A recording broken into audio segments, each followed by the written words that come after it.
Ad Astra. Thank you for completing. Ad Astra.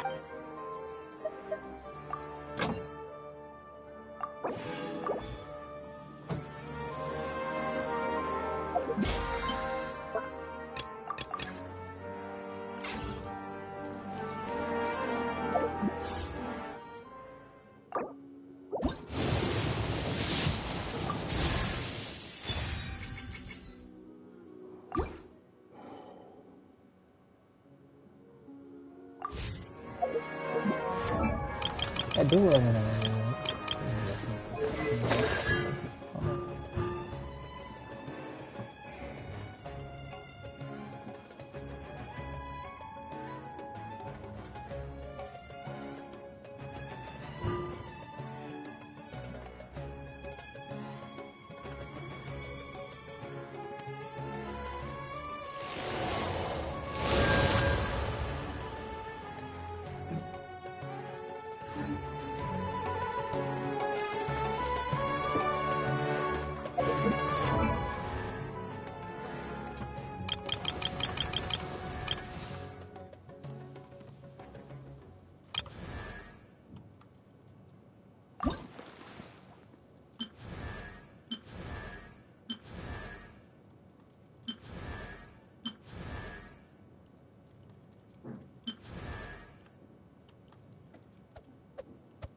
Oh, right. I'm strumming already. Maybe I should be talking.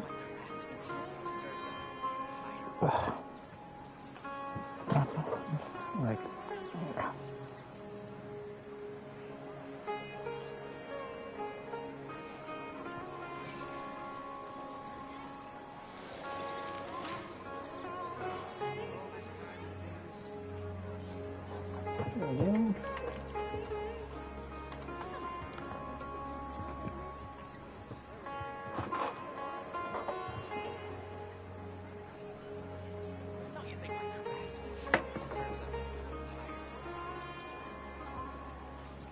it should be good now, hopefully.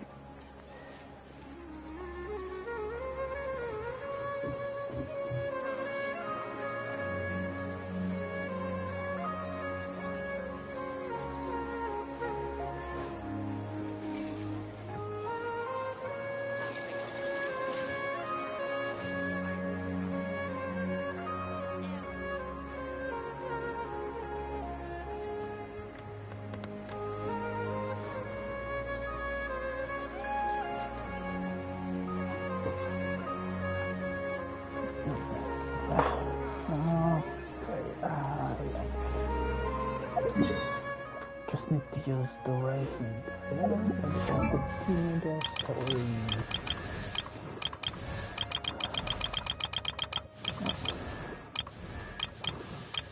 Let's see, can this... I need to fight it one more, I need to get 18 more berries. Canadian. Oh, not the turtle. Need some more of these. Let's see if I can craft some. Yeah, I can craft some. More speed. I went to the wrong side.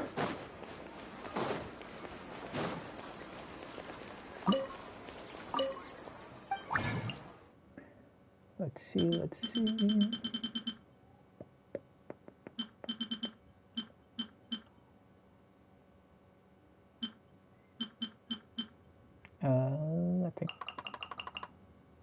I think it was this. I hope it was this.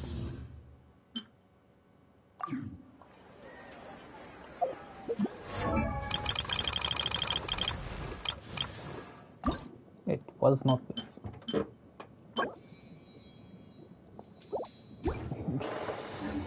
Fucking name. Should have read it. Ow, fuck.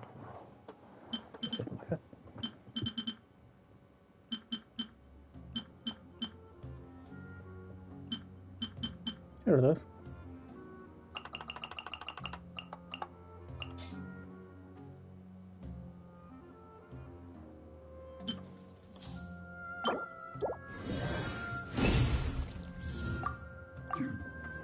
Knights and aristocrats share the same.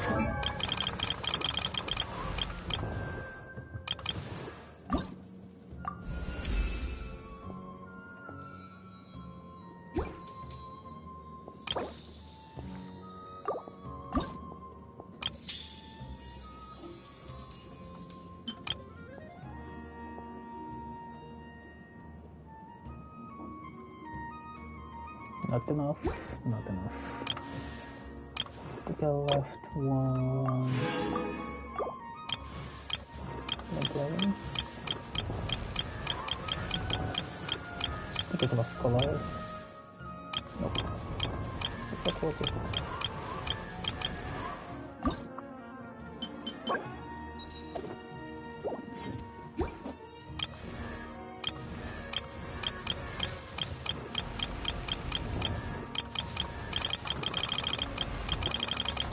Nggak sudah ngaku lagi nih ini.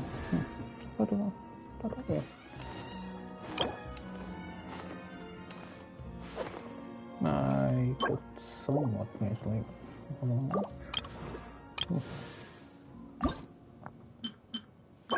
Ini dengan coconut dos. Masuk Paimon masuk. That'd be too hard.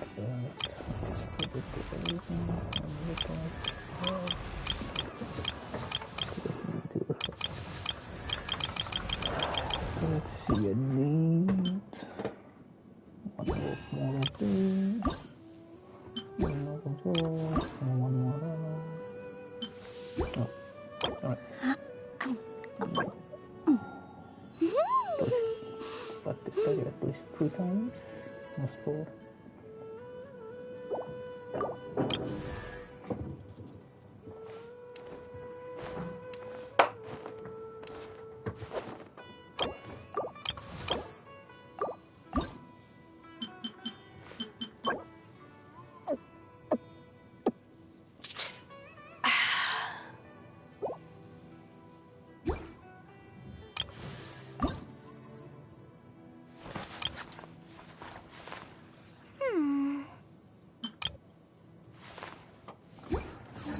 Heritage, but the knights had enough sense to do. So I'll just fuck this one.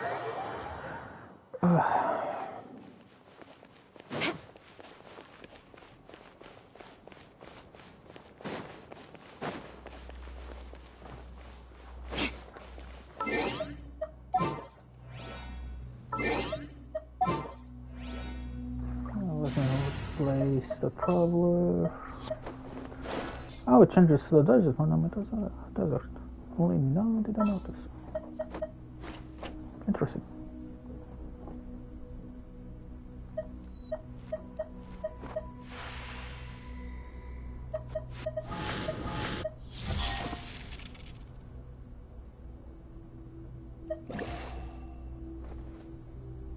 This is how it must be.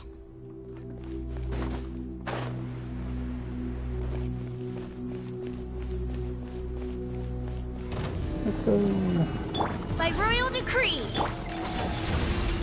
Crush! I must leave no stone unturned. Shudder!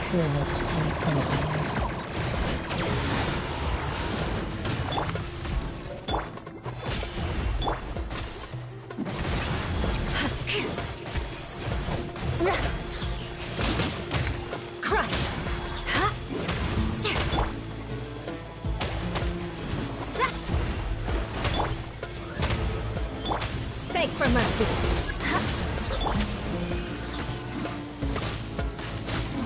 Oh. Oh, nice. As you wish. Decided by destiny. Crush. Flood of frost.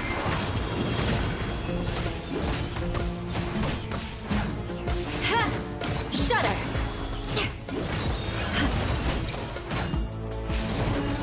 Eye for an eye. Steady as stone. Yeah.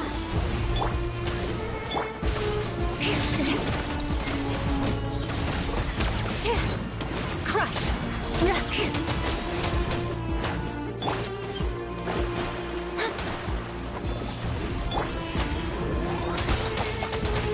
Shudder. I must leave no stone. Crush.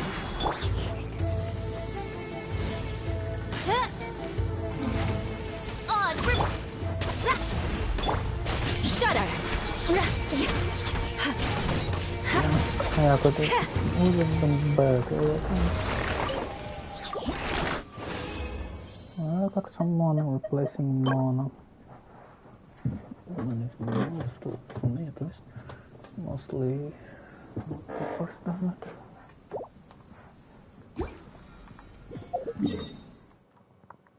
I think I should have started with the right one.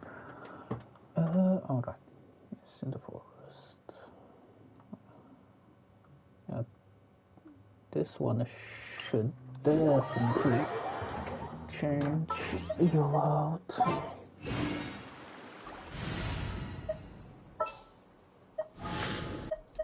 I await your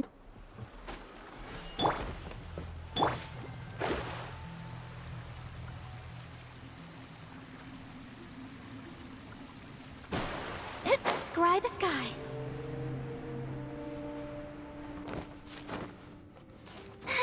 Alright, fucking. There is. Ah.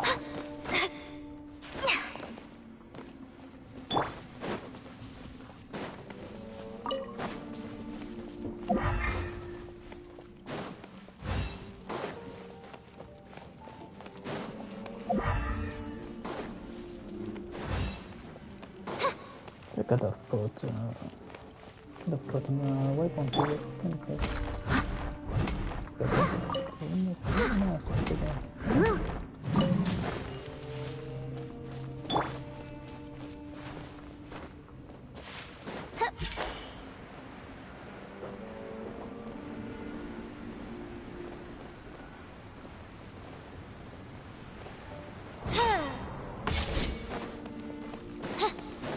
By royal decree.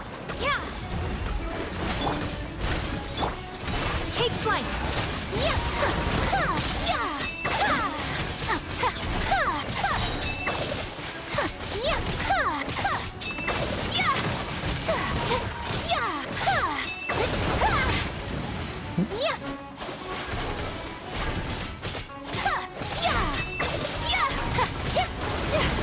My apologies.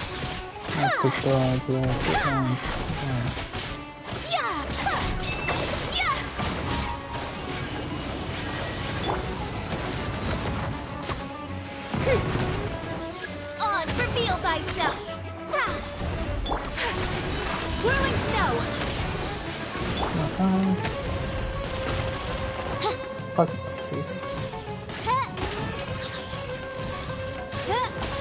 Midnight Phantasmagoria. Fate is upon you. Embrace the ice. My apologies.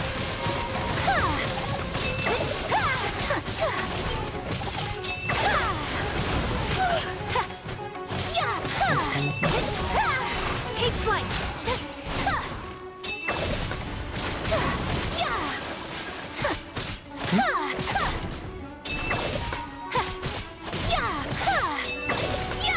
Whirling snow.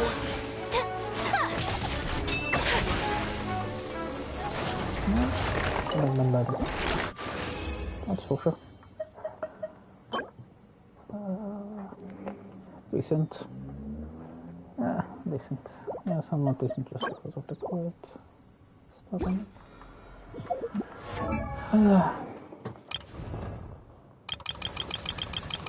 it. No, today we can do the farm for talent stuff.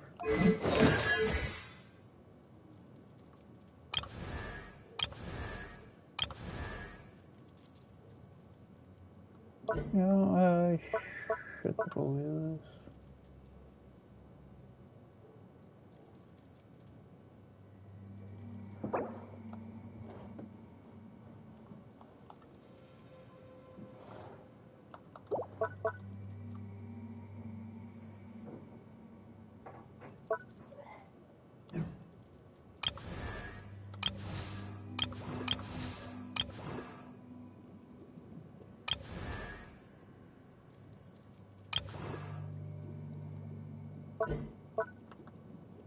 Yeah, I should definitely level up. God, no. What to get?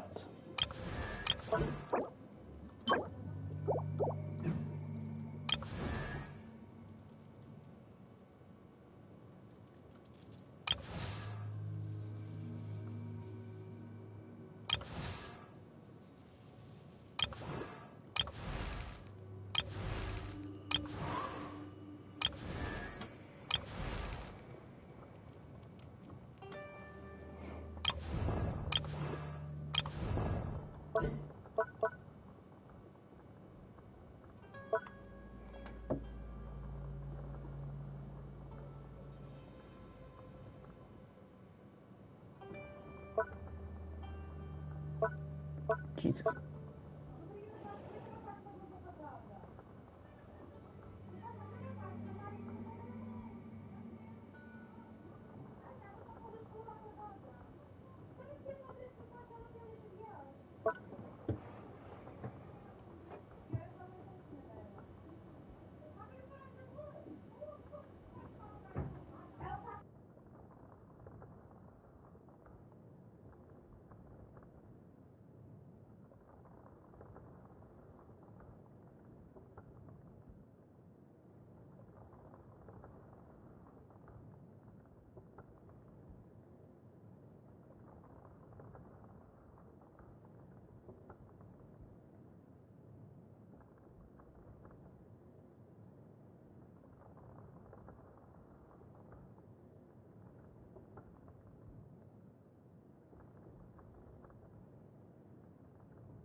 Come with me.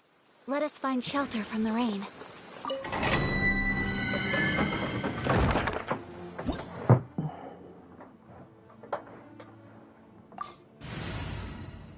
Oh.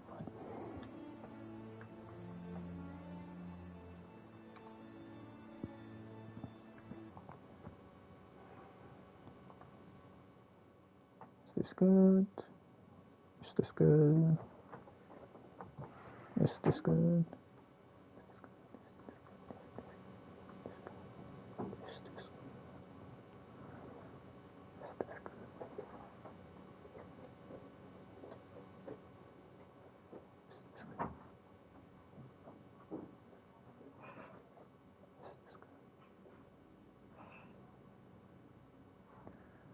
Is this good? Is this good? I think this is good enough. Oh, what now? Let's try it this way. This should be good enough. Oh.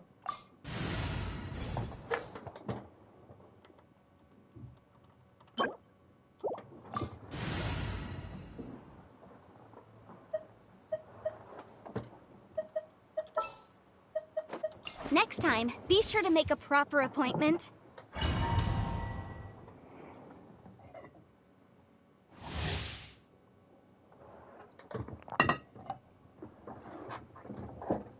I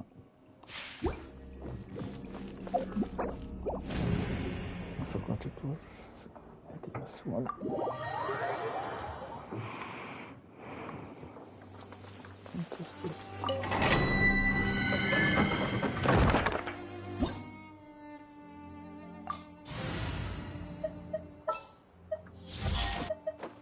I'll bring my seasonings. I charge a higher rate to meet outside the office.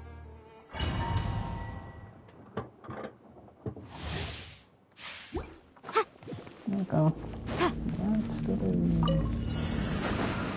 boom! Boba! Leave it all to me.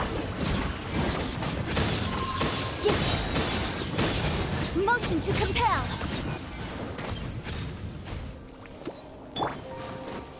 Nice and spicy.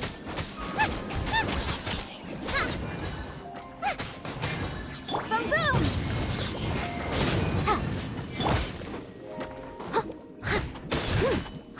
Steady as stone. By royal decree. Out of the frying pan, into the fire.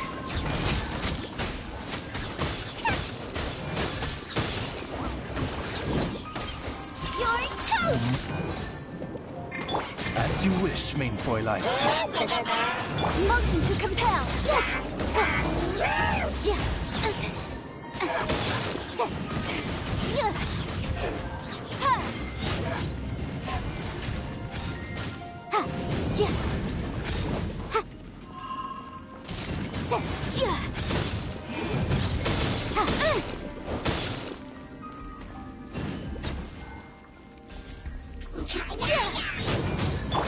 Good odds revealed.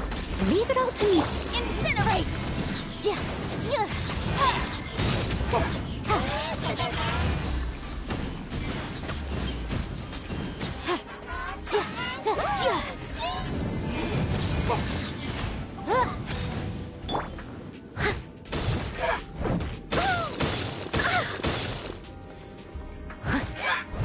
Steady as stone.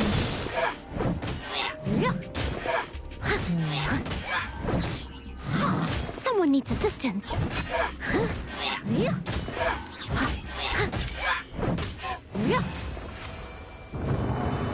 I'll catch up.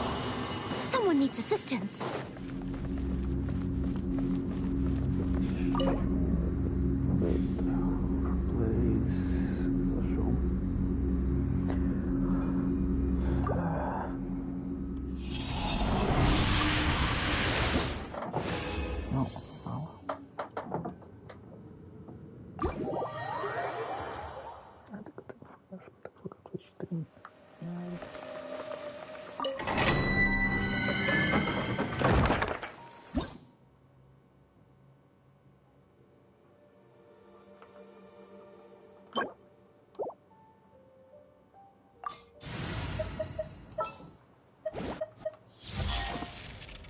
Something's come up?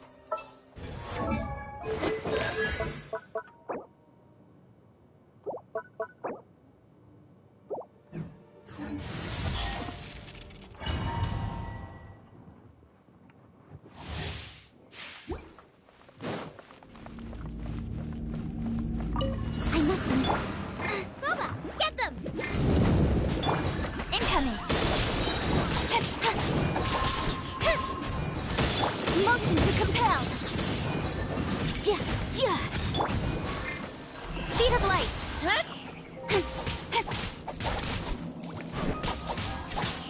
With sword comes shadow.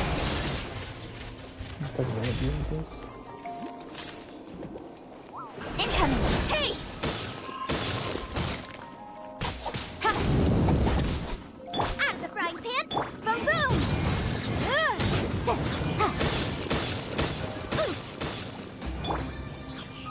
Leap! Don't blink! Incinerate!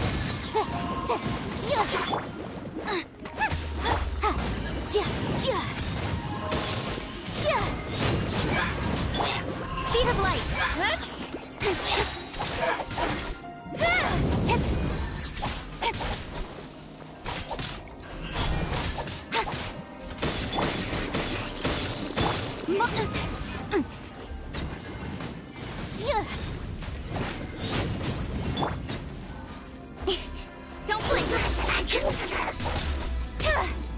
Hey!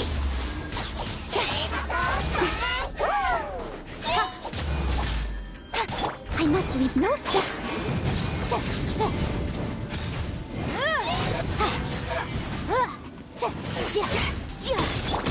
Incoming! To the chase!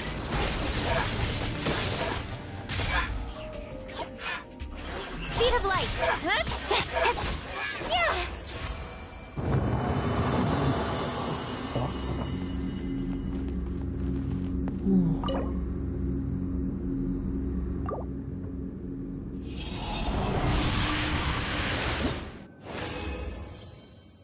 I didn't use my ult. Yeah. Incoming! Nice and spicy! Incinerate! Hey, yeah! Don't blink! Hey!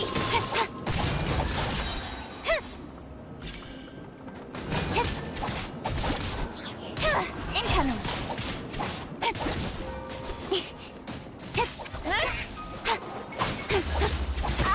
Boba, get them!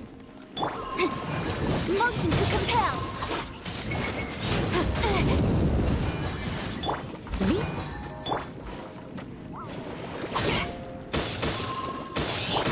Don't blink!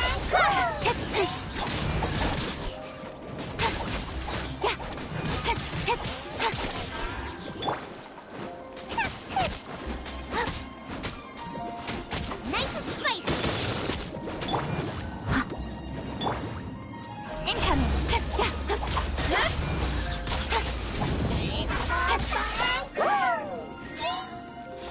Don't blink! Hey! Steady as stone.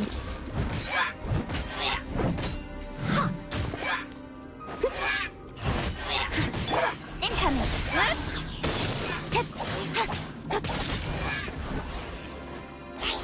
Out of the frying pan! Incinerate!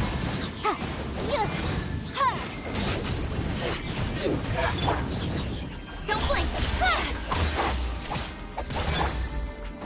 Boom boom!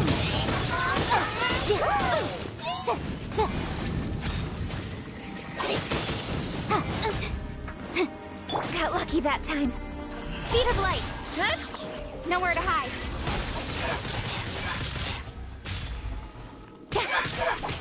Incoming!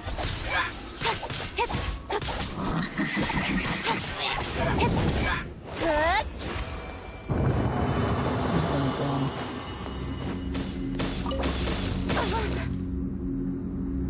That's fucked up.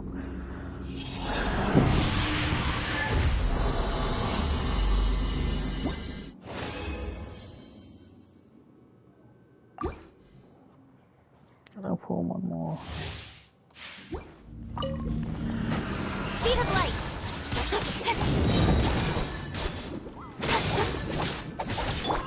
must leave no stone unturned. Boba, get them! Motion to compel. Cut to the chase.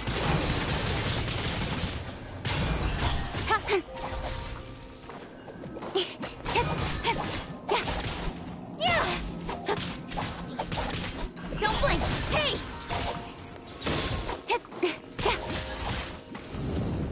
Nice and spicy! Eat this! Incinerate! Objection! Leave it all to me. Speed of light! Nowhere to hide. Don't blink!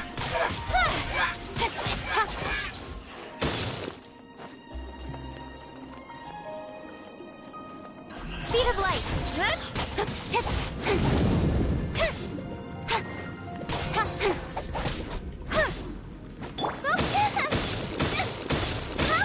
We did out of the frying pan! Motion to compel!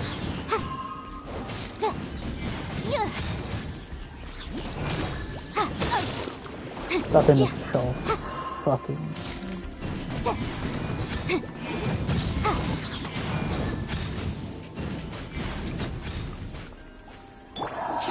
blink! Cut to the chase!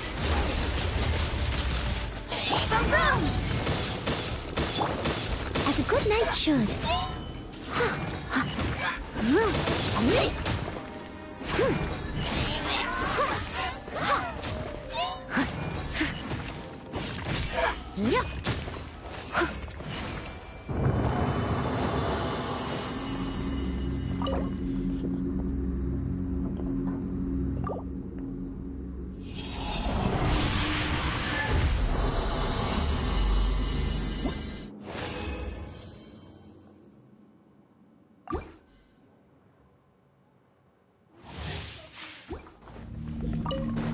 Steady as incoming.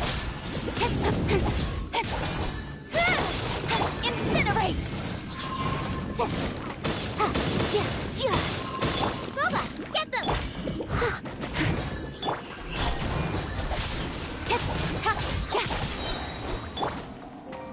Boom, boom. Don't blink. Nowhere to hide.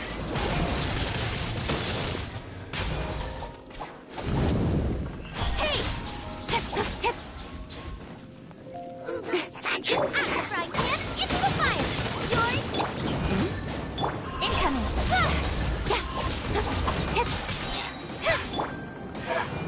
Incinerate!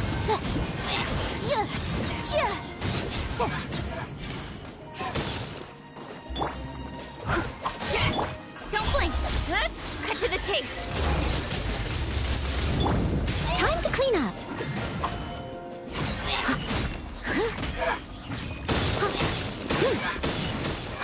Steady as stone.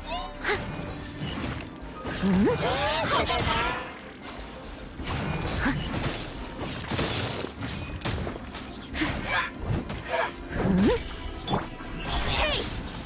Nice and spicy!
time.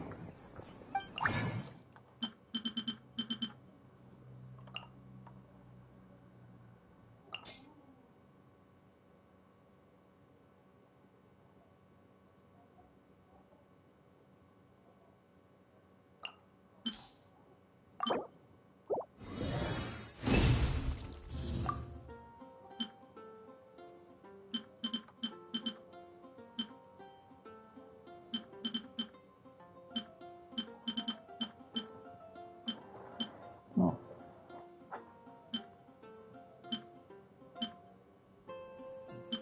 I'm done.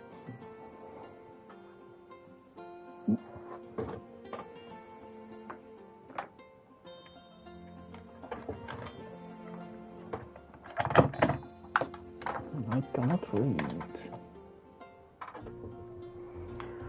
I can't read for shit.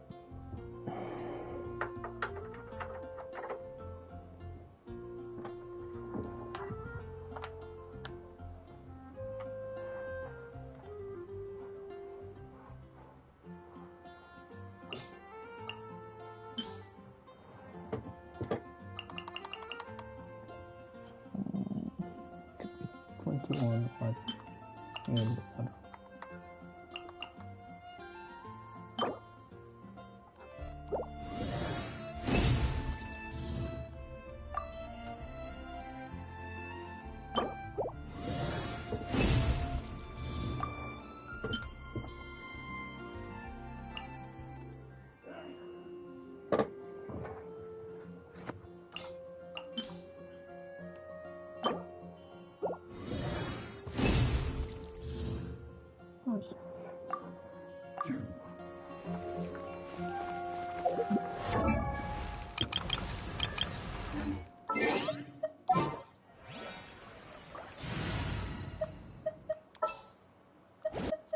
I'll scout ahead.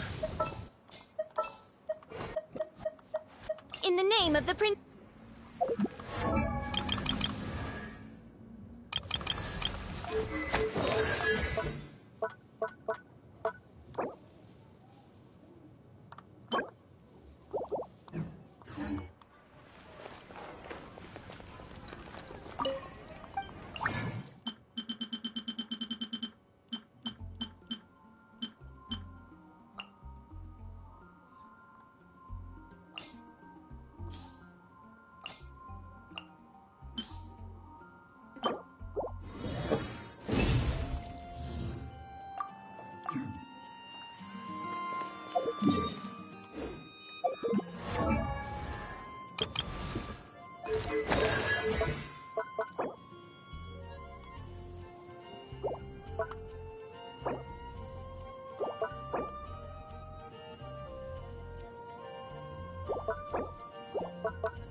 Seven more of ballad, and 8 more of these, which I do.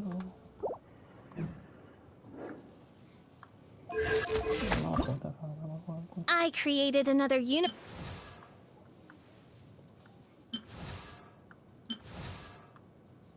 I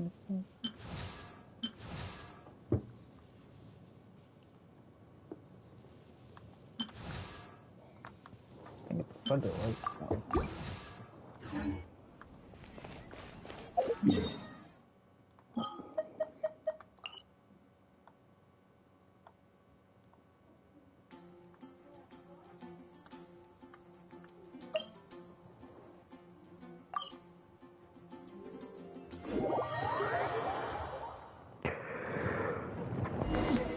Let's get out.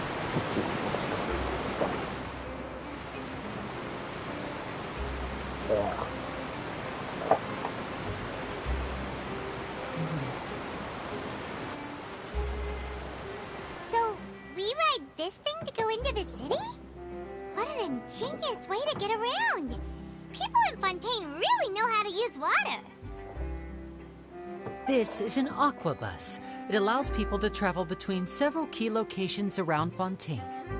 It's pretty convenient, but the ride can become a little dull after a while. The scenery is always the same. That's why it's better to travel with friends. So you mean it's still boring even when I'm riding with you? No, that's not what I meant.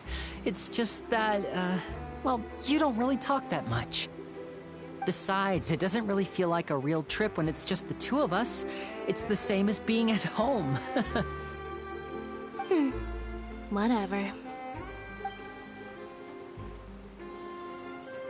Guess that's what it's like to be an older brother. It's about time for us to leave. Let's get on board.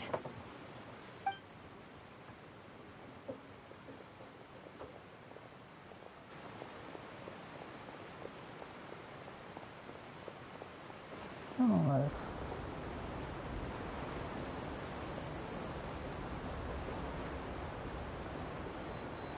Oh, excuse me! Aren't you the great magician Linny? And his assistant Lynette? Hello. I don't believe we've... Откроем. Допускаем. I'm Charlotte, a reporter for the Steambird. Nice to meet you. From the Steambird, huh? We've often relied on your paper to promote our performances. It's an honor to meet you. Wait, could that be the legendary traveler who's been making headline after headline in their journey across Tibet? Amazing! You recognized everybody almost immediately! I wouldn't be much of a reporter if I didn't know who's who, would I? Wow, today must be my day! Who knew I would end up on the same boat as so many VIPs? Could my vision finally be showing me some favor? So, Charlotte, what do you usually report on? Well, when there isn't any breaking news, I mainly cover the trials at the Opera House. You can still manage to keep readers' attention as long as you tell things from a clever enough angle, even if it's the same old topics. For example, reporting on how a scammer once deceived vulnerable girls into relationships, or how a financial criminal was once so poor that they ate a single piece of bread for 5 days. That's fine and all, but what I'm really after is exclusive, sensational news pieces that could shake the country. These smaller stories are a waste of my talents. Oh, I just remembered. I've been following a case lately. Well, a series of cases, actually. You mean the serial disappearances of young women case? That's right! These stories are the talk of the town right now, and it's probably the most mysterious case we've ever seen. If I'm the first with a draft ready to publish when the case is finally cracked, and it's the headline story in the Steambird, oh, when that happens, I bet all the other reporters will shed tears of envy. I've already gathered all kinds of materials. I just can't wait for the truth to be revealed. So, what is the serial disappearances of young women case? You mean the culprit hasn't been found? That's right. The first missing girl case happened almost 20 years ago. And ever since, after a period of time, another girl disappears. What the cases have in common is that the girls are all of a similar age, and that they've all vanished without a trace. But the scariest part is that to this day, none of the girls have ever been found. Many suspects have been arrested over the years in connection with this case, but shortly after each arrest, another disappearance would always happen.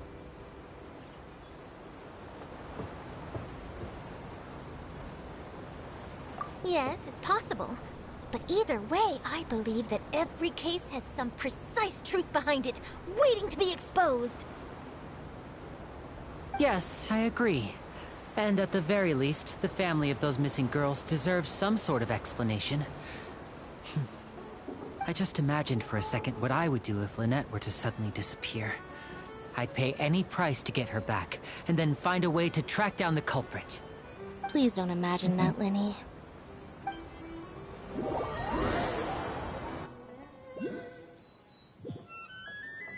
Just okay. Hey,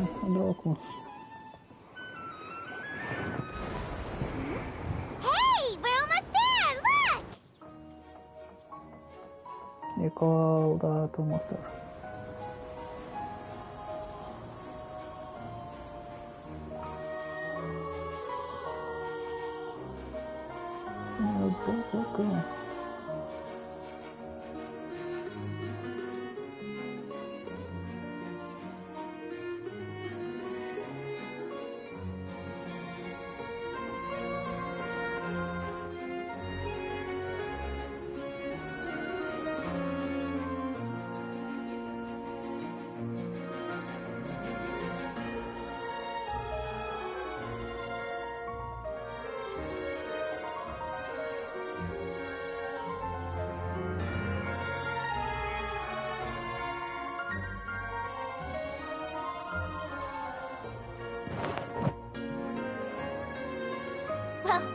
really enjoyed chatting with you.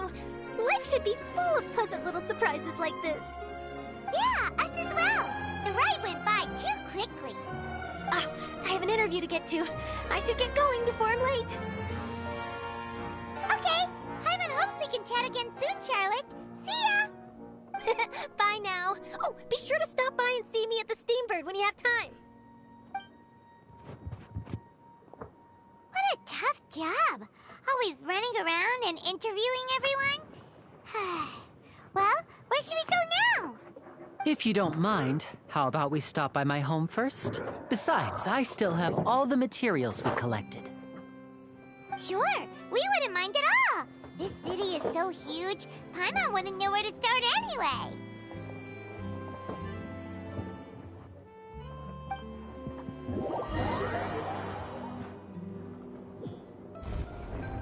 Finally.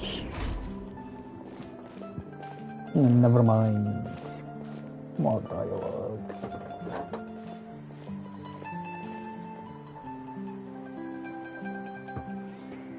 Oh boy.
That's another show. Aristocratic etiquette is all just for show. Just smile and nod along. Yeah. I was forced to learn all of the rules by heart, but even I don't take them that seriously.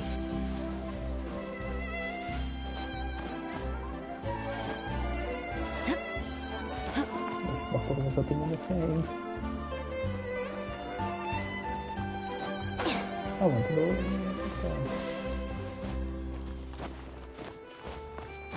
I'm going to crumble. Yeah, no. Oh.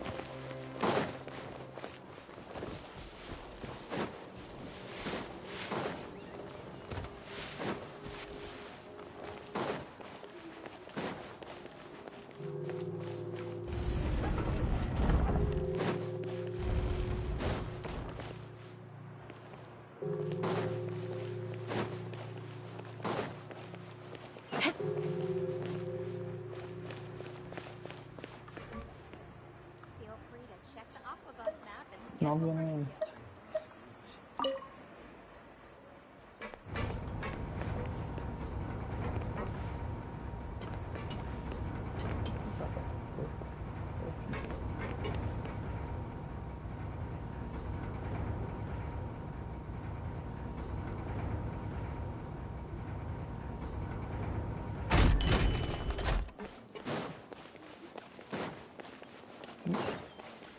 Just so hot one. I have to install it.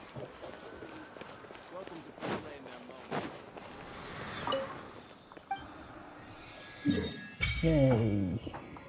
Holy shit! Ah, deve ser levando aqui. Por aí. Aí. Ah, obrigado. Dá um misto que já levou. Tem uma camisa no chão, não sei se ela lavou na aula. Qual? Ah, acho que tá lavado. Tá. Isto não tem leite. Obrigado. Desculpa amassado. Consegui fazer tudo. Não tenho mais isso. Não sei o que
we can continue now.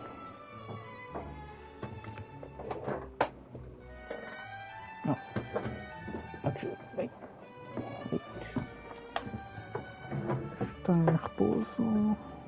Touch again, touch again.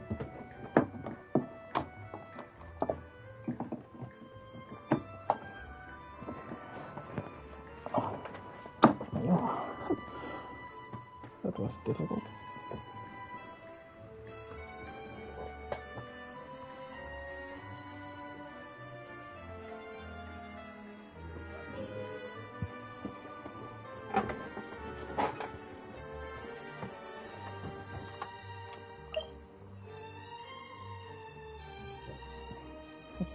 Cool name.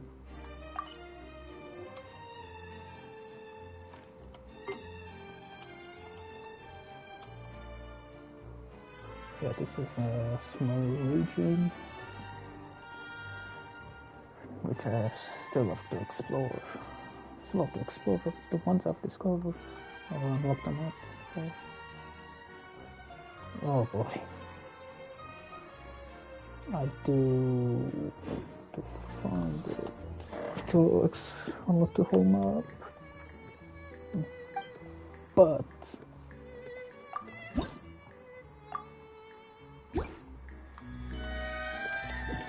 yeah, that's what my plan is. What the fuck is this? What the fuck is this?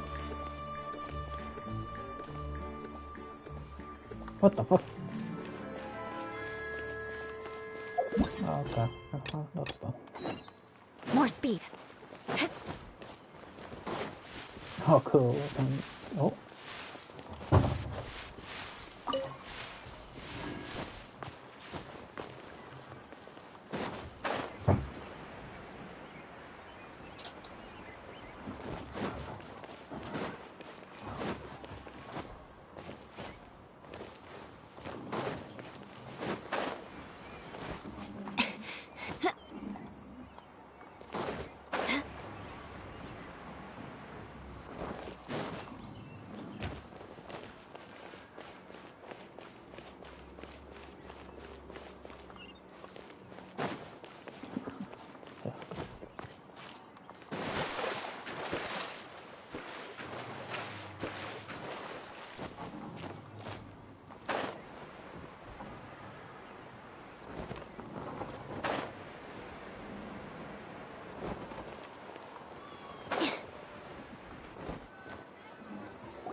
This is our current abode.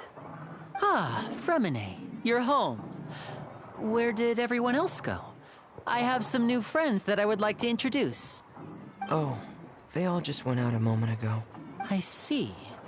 Everyone is getting busier now that Father will be returning soon. I suppose that can't be helped. Allow me to introduce you to my little brother, Fremine. He is a phenomenal diver. Hello. Nice to meet you. Paimon is Paimon, and this is the Traveler. Oh, you sound very proud to have a diver as a brother, Linny.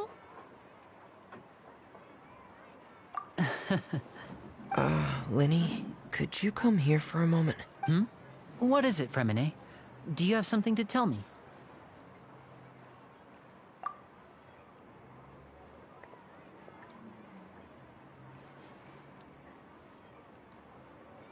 I should be able to hear what they're saying. Okay, I see. Is everything all right? Oh, it's nothing. We were just discussing a little housework. Sorry for the interruption. Oh, before I forget, the Traveler and I collected more materials to make magic pockets. Were you able to get any, Fremine? Yes, I went diving and gathered lots of materials. I was about to give them to you. That's our Fremine, always quick with the underwater work. All right, I'll take these to the workshop.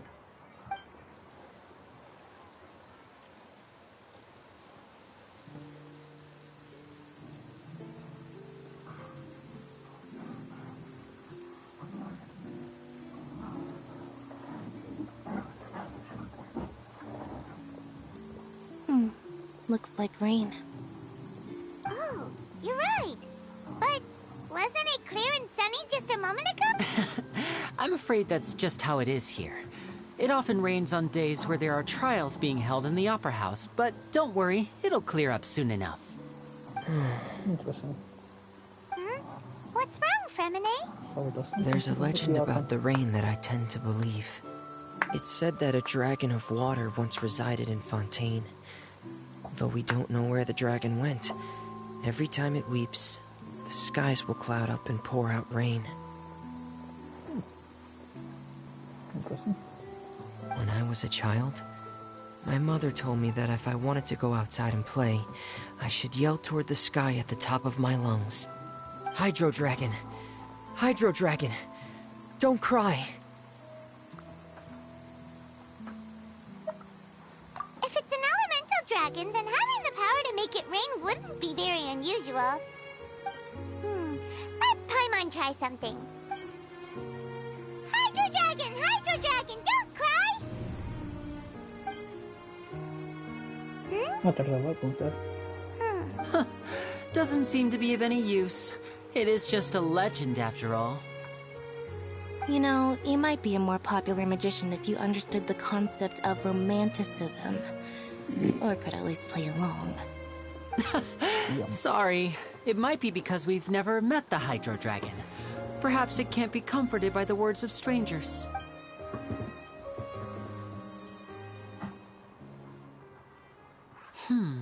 It rained for longer than I suspected. Was there something you needed to do, Linny? Yeah, some preparations for the show at the Opera House. I need to find a way to catch the last aqua bus of the day. On the day of the performance, just ride the aqua bus to the island of Aeneas. I'll have Lynette meet you at the fountain in front of the Opera House. Oh, are you leaving now? What is it, Fremine? I'm in a hurry. Oh, I get it. You feel nervous delivering the materials for the magic pockets, is that it? Perhaps we could trouble the Traveler to help us take these materials to the Beaumont workshop and deliver them to the owner there? I'm afraid that Fremine can be quite introverted, and the boss there tends to be pretty talkative. Fremine has always been a little afraid of her. No trouble at all! Don't worry, we're on the case! Sorry for the inconvenience. I'm quite useless when it comes to such tasks. I'll think of a way to make it up to you. Oh, no need! This'll be a walk in the park for us!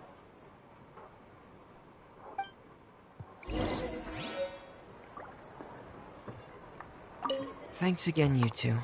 I really can't deal with that lady.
More speed.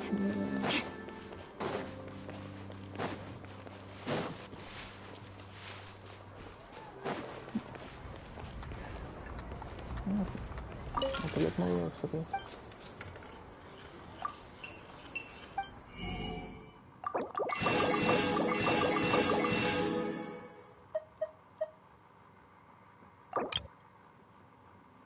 Can make coffee.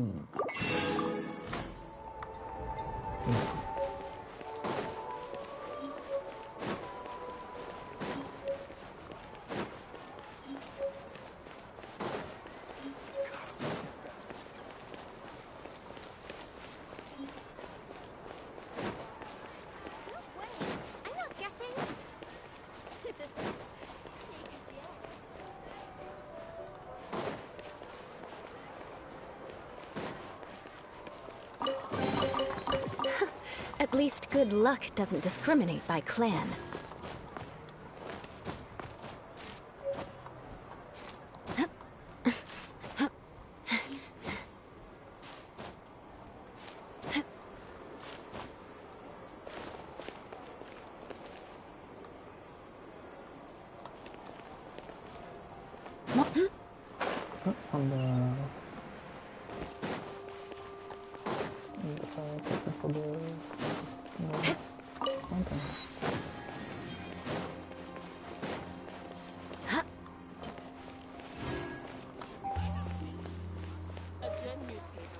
Lighthouse of Truth.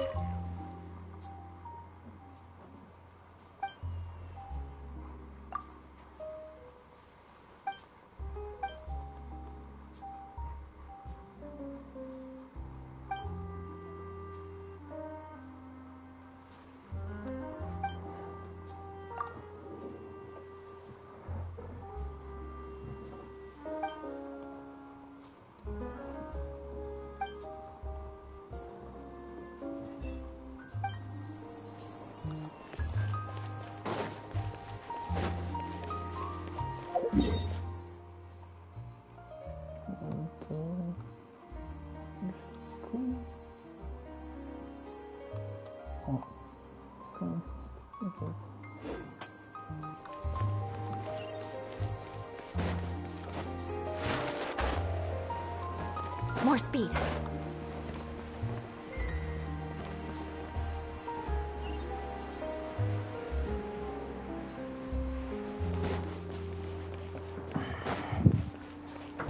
This city is forced to get somewhere.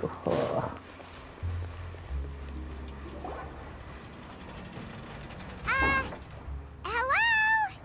Is there anyone here? Yes, there is. Oh, Are you hello there. blind? New customers? Looking to buy, or do you need something made? Or perhaps you're just looking for a chat with me. Oh no, we're just here to deliver some materials. Here they are. They're for making... Ah, these must be for Magic Pockets. I could tell right away. I've already made several orders worth now. No need. They've already prepaid several batches worth.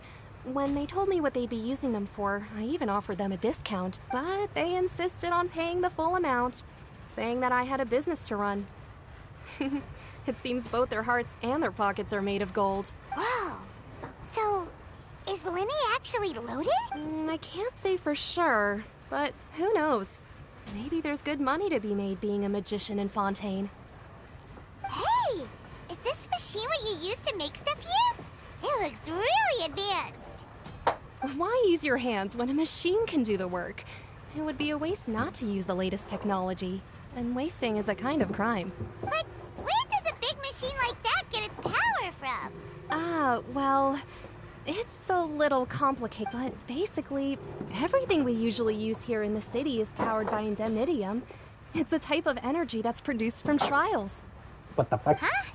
How can trials produce energy? Well, I'm not completely sure of all the details myself, but basically, when a trial is in session, the Oratrice Mécanique d'Analyse Cardinale harvests people's belief in justice and converts it into energy to be used all around Fontaine. What the fuck is that thing? So that's what its other function is? Paimon heard that but Paimon still doesn't get it. How could something unreliable like people's beliefs be turned into a stable power source for these machines?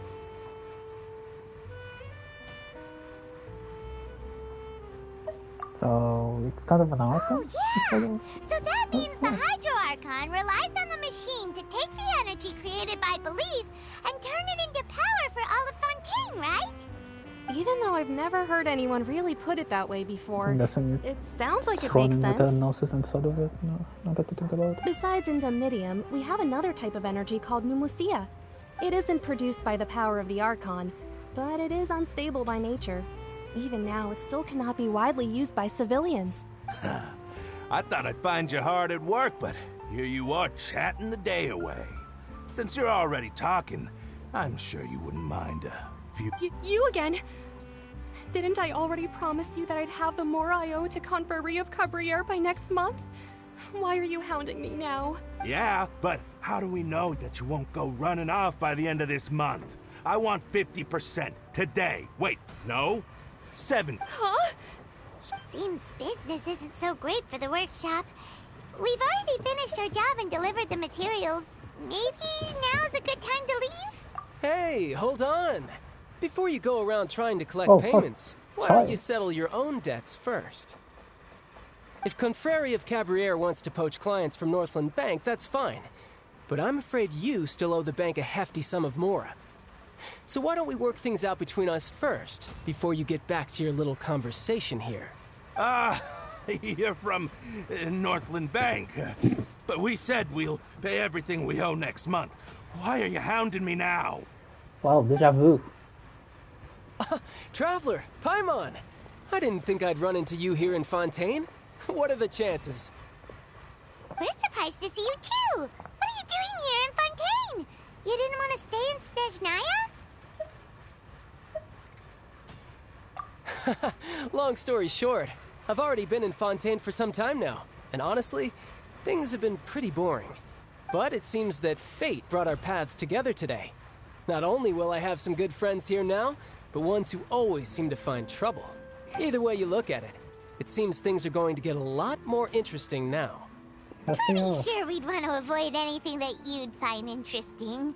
Besides, our trip here has gone pretty well so far. Right, Traveler? Hey, you, Northland Bank boy.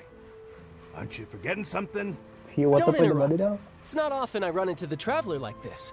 Why don't you wait for me over there for a while? You kidding? Aren't you the one looking for us? You really expect us to sit and twiddle our thumbs while you catch up with your friends? Listen to me, really want to boy. find out? If you want your Mora, fine. Why don't you come and take it? Hey, I just said not to interrupt. Oh, by the way, Traveler, the last time I took Tonya and Tusser ice fishing... Hey! That's way over the line! All right, boys, let's see who has to pay up now! Can you at least let me finish one sentence? Fine. Though the bank told me not to get rough with our clients, you're the ones who started it. This is an act of self-defense. You two will have to be my witnesses, okay? I'm sure this won't take long. Yeah. Can I use this? Can you...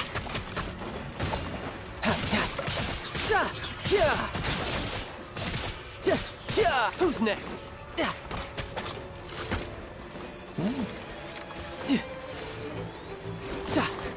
No time to... Tidal wave.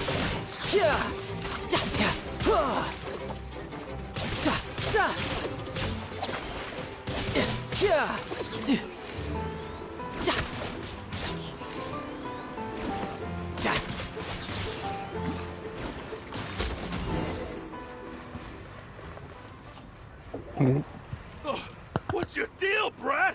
How are you so strong if you're just a staffer from Snezhnaya's Northland Bank? Wait, don't tell me you're... Oh, now you notice. It's a little late, don't you think? Just make sure you understand that you don't mess with Northland Bank. Got it?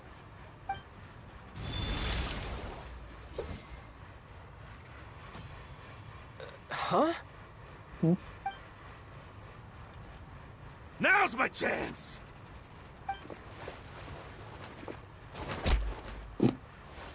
Fucking idiot.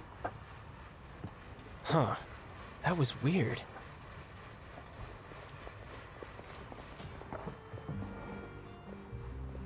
I'm not sure.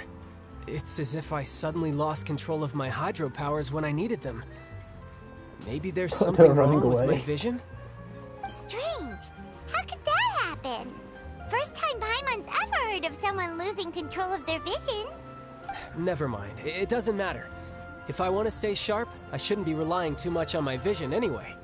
Besides, I always have my delusion in case I need it. So what are you doing in Fontaine, child? I don't see its work for Northland Bank. Well, I guess it's because I've been in a bad mood lately. Huh? What kind of reason is that? Wait, since when do you feel down about anything? I don't know.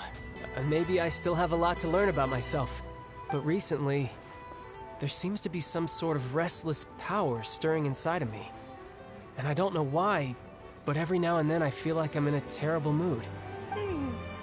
Maybe you losing control of your vision just now is connected with that power you're feeling inside. That is a possibility. I can't remember if I ever mentioned it before, but when I was 14, I fell into some unknown abyss. Oh, it was boy. during that time I learned nearly all of my abilities. The one who took me under her wing and taught me was named Skirk. She was always quiet and very mysterious. Nobody knew where she came from or what she had been through, and she was always very strict when teaching me combat techniques. One time, I asked her why she was willing to take me on as an apprentice. From what I could make of her answer, it was because I had awakened it, and traces of it remained on me. She said that all my combat training would be useful in the future. But what is it? What did you awaken? She never explained that, but my guess is that it's related to a dream I saw when I had just fallen into that abyss. In my dream, I was in the deepest depths of the sea, and the boundless seabed was all around me. But in front of me appeared a whale that was so massive, I felt like I couldn't breathe. A whale? Oh, that sounds familiar! When we fought against you before, you summoned a huge whale that seemed to leap at us. Is that the one? That's just an abstract form of a whale that I create using my elemental powers. It takes that shape because the scene I dreamt of the whale has always been stuck in my mind. I'll never forget it.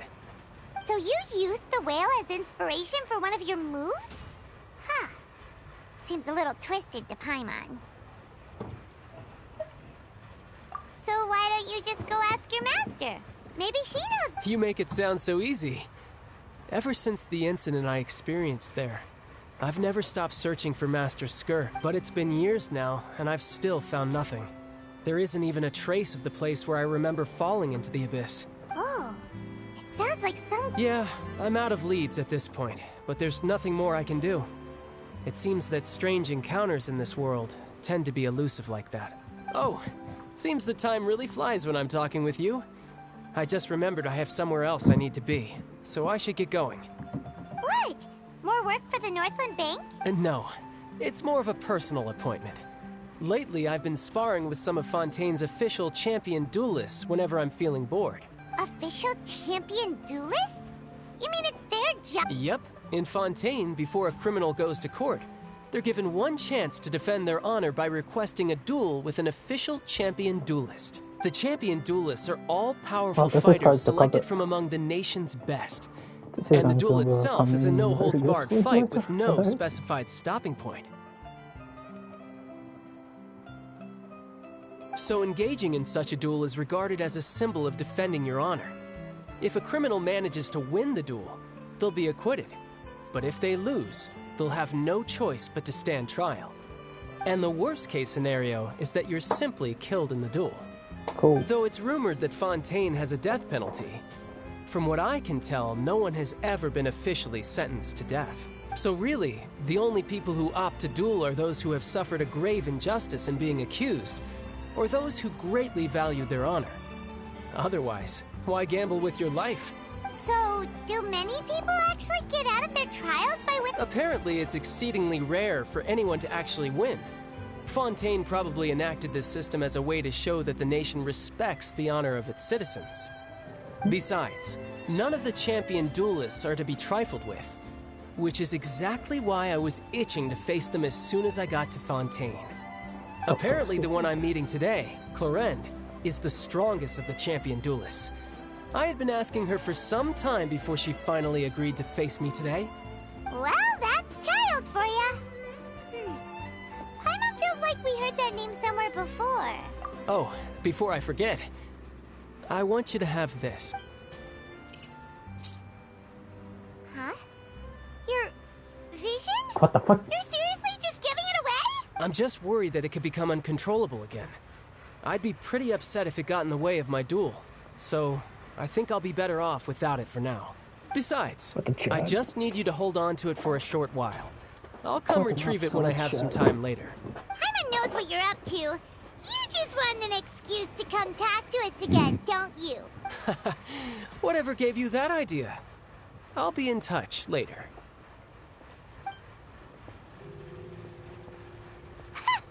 That sneaky guy. He said he's been feeling down lately, but he seemed the same as ever to Paimon. Well, seems we don't have much to do for now. We might as well walk around and see the city before Lenny's performance. Oh, this is the end of the quest. Yeah, lovely. Wow! Who could have seen that coming? The reporter who was barely around for most of the story was the murderer all along! Sorry. Paimon was just surprised, that's all. Whew. Paimon never saw that twist coming. The murder mystery novels here are amazing!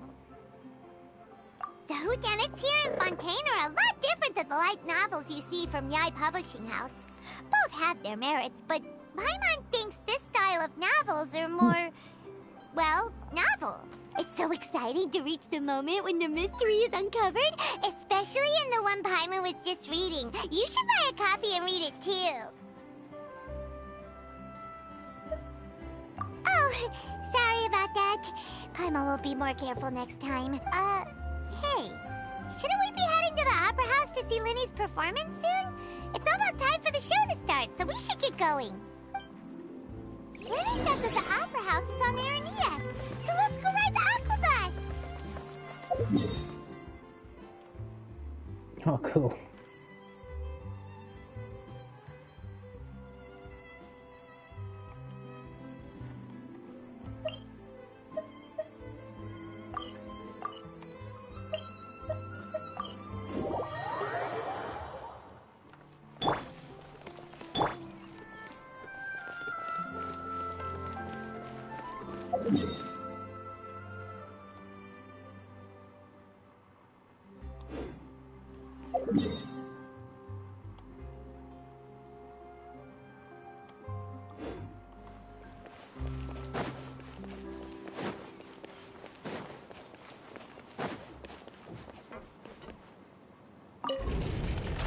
Oh, yeah. This is the one.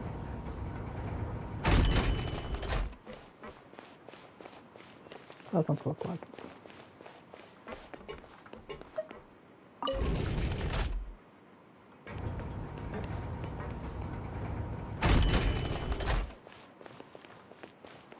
Welcome to the court of Fontaine. Please, watch your step.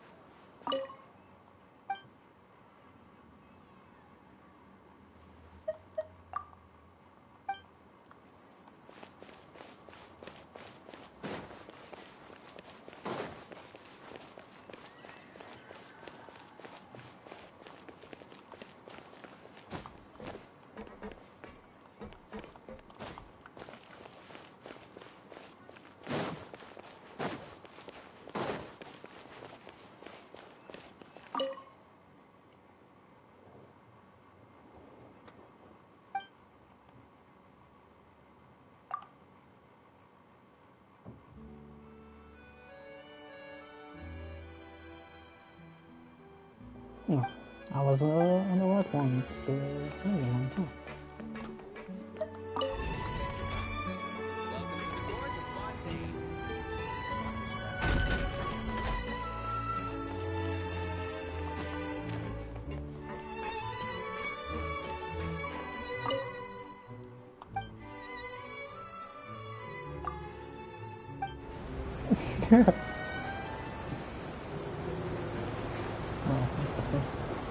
Welcome to the Navia line. I am Elfan. The boat will be departing imminently. Please do not stick your head, hands, or other body parts outside the boat. The Aquabus operator is not responsible for any accidents or injuries resulting from doing so.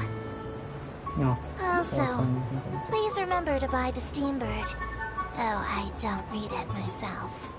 I think you should have left that puppy yourself, but okay.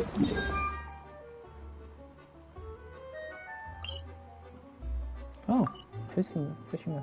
Oh, there's one outside. Oh. No, I'm an idiot. I should have. I thought it was coming from here. Maybe.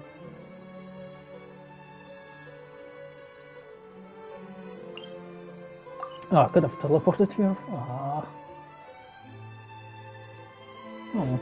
The destination of the current tour is Erinias.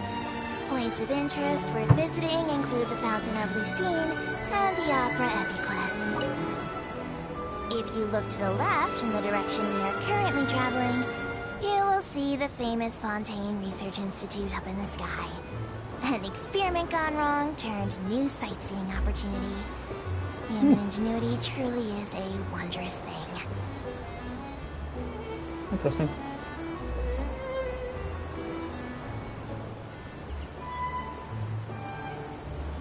Guess we should at least take the aquabus at least once. Reach destination. We are now approaching our final destination. Please be sure to bring all your personal belongings with you as you disembark. Even though I will take any forgotten items to the lost and found, the paperwork is rather annoying, as Melusine hands are not suitable for grasping pens. Please be careful when disembarking. It has been my honor to be your tour guide this trip. Thank you.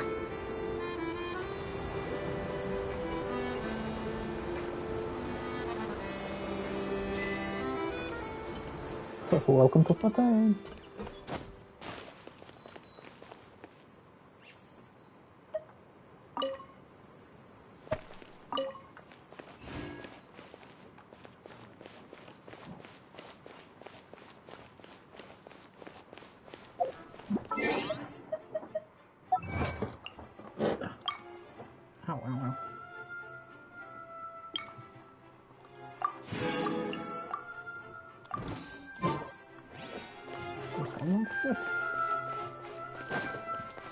Actually, no, this is good spot.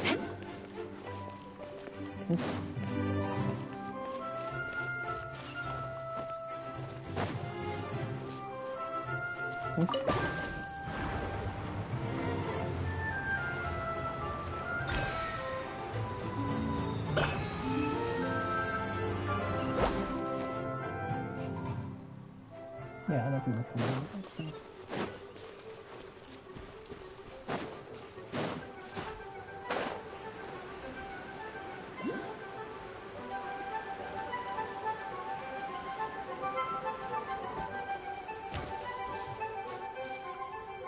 More speed.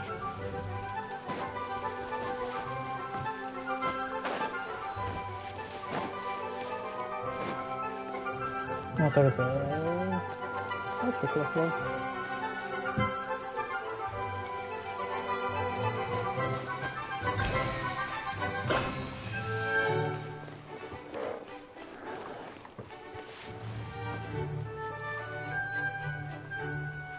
Up there, up there.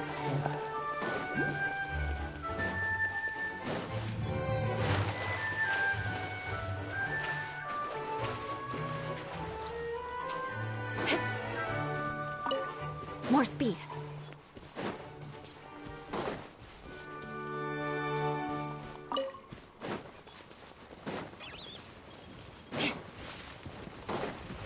Crush.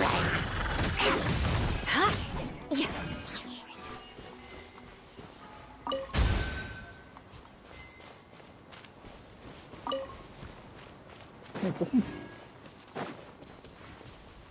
I'm following the boat. Shudder. Beg for mercy.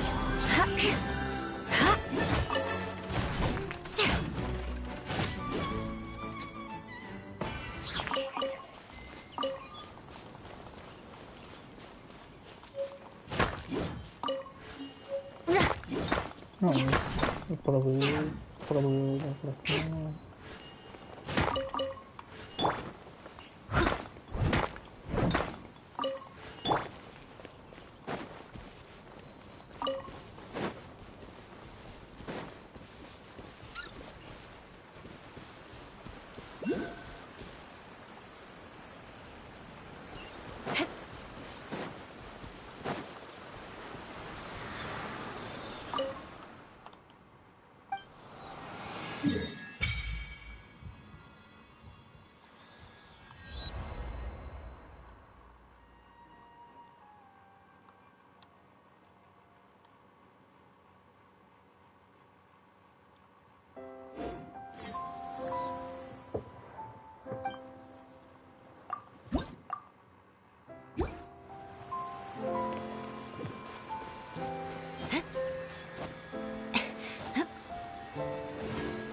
Time to scout.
More speed.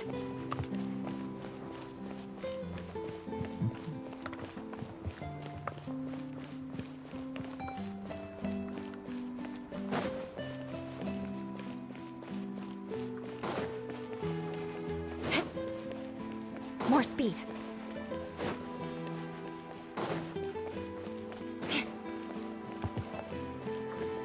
Got surprised.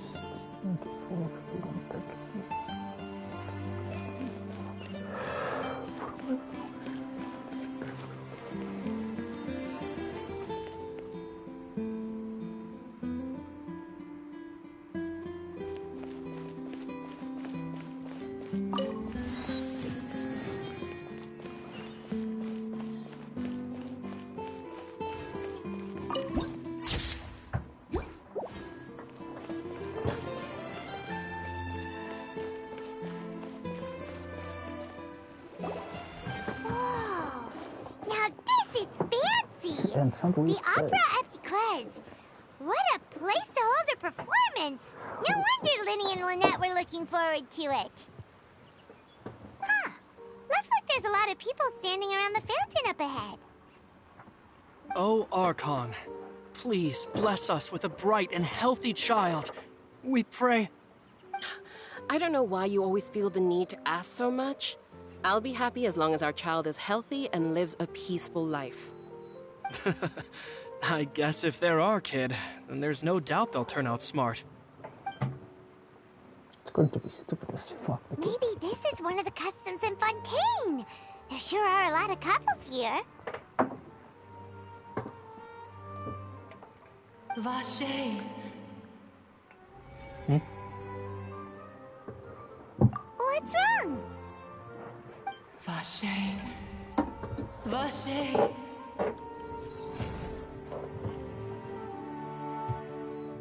No. No, Paimon didn't say anything.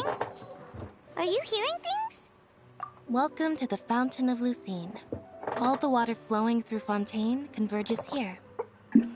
It's customary for newlyweds to come here and wish for children. Ah! Lynette! You scared Paimon! Why did you get here? Lenny asked me to wait here for you, remember? Right. What do you mean? There are a lot of people here right now. Hey, you're not trying to scare Paimon, are you? Besides, it's the middle of the day. It's not the... I be able to tell you something that could help explain the voice you heard. In fact, you might not be imagining things at all. I suspect that what you heard is a result of your hypersensitivity to the hydro element. Others in my family have had similar experiences. It's because of his sensitivity to the hydro element? But what would hearing a voice have to do with elemental power? When do you cry, Paimon? Wait, what? What does that? Just answer me. When Paimon's really sad? Oh, and when Paimon's super happy. Oh, and also when Paimon's really, really scared. Then you should understand that tears contain your most intense emotions. Like I just mentioned, the Fountain of Lucine is where all the flowing water in Fontaine converges. Even the tears that fall to the ground will eventually gather here. So maybe what you heard was the intense emotion coming from someone's tears.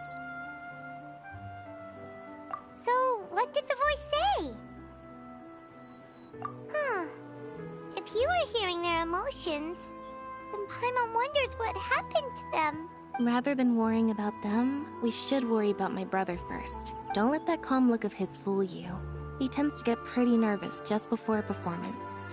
So chatting with Linny might help him relax a little before he goes on stage. Oh, right. That makes sense. Let's go in and see Linny.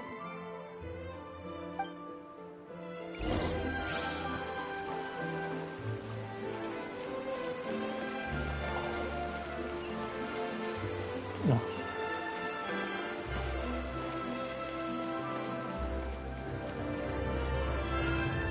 I wonder if something is going to happen during the performance. Oh boy.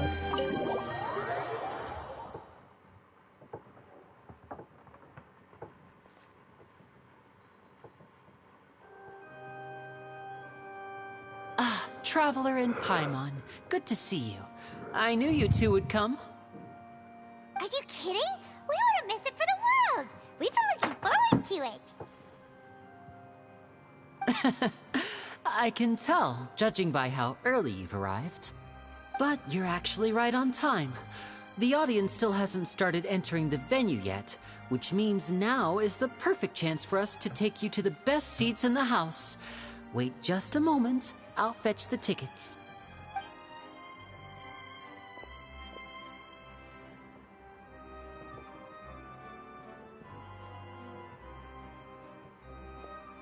The Opera House has assigned seating, so you always have to make reservations.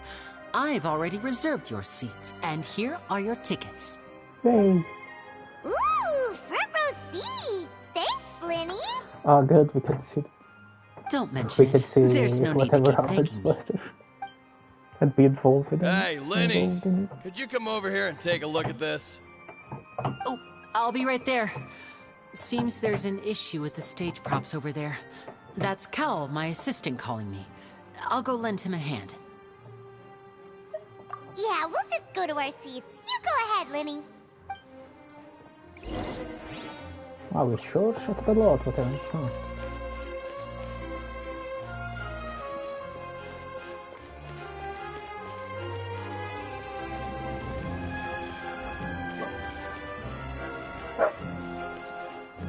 Oh, this looks fucking amazing. What the fuck?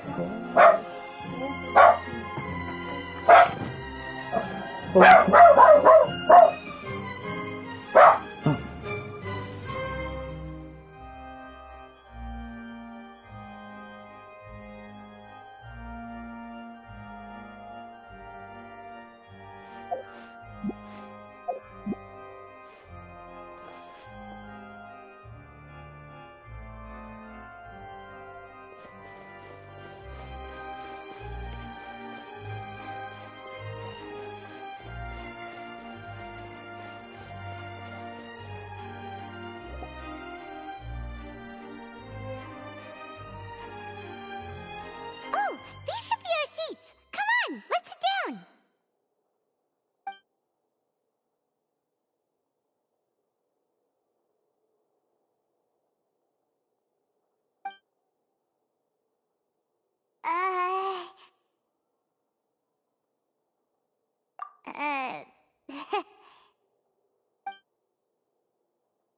Hey, traveler. Maybe we should strike up a conversation with the person next to us. Since we're sitting together and... you little... Of course you put this on Paimon. Excuse me, I did not realize you felt awkward. I am terribly sorry. I would be perfectly happy to chat with you if that is what you would like. Oh, so you heard all of that, did ya? Boy, you sure have good ears. Paimon thought she was keeping her voice down. Wait, that's not it. Paimon's... Sorry. Paimon's the one who was being rude, talking under her breath like that. So, let's talk, but, oh, Paimon's got it. You're also here. A friend, you say? Well, if Mr. Linny would like to be my friend, I would be more than happy to reciprocate. Oh, so you're not friends with Linny, then? Oh, this is getting more awkward by the second. Nice to meet you. Paimon is Paimon, and this is the Traveler. We just arrived in Fontaine. It is an honor to meet you two. I have heard of your deeds across Tevat, and as required by proper etiquette, I will also introduce myself. Oh, Monsieur Nervillet. What an honor it is to have you here to see my show. Ah, Mr. Linny. I should say it is in fact an honor for me to see your performance in person. Wait, Nervillet? I saw you all chatting just now, but allow me to introduce you to Fontaine's Chief Justice. That seat is always reserved for him. It wouldn't be too much to say that he's the symbol of justice and honesty here in Fontaine. Whoa! Sorry for being so rude just now. No offense taken. Being Chief Justice is merely what I do for work. Nearly every person has their usual reserved seat, so I'm not so special, really. And by the way, I should probably let you know, even though I would prefer not to. There's someone sitting up there in the VIP seats that has been striking a pose for quite a while now. I believe she is trying to give you a most elegant and impressive first impression. So I think you should take notice of her sooner rather than later. Otherwise, she may become flustered. My God, she is a fucking child. You're such a child. Huh? Oh, it's Farina, the Hydro Archon. Huh. She sure has a smug and satisfied look on her face. I can see why people Guess she compare has her no to idea Aqua, that you though. saw right through her act. Very good. That is for the best. No need to pay her any more attention. We may now enjoy the show. God. Huh? So is this what things are like between the Chief Justice and the Hydro Archon? All right, please wait just a moment longer. I've pretty much finished my preparations, and the performance will start as soon as the audience has made their way to their seats. Yay! The show's finally about to start! Paimon can hardly wait! Paimon's never seen a real live magic show before! God. Oh! Cinematic, Oh, yay! they're dimming the lights! The show must be starting! Che chega!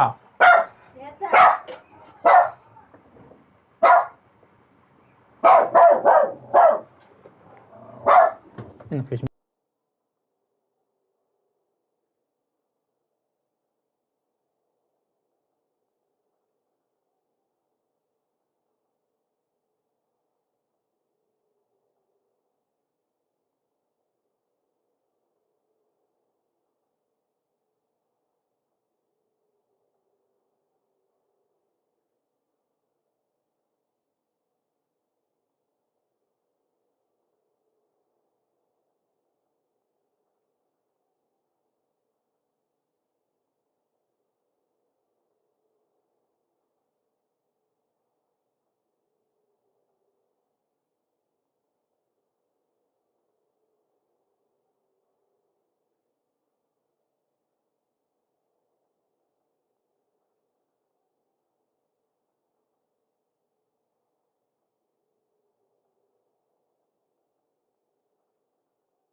Goddamn dog. Sorry. Paimon will try to stay quiet. Welcome, one and all, to the Opera Epicles. I am the star of today's show, Linny. And over here is my sister, Lynette, who will be working as my wonderful assistant. Please, let's give her a warm welcome. Hello, everyone. I know she may seem to be a little sleepy right now, but that's just a sign that she's nervous. Whatever. Now, some of you may be thinking, two vision holders who can freely manipulate elemental powers performing magic is not true magic at all. So, I would like to take a moment to assure you that elemental powers will have nothing to do with what you will witness on the stage today. You could also put the visions. Both Lynette and myself have removed our visions for the show. That way, even the gods won't be able to help us. Oh, good point. That's what makes the show real magic. Now, without further ado, let the show begin. Lynette will now exit the stage to make some preparations. I know you might miss her, but don't worry. She'll be coming right back on stage momentarily. Perhaps in an unexpected way. I'm sure she'll be stealing the spotlight soon enough. Oh, and before I forget, there's one more thing I should say. You never know what can happen in the blink of an eye. Already happened. A magician's greatest skill is making things disappear or appear. The possibilities are endless.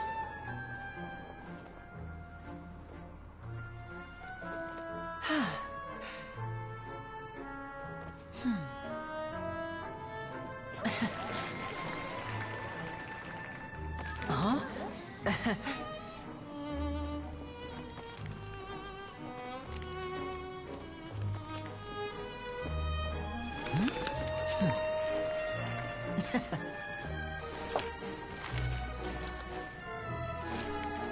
But this isn't what you came for.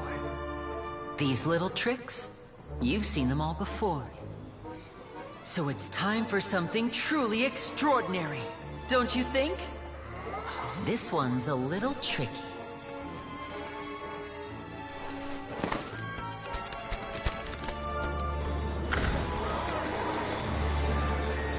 Using this water tank, I shall make my sister vanish completely, right before your very eyes.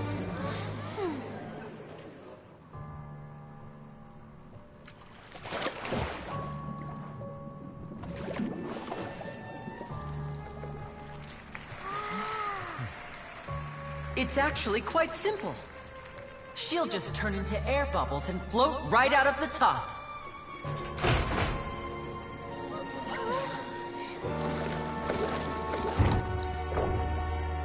Oh no! I told them to check all the props carefully. With the lid on, even air can't escape. An amateur magician would be getting very nervous right around now. Luckily, it's me on stage, so let me show you what a true virtuoso can do.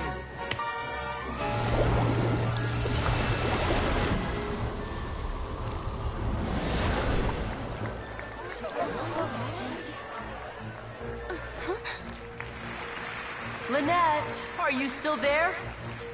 Don't go too far. We don't want to use up all our magic. Hi, I'm back. Uh-huh.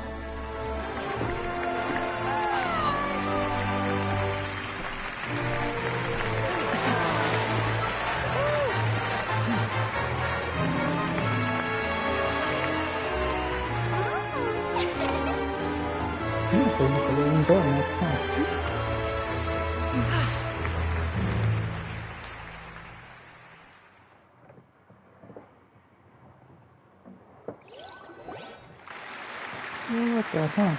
Whoa! What in the world just happened? How did he do that? Paimon didn't see him do anything! Wasn't Lynette inside the water tank? How did she disappear and then reappear out of nowhere? If we could see easily through his tricks, then that would mean that his skills are still lacking. To appreciate magic, you should focus on the show happening on stage, rather than getting caught up in trying to see that which has been intentionally hidden. Guess you're right. Paimon couldn't believe her eyes when Lynette reappeared. Amazing! Thank you everyone. I'm glad you enjoyed that performance.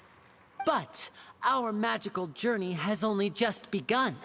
I've prepared even more astonishing surprises for everyone here. The magic of transformation and disappearance can go far beyond what you've just seen. That's his idol. I'm sure many of you are thinking that escaping the water tank was impressive enough.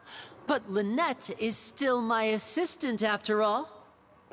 In which case, I have ample time to make all necessary preparations.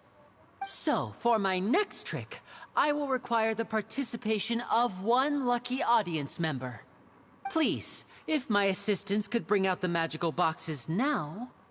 There are 2 boxes, and only 2 boxes. One is here, and one is there in the aisle among the audience.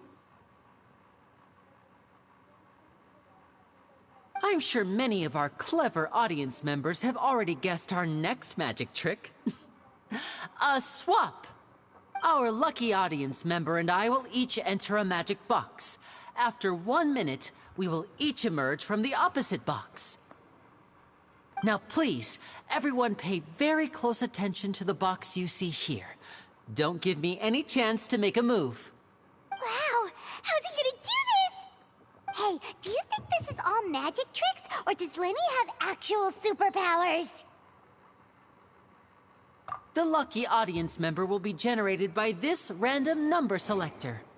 It selects numbers entirely at random. Even I don't know who will be chosen to participate. Now then, let's begin.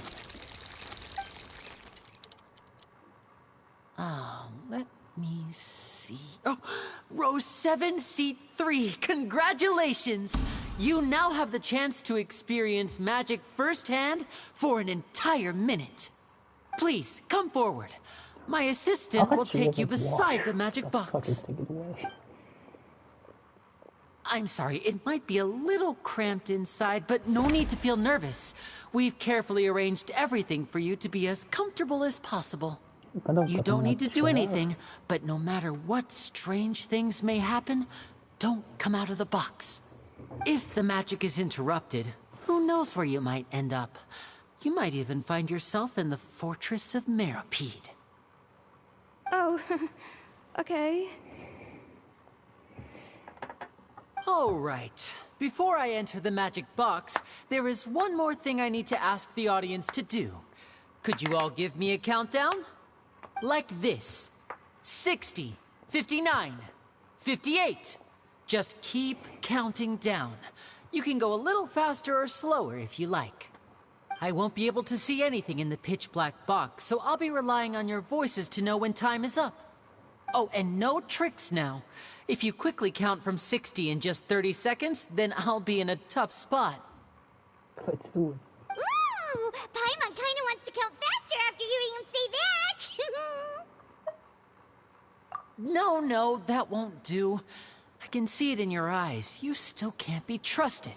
Let's practice together. Come on, repeat after me. 60, 59, 58. 60, 59, 58! That's right, perfect. Keep it going. All right, I'll see you all on the other side once you've finished counting.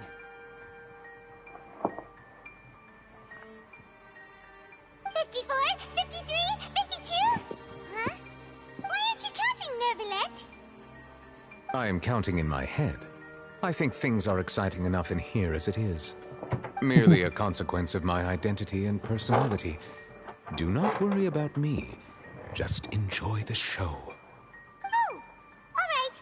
You look so serious that Paimon thought you might be feeling uncomfortable or something. 40, 39, 38!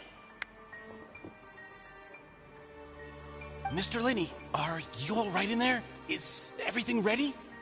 Yes, I'm fine. I'm just double-checking the direction of the magic. It would be a disaster if we get sent to the wrong places. For example, midair right above the audience? Even though he's saying that, Lenny doesn't seem nervous at all.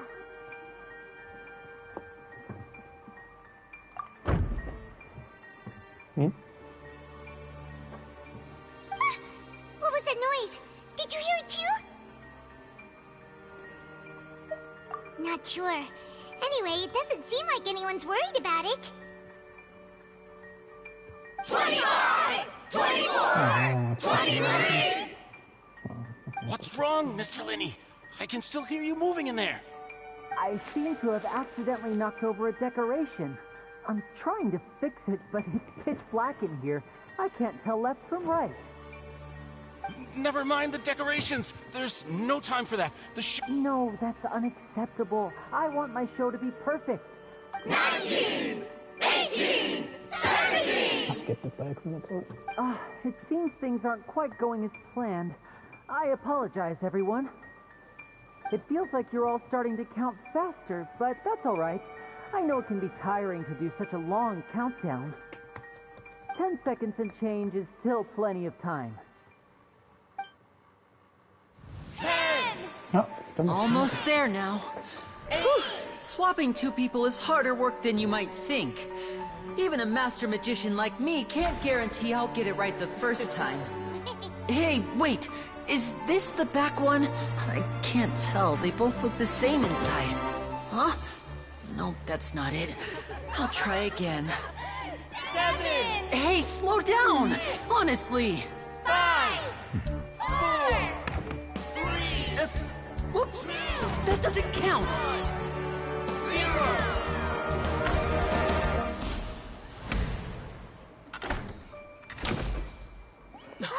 So that body. Ta-da!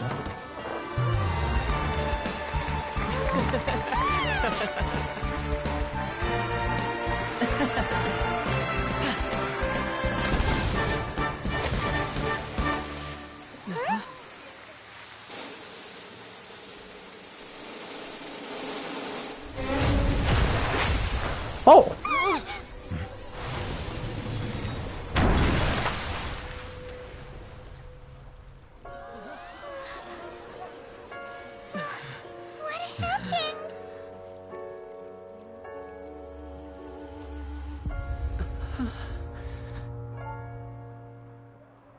Well, that's a fucking tragedy here, ain't it? Huh? Is this part of the show? Mr. Lenny, you're going to use magic to fix the stage now, right? What happened? Oh no. Maybe this isn't part of the show. The girl was still in that box, right? This performance is over. Medical staff with me. Guards, secure the scene and detain all the performers. Seal the exits. No one is allowed in or out at this time. Yes, that's right. If this was just an accident, then we must investigate the cause. But if this was all part of some scheme, then those accountable will not escape the judgment of the God of Justice. No need to be alarmed, you two. We'll get to the bottom of this soon enough.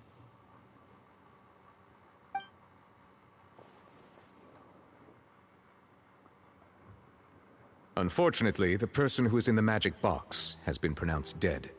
His name was Cowell, one of the assistants in Linny's magic troupe. Apparently, the fireworks on stage ignited the ropes that were suspending the water tank, which then caused the tank to fall onto the stage. As of now, we are still not sure why we found Cowell in the box, rather than the guest from the audience.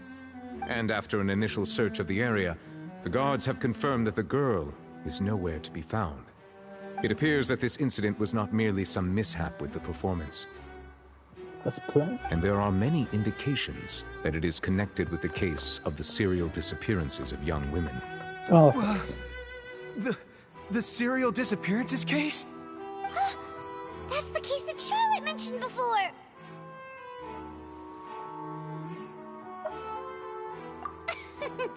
I know the truth. I can see through the whole thing. really. Using such a shallow and obvious mystery as his finale. Did he really underestimate us that badly? I say that our powerful magician, Mr. Linney, is now the prime suspect for the serial disappearances case. Huh? Why me? This whole thing was an accident. Oh, this all occurred during your magic show, did it not? The missing girl disappeared after being chosen, did she not? The deceased is one of your assistants, is he not? Now that I think about it, that whole speech about magicians making things disappear was nothing more than a provocation, a bald-faced challenge. That can't be right. How can Lenny do this? He was in the box on the stage the entire time. We can even hear his voice. Besides, before the show, he told us that he would like to catch the criminal behind the disappearances. He couldn't possibly mean catching himself. Save discussion for a later time, please. Lady Farina, may I assume that your comments just now constitute an accusation against Mr. Linney and his associates, and that you are pressing charges? Huh? I just think that he... Well, I think it might be a little early to talk about formally pressing charges. But what Lady Farina said just now makes perfect sense. Looks like she's gonna personally deliver justice. A kidnapping and murder carried out under the cover of a magic show. Lady Farina said it all. I mean, of course, my dear people. But what excites me even more than the obvious truth before our eyes is the opponent I'll be facing. That's right. I mean you, Traveler. You'll support Lenny, won't you? After all, he was the one who helped you the first time we met. Then there's no problem at all. But with Lenny's help, our little duel ended in a draw. But draws really are the most boring possible outcome. So, no more draws. Between the two of us, there must be a clear winner and loser. And what better place to hold such a riveting showdown and decide the true victor than here, on the grandest of stages, the Opera Epiclese. It wasn't a draw. She obviously lost last time. I understand. Charges have now been pressed, and as such, a trial is in order. Well, Traveler, seems Lady Farina has set you in her sights. But putting her dramatic rhetoric aside for a moment, I would like to ask you, are you willing to act as Mr. Linney's attorney and defend him in this case? Very well. The trial will be held a day from now in the Opera House. Both sides may investigate the scene to build their cases and search for the truth.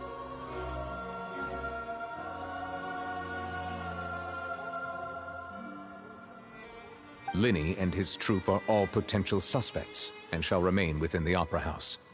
The audience may begin to leave in an orderly fashion once they have been cleared by the guards. A day isn't that long. Let's see what kind of case this big-shot Outlander can build in such a short amount of time. I'm really quite looking forward to hearing it.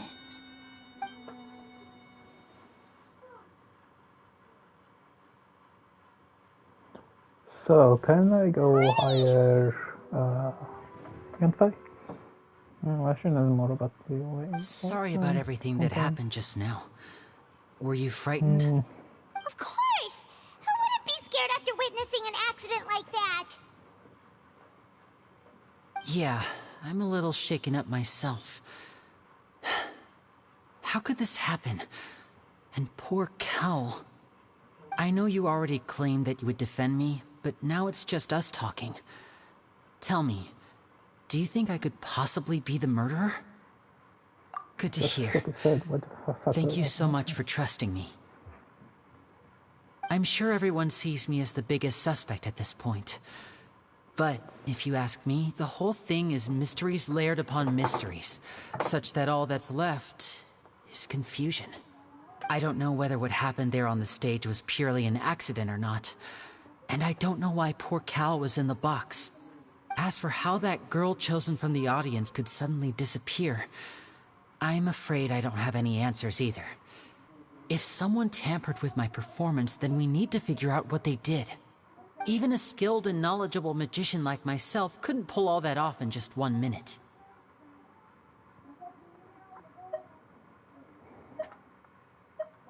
Which is precisely why we need to investigate. As this book says, the impossible could not have happened. Whatever happened must have been that which is possible. My fucking god. Paimon bought them when we were reading at the bookshop in the city earlier. Pretty cool, huh?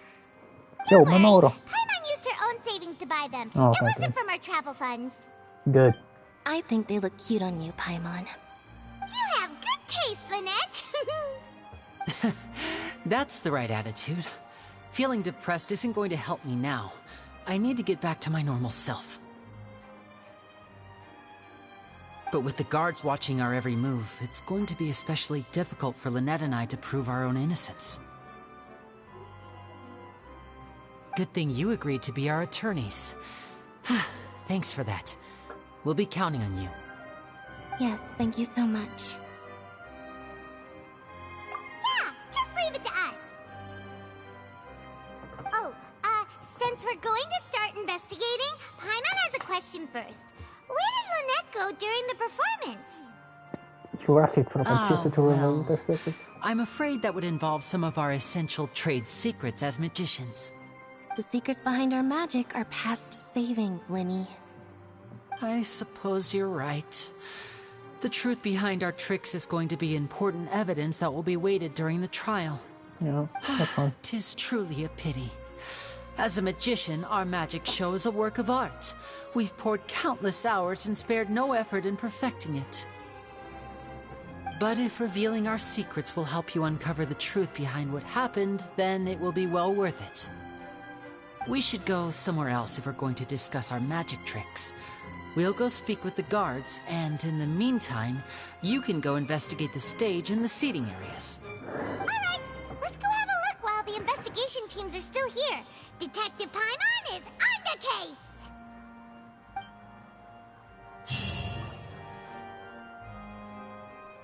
Hello, officer. How's the investigation going? I see. You must be the traveler that Lady Farina mentioned. Listen, I'll be perfectly honest with you. I'd avoid getting mixed up in this whirlpool of a mess if I were you. Huh? What do you mean? Come with me and you'll see. The deceased is one of Linny's assistants, named Cal. Even though he hadn't joined the troupe long, he was hardworking and everyone generally liked him. The assistants are usually in charge of setting up and inspecting the props, as well as assisting with the show and keeping the crowd engaged. As you probably saw when you were in the audience, the water tank suddenly fell and smashed the box with Cowl inside it. This is the real mystery. We've already searched the scene and were unable to find any traces of the girl. However, if you look carefully, the box was positioned directly under the water tank. The ropes holding the tank were then burned by the pyrotechnics on stage, causing them to snap. All these factors lining up so perfectly makes it hard to see this as a mere accident. If anything, the more logical explanation is that the whole incident was intentionally planned, and Linny is the most likely person to have access to all these areas. But he doesn't have a motive. Well, she stole my line. Are you both good friends of his? Well, you can't say we're good. So in just a short time, he was not only able to win your trust, but even I know there's no such thing as magic. The real trick of a magician is I've seen a lot of cases, and I can tell you that people are the least reliable kind of evidence.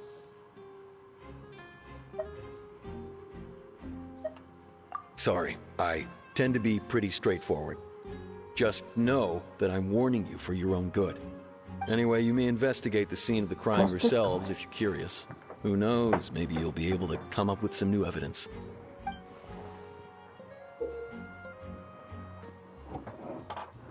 Oh, good. Not that we can do this more time, but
So this is the rope that broke and caused the water tank to fall. The rope looks pretty durable. How can it be burned through so quickly by fireworks?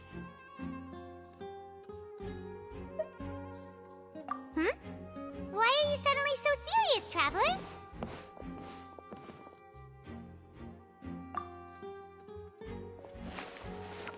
Whoa. Look! This bit is made from different material! Most of it was burned away, but there's still a little bit of it left. Huh. So if a rope meant to hold something was made with that kind of material in it, then wait, Paimon should write all this down.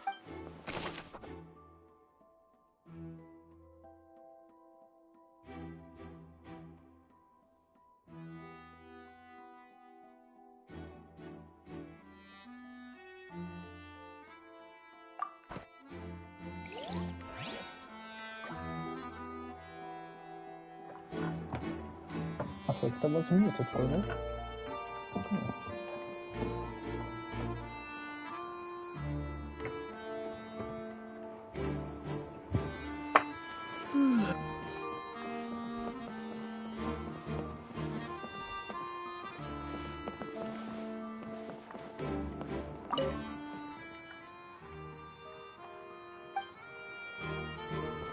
I thought it wasn't.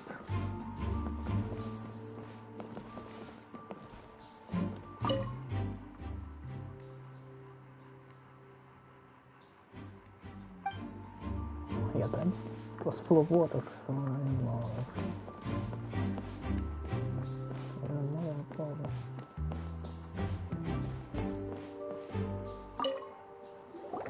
Hello there. What are you investigating? Oh, this location has also been cordoned off because the Magic Troop members are currently considered prime suspects. The investigation team is still collecting evidence.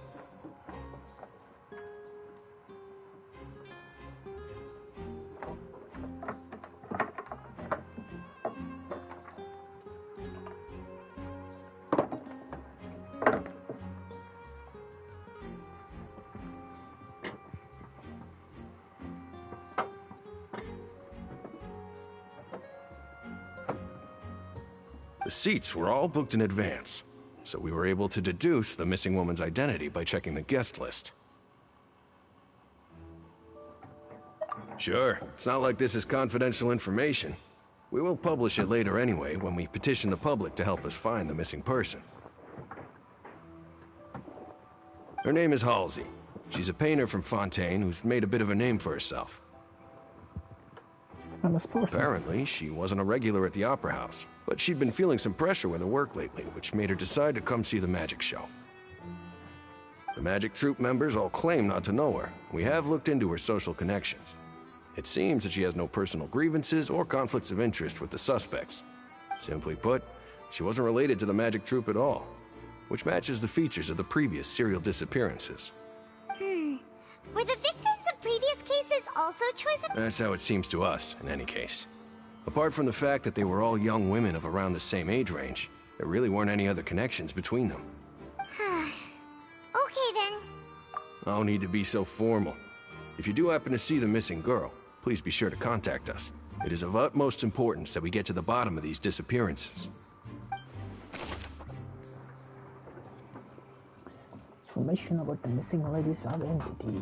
Also, is the missing person. She is a famous painter and came to watch the magic show in order to take a break from her own creative work. She is known She is known to have been entangled in quarrels with any other members of the Line's magic group.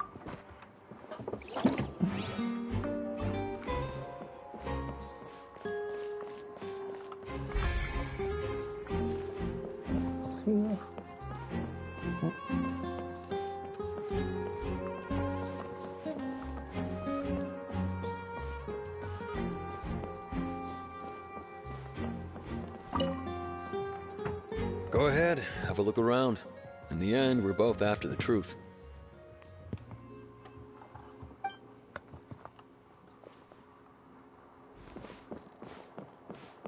Now we can open it during dialogue. The investigation team has some new findings. Turns out there's an issue with the random number selector after all. Okay.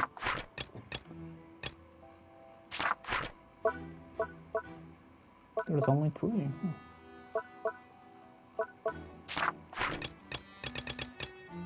What's up here? See, I told you. What if the machine picked some big guy's seat? You think the murderer would have still made his move then? Sorry to interrupt, but we're helping Linny and Lynette with their side of the investigation. What were you saying about the number selector? You're trying to help them? Linny used the machine to pick a random member of the audience during his performance, right? Well, we thought there might be a serious problem with the machine, so we had it taken away for further inspection. It turns out that the seat number it picked wasn't random at all. The machine picks that same number every time. I'm sure you already know that you have to make a reservation in advance to get a seat, regardless of whether it's a trial or some performance. Oh, it wasn't. In other words, Linny knew who would be sitting where from the very beginning. Oh, the true culprit. That much checks out. Bet you see why I was saying it'd be tough to make a case for Linny. Even though it's bad for Linny's case, Paimon had better write it down. Random number selector. This device was used during I cannot speak. This device was used during Rene's magic performance, such as a locking member of the audience. However, the guards are found that it will generate the exact same number no matter what. Clearly, holy shit, someone has tampered with it. Okay, look at where to practice my English.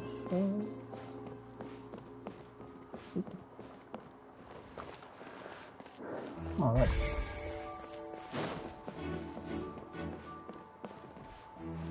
Linny's magic tricks. Look, doing magic tricks is one thing. Pulling off a crime is something.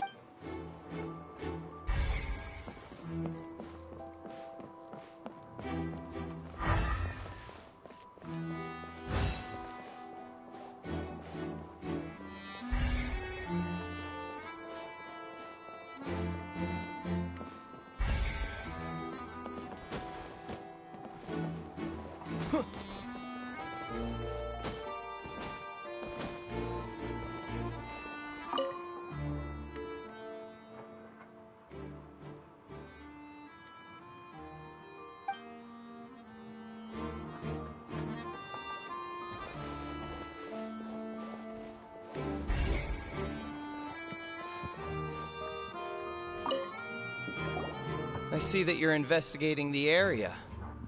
Well, it just so happens that I'm interested too. If you find any new and interesting leads. We don't have too many thoughts yet. Then why don't I tell you my hypothesis? The thud? Oh, you mean the sound that happened during the countdown? Yes, exactly.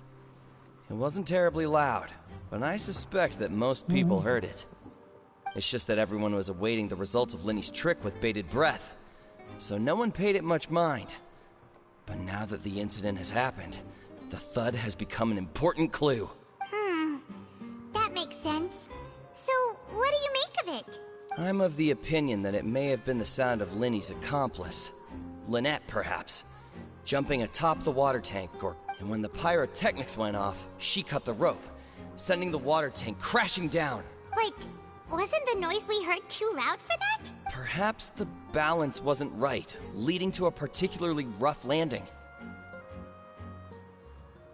Oh, that's true.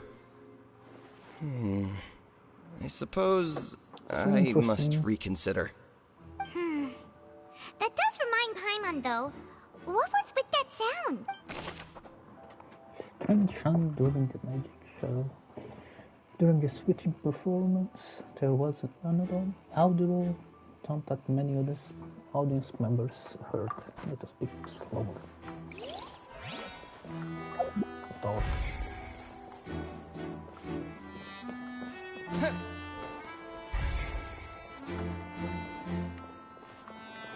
Should be able to investigate the whole thing.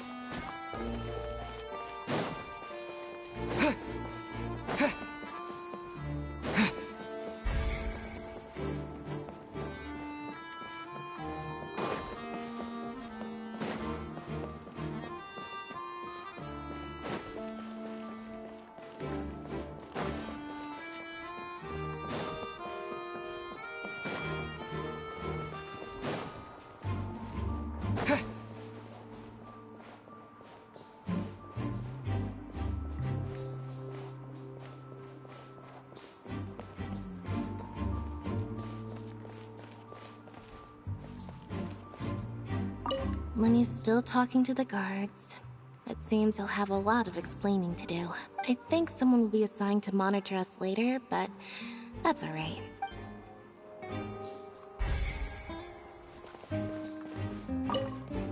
Lenny's still talking to the guard. I think someone will be Okay, I was talking to me.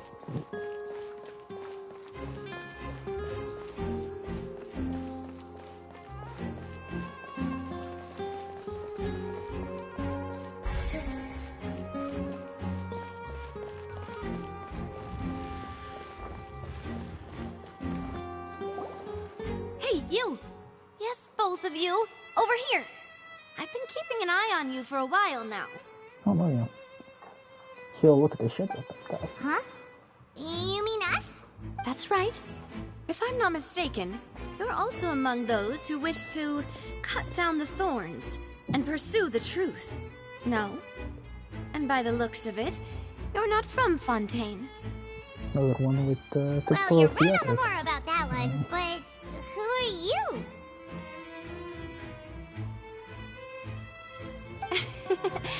Have you never heard of the Spina di Rosula? From mediating disputes and providing protection to solving conundrums, you name it, Spina di Rosula does it. You just came to Fontaine, you just healed yourself, say that. And I, Navia, have the honor of being its renowned president. Though those who play by our rules call me boss. I'm Silver, her attendant. Pleased to meet you. And I'm Melus. Demoiselle's various daily needs and affairs are under my purview. Huh? Boss? Demoiselle? What gives with the names? Well, I am the second generation president. Melus and the others are still used to my previous title. My apologies, Demoiselle. Should you prefer, boss, I will endeavor to use that instead. No, no need. You don't have to call me boss. Just Navia is fine. Okay. if you say so. Not that we're members of Spina di Rasula anyway. All merely trifling details. Never mind. Now, back to the situation. That's right. I've always kept an eye on the serial disappearance cases. My interest stems from a matter back from my father's time. Judging from the look of things, I find Linny an unlikely mastermind. Really? We think so too! That's why we're looking for clues now.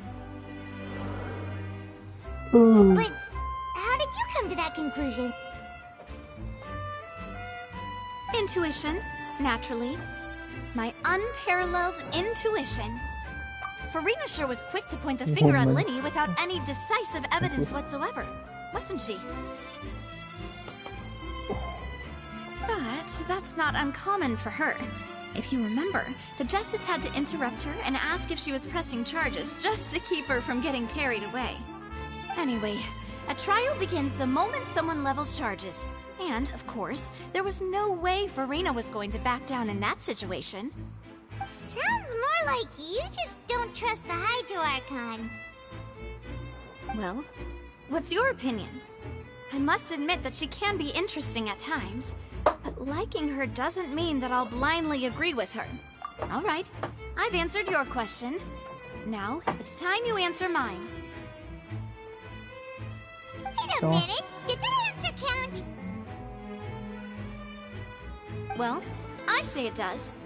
But don't worry, you won't hear any pointless questions from me. In your opinion, do you think it's right to treat a trial like it's an opera?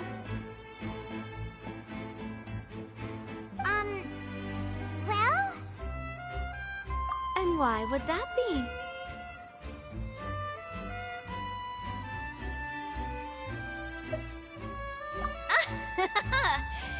See, Silver and Maloose?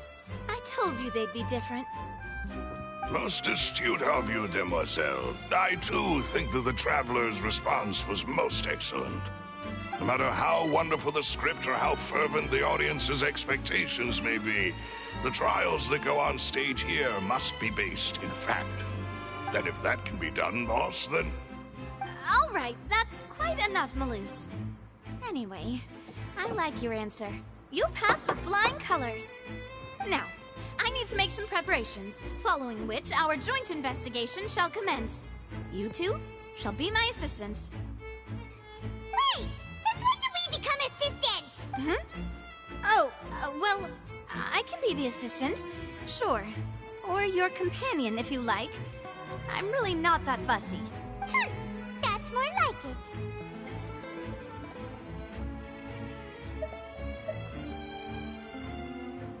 Far be it from me to brag, but I believe that you wish to save a friend from false accusations, and we wish... You have a point. You're quite the talker, aren't you, mister? And what about you over there? What do you think? You seem like you've got something on your mind. I have nothing to add. Oh, all right. We'll be making some preparations first. Just be sure to let us know if they start revealing Linny's tricks. Thanks! Yuk. Jangan itu apa tulisnya? Oh, good.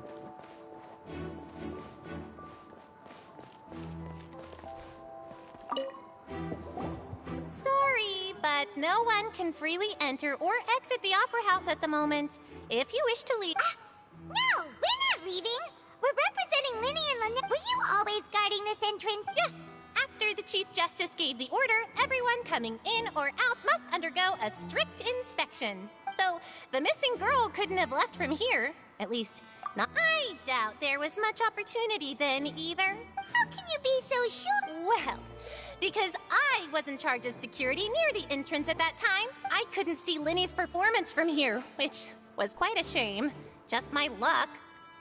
But still, I did not abandon my post, and I stayed put no matter how loud the applause was. If someone had so much as even approached the door, I would have noticed it. We Melazines are good at that sort of thing, you know. So, it's safe to say the girl couldn't have left through here. All right, thank you for your help. This will be useful info.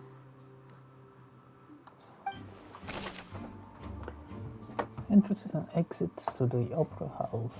No one left the Opera House during the magic show, and after the accident happened, only those who had their identities cleared by the guards could leave. We've checked everything of note here at the performance venue.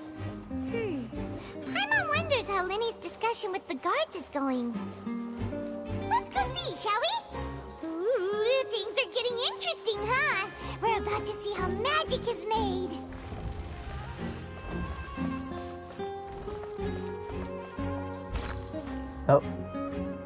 Cái hướng với cả các bạn. I'll catch up.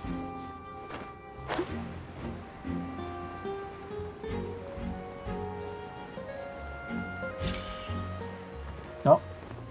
I'm gonna leave.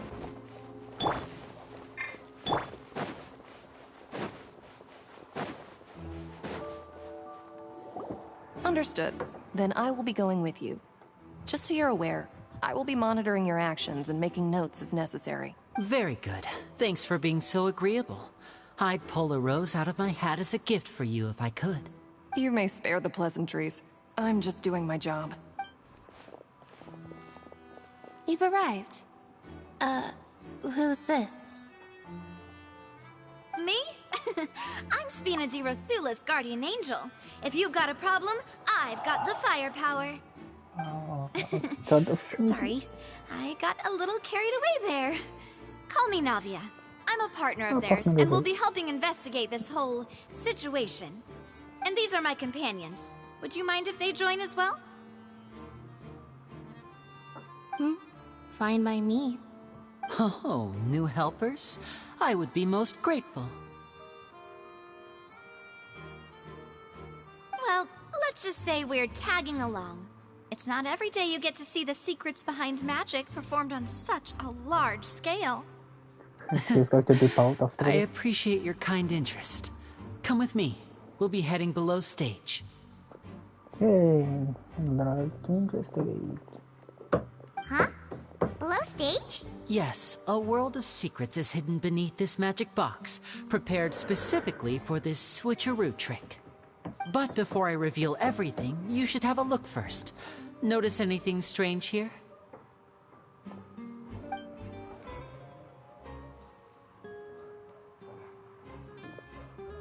I'm not trying to be dramatic. Remembering the details of a trick will help you understand the methods used to perform it more easily. Huh.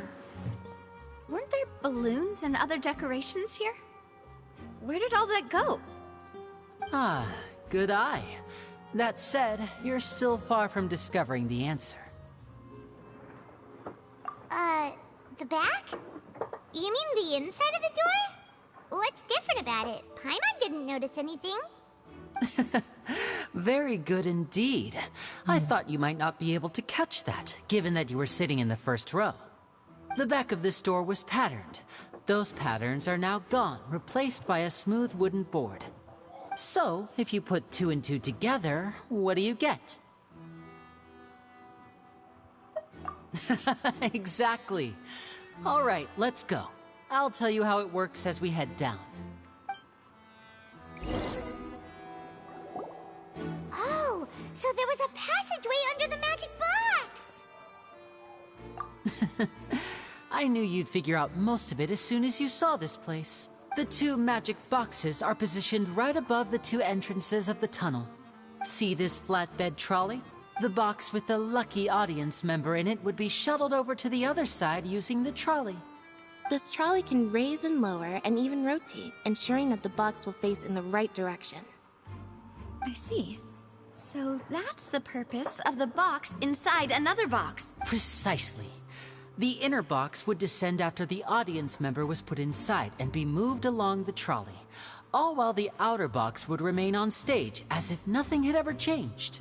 So that's how you did it! Once the box was lowered, the trolley would store some energy through this device here, with which it would complete the rest of the steps. The audience member would only be able to feel some slight movements in the dark, and by the time she walked out, she would already be back on stage. Right! You were talking that whole time, and you even came out for a moment near the end! Ah, yes. A phonograph operated by Lynette was used to achieve that effect. My assistant and I had already scripted our conversation beforehand. When the countdown began, I had already gone to the opposite box via a tunnel using that ladder. And what about Lynette? Where was she? I was in the mezzanine space in the back of the box. Oh, interesting! That's how we were able to coordinate Linny's lines with the assistant. And, by the way, I was the one who walked out of the box at the end. I mean, we are twins. All it takes is a change of clothes and no one can tell who's who. And that's my favorite part of this trick. Only Lynette and I can perform it. Oh. So that's how it all worked! Wow! Every detail you revealed was more amazing than the last!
Lynette would briefly walk out of the box and then go back in, jumping into the tunnel and escaping before the box on the trolley could finish ascending. And then I walk out of the other box in the audience area, and the trick would be complete. The operative word here being would. But as you saw, Cal was in the box, not our audience member. She, on the other hand, mysteriously vanished. We really don't know how that happened. If not for that interlude, this would have been an astonishing trick. I probably never would have figured out how you pulled it off. And yet, to think that someone was able to use this magic trick to commit a crime. Could we have a look around? I think we can come up with some more leads. This is the scene of the crime, so Lenny and Lynette are not permitted to stay here. I'll escort them back up. Yes, of course. No need to be so strict now. I won't disappear into thin air, you know. That's a bad time Thanks, to make everyone. a joke about it. We're counting Come on you.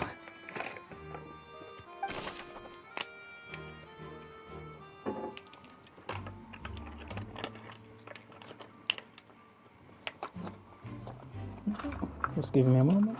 I'll read that in a bit.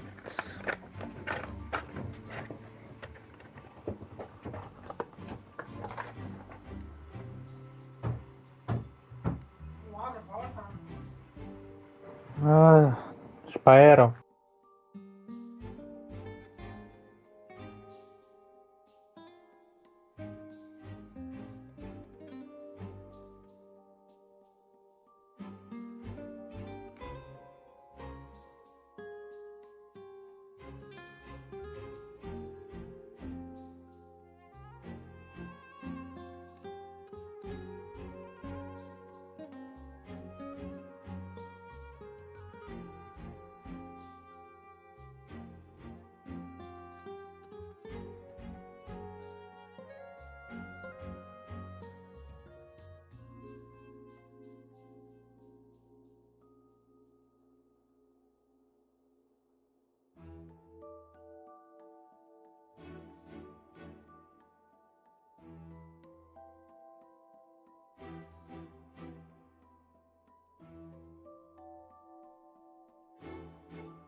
Okay, I'm back.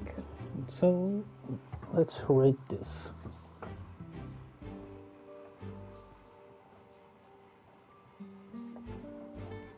Sorry, but she knows. Lina gave a detailed account. Sorry, the magic trick. Lina gave a detailed account of how the trick was supposed to work. By using a box inside a box, the idea was for the box containing the audience member to be transported across the tunnel underneath. Lina himself would also use this tunnel to get to the other side. Meanwhile, having changed her outfit, Lynette and her assistant would have changed. Did they change the person? No, Lynette and their assistant would take charge of on-stage interaction.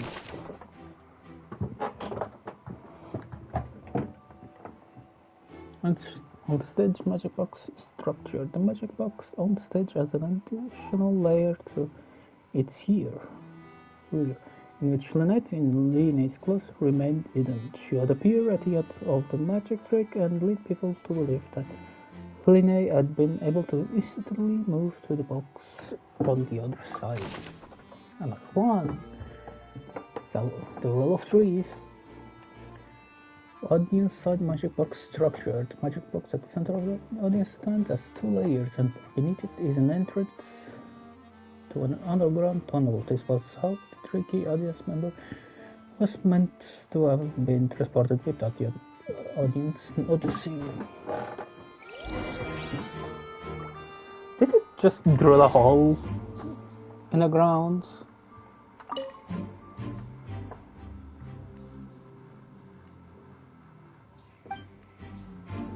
Oh, sorry. It should be the control device for the trolley. It seems to be able to operate automatically.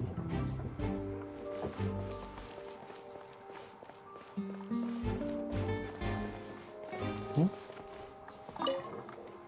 this the trolley? What's this? No. Looks like a hook tied to the end of a rope. Huh? There's all kinds of odds and ends here. Perhaps it was a prop for a different trick. But why would it have been left here? The true suspect used it. Whatever it is, let's make a note of it first. Dropped hook rope. A rope that has fallen to the ground. A metal hook has been tied to one end of this rope. Its rope is unknown. It's unclear.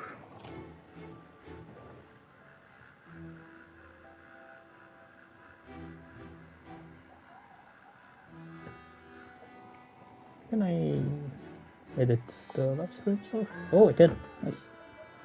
No, it's not for kids.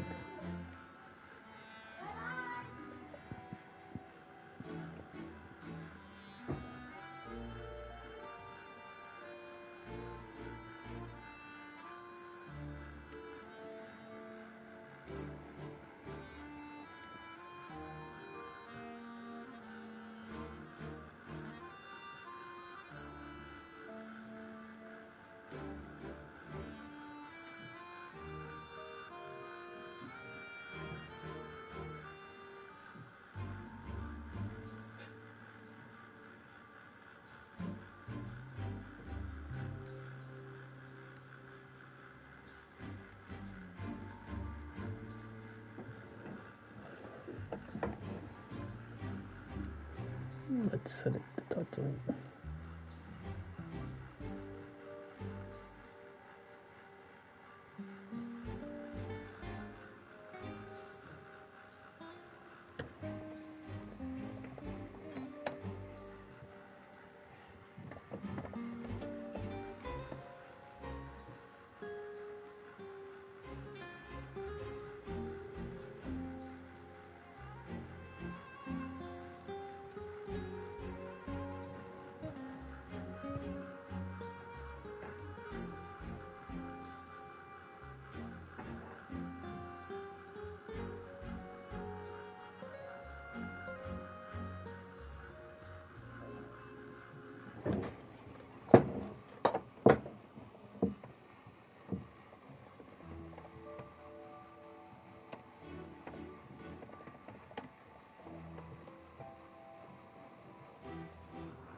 Just updating something. Sorry about that if someone comes in.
Here we go.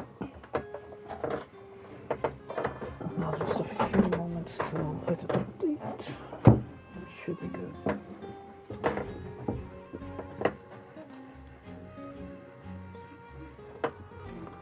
Yeah, let's keep going. Drop hook rope. A rope that has fallen to the ground. A metal hook has been tied to one end of this rope. Its use is unclear.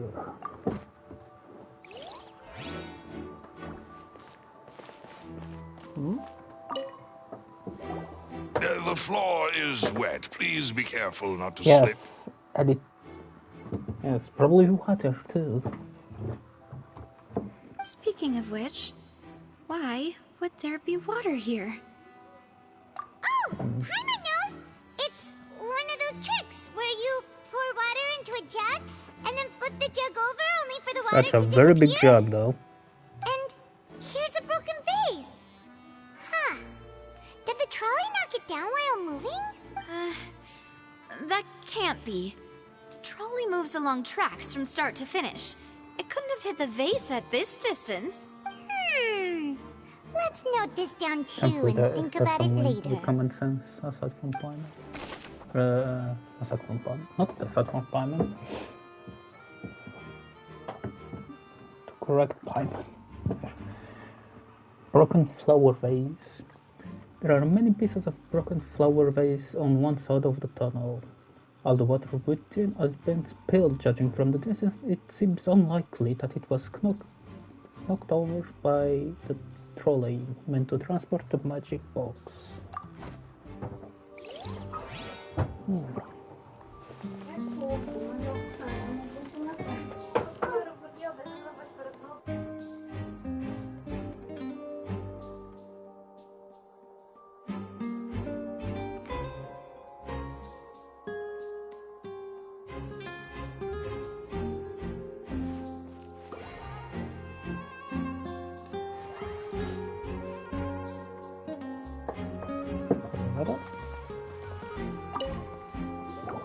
Oh, these are the clothes that the lady chosen from the audience was wearing, right? Her clothes are here, but she's nowhere to be found. Right. And do you really need to do that if you're kidnapping them? Ugh, this is so confusing. Paimon doesn't want to be a detective anymore. They're getting kidnapped.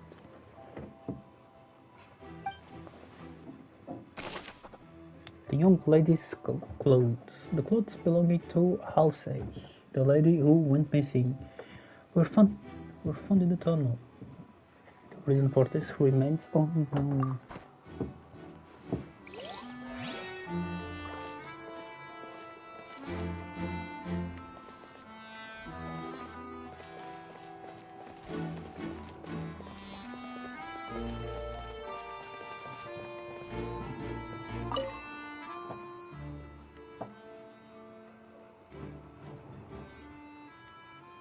High precision is required to complete this magic show, and the tracks are perfect for making the trolley stay on a designated course.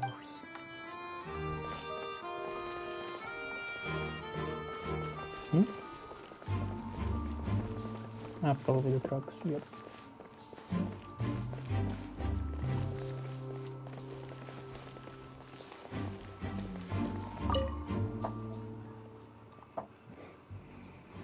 All kinds of props and costumes are effortlessly stuffed inside.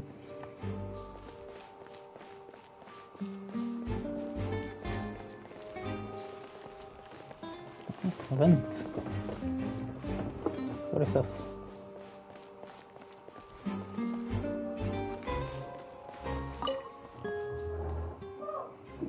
Trolley is crucial for transporting the magic box to the other side. The culprit must have used this to execute their plan.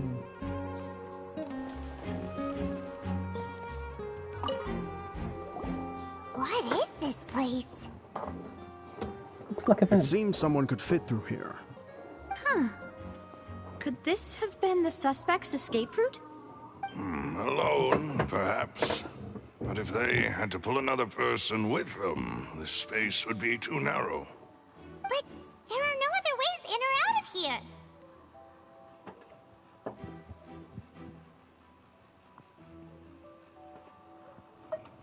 and Linnea and Matt were in a magic You're magic right! boxes. Let Paimon write that down.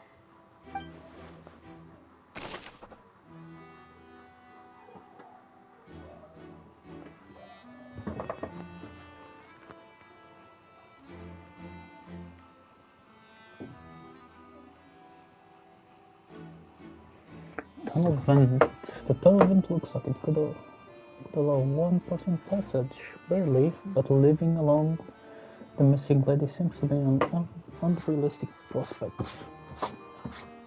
Unless the missing lady is supposed to go missing. Seems we're just about done investigating down here. Yes, let's head back up.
I did not examine the ladder. No, nothing much was added.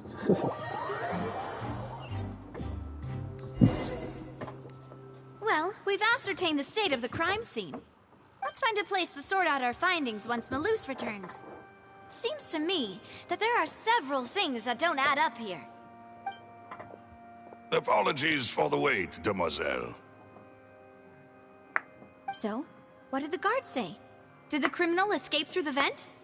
They believe the odds of that are very low, since the vent leads to the Opera House's basement. The guards have checked the area carefully.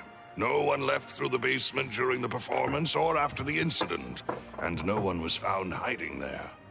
So the tunnels become like a secret chamber then! You know, like the kind you usually see in novels!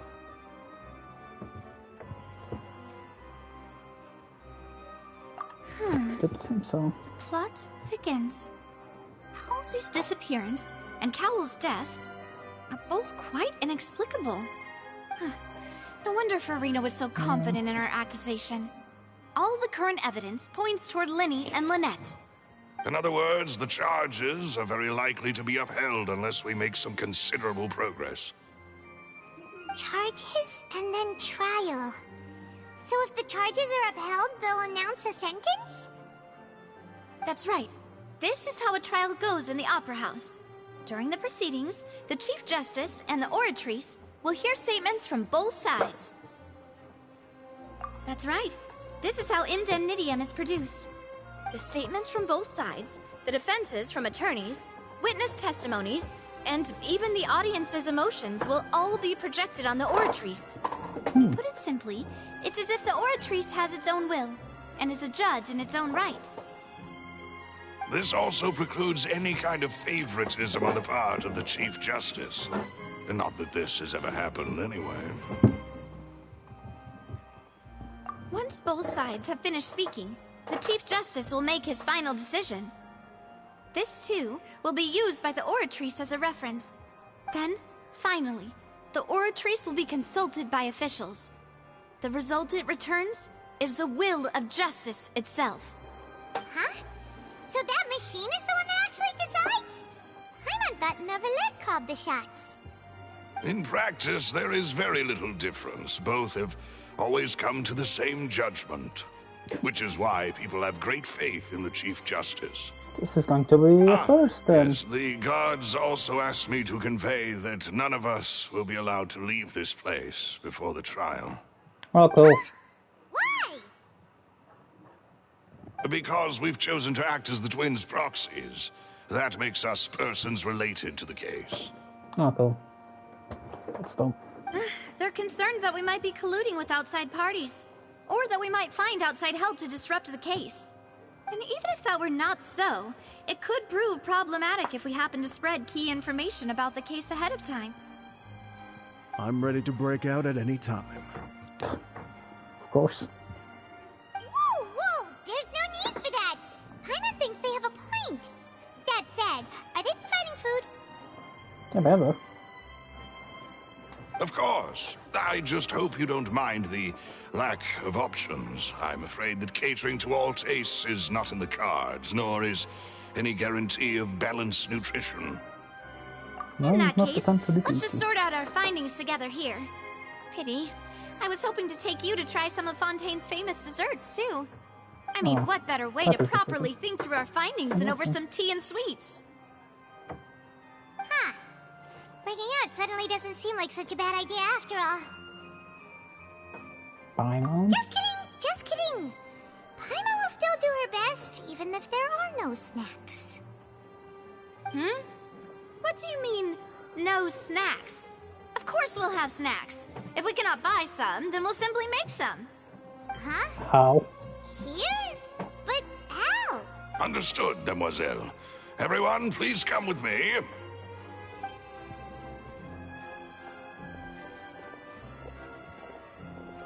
No? Wait, This should be you're fun. carrying a portable stove with you? How the Yes, fuck did I you must be carry that? prepared to meet the Demoiselle's baking needs whenever the fancy strikes her. I have eggs, sugar, and almonds at the ready. What the fuck? Well, you're not once to talk. Good work, Yeah, you also two. will Then I'll get do to that it. in 2000. Please sit tight for a moment. You'll get to taste my awesome snacks soon enough. These three are quite the interesting group. Must be a spinach hijo su.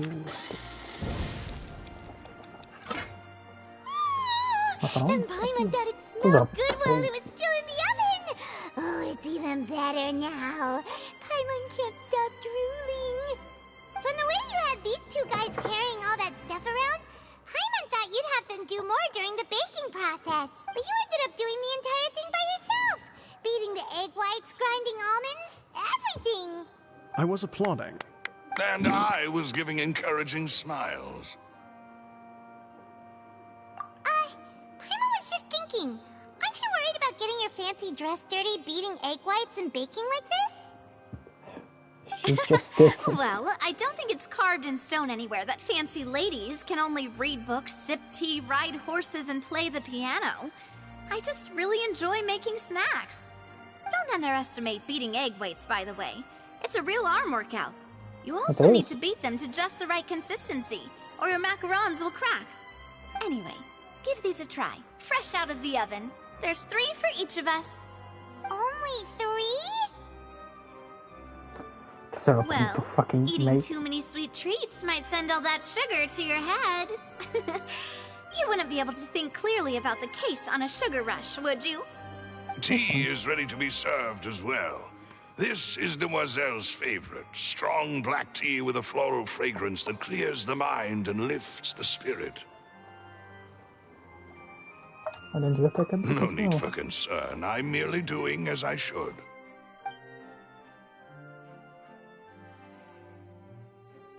right then. Down to business. As Paimon mentioned previously, the tunnel seems to be something of a secret chamber. However, we can assume that Linny and Lynette were not alone within it. Some criminal also occupied its sealed confines. The magician twins could have committed the crimes, of course, but they lack any logical motive. Exactly! Why would they do such a thing right when everyone was watching? The flower vase and the thud we heard during the performance could indicate some altercation between Halsey and the criminal in the tunnel, resulting in the shattering of the vase, the discarding of her clothes, and her abduction. Perhaps the criminal thought that since she was chosen from the crowd, she would be too easy to identify if she was still wearing the same clothes.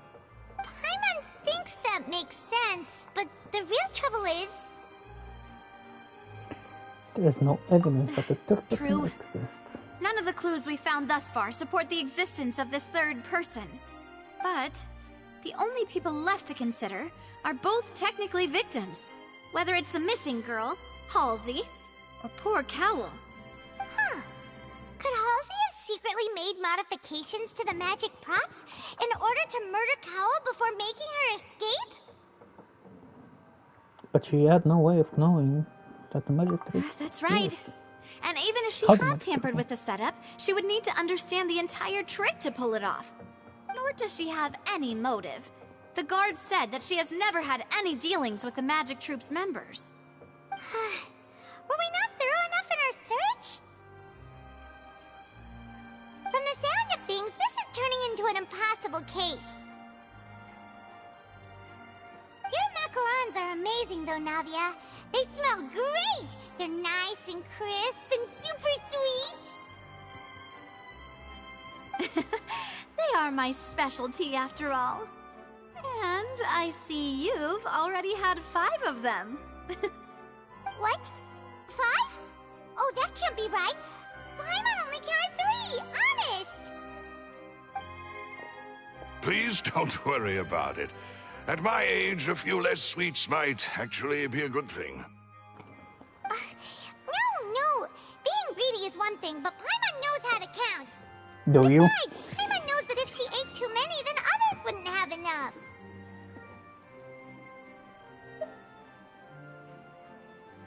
Wait, even you don't believe Paimon? How could you? If Paimon ate those 2 extra macarons, then may they turn into stone in her stomach! All right, we get it. Well, I suppose one of us might have gotten too engrossed in our chat and eaten them by mistake.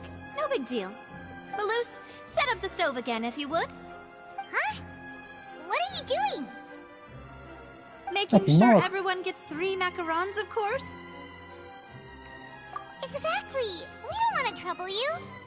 As you wish, demoiselle. And I have the egg, sugar, and almonds.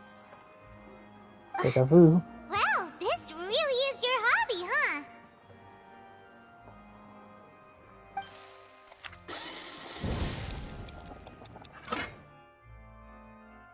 Well, that's it for snack time. I'm going to have another look around the area. I don't know what we're looking for yet, but we've still got some time. As attorneys, I suggest the 2 of you think the case over again. It would be awkward if you got all tongue-tied on stage during the trial. Alright, thanks for your help, and for the snacks. It was nothing. A small task for the Spina di Rosula. Silver, Malus, it's time to go. I'll be back if I find anything new.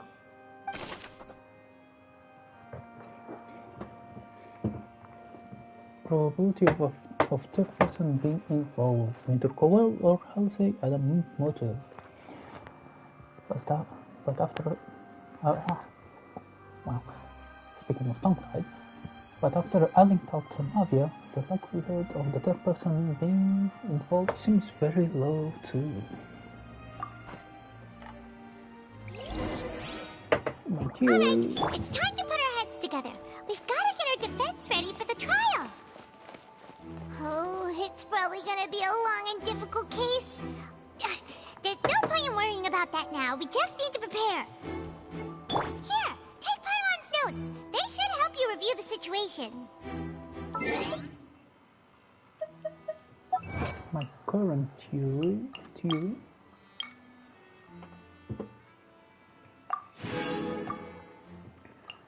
is that Halsey is the same missing girl from the August cases, and for some reason she had to go missing, to vanish. You want to learn some Favonia's work? All right then, I'll teach you. Oh yes, I'll teach you all right. Mark my words.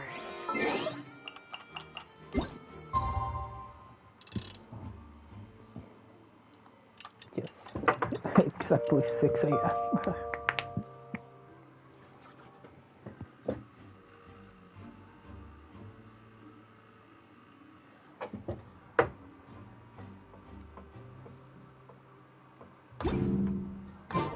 Knights and aristocrats share the same cultural heritage. Oh, like it was a fucking...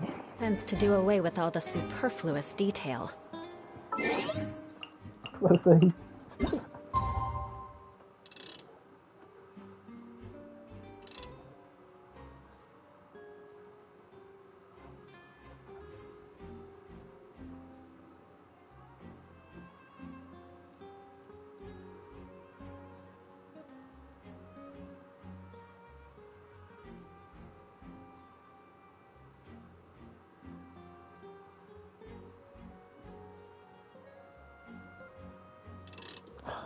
My finger was starting to slip.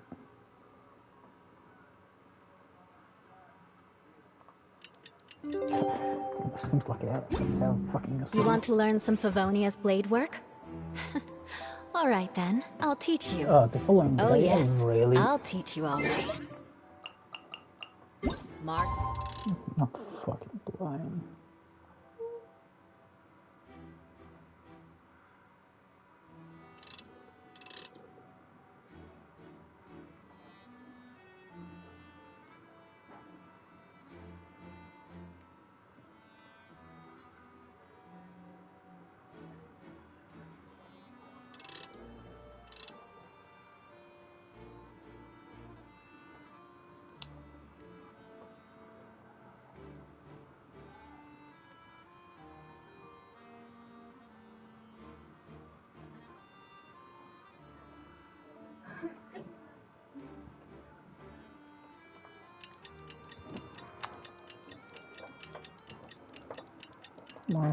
Almost.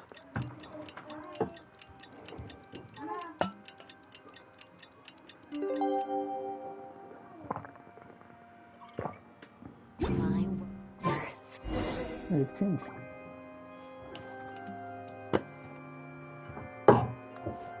Oh. Maybe I'll be a bunch on just before.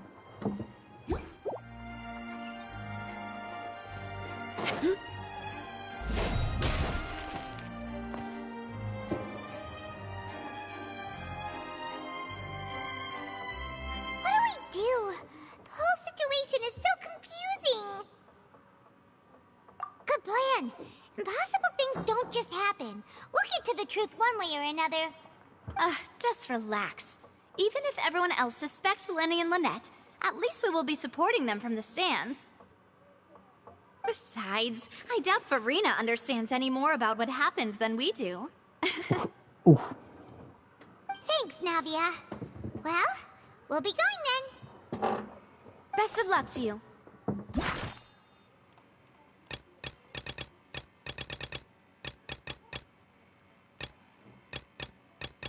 I hope this will come up during the trial. What the shit?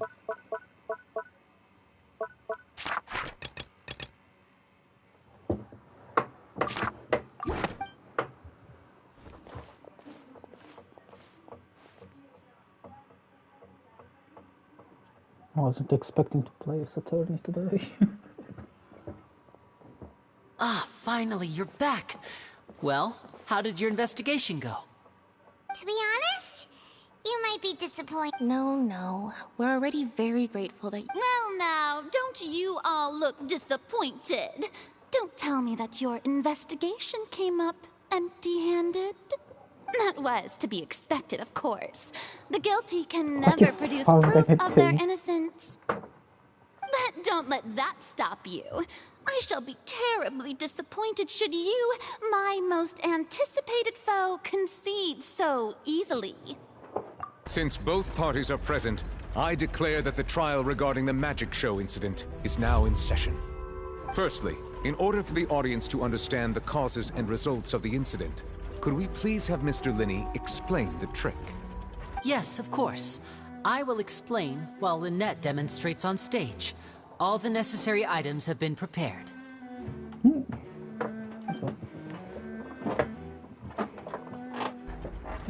Thank you, Mr. Linney. In that case, I take your statement to be that you ran to and remained hidden within the magic box in the audience stands once the trick began, and thus could not have committed the crime. Is this correct? Yes, that's correct, Your Honor. In that case, I call upon the prosecution. Lady Farina, do you wish to refute his statement in any way? Why, of course I do. Allow me to take the first shot and break this case wide open. Mr. Linney is clearly lying. There is no way you could have been in the box the whole time if you were to abduct Halsey and murder Cowell. In fact, I'd say you were hardly in that tunnel at all. That is simply your hypothesis based on the presumption that I'm guilty. Oh, is that so? Oh, shit. And if I may Also, ask, what did you hear while you were inside your box? The roaring countdown of the crowd, of course. That's how I kept track of the time and built anticipation for the finale. And you didn't hear anything else at all? Nothing that might leave an impression of any kind? No, nothing. I see. But when the count reached 30 seconds or so, there was a thud. One so loud that I believe practically everyone heard it. Huh? Hey, hang on. Something's not right here.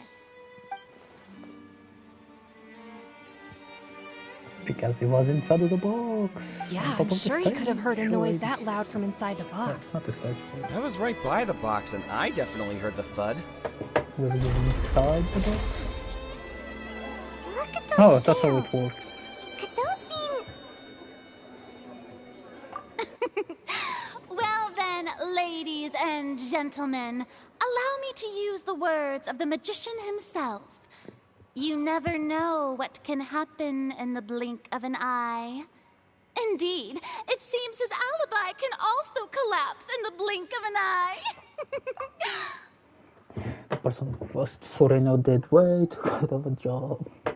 Of course, I have armed myself to do far more than smash your alibi. Confidence cannot go unfounded, and my foundations are rock solid. Tell We'll me, see about that. aren't you and Lynette actually from the House of the Hearth? The House of the Hearth? Oh, well, that's a surprise, for sure. No wonder they did something like this. So the serial disappearances were the Fatsui's doing. Now it all makes sense. I've got a feeling that what happened on stage probably wasn't just an accident. That's irrelevant. Our identities have nothing to do with what happened. Indeed. Then perhaps you could tell us everything that happened during that 1 minute. Your first priority is to prove yourself innocent after all. I'm sure there is little that needs to be kept secret now. Unless your script already has holes in it. The Outlander is speechless. My, oh my, don't they look flabbergasted? Now comes the infighting and discord, I suppose. This was almost too easy. Good thing I made all those preparations. Seems the all-nighter I pulled last night is really paying off. you tell us this before?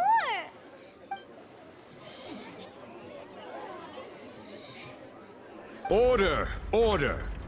Mr. Linney, allow me to re-establish the facts. Lady Farina has raised 2 points. First, when the thud was heard in the Opera House, you were neither in the box nor the tunnel. Second, you and Ms. Lynette are both members of the House of the Hearth. Are these claims true? Even if, although the last claim might be true, what does it have to do with the case?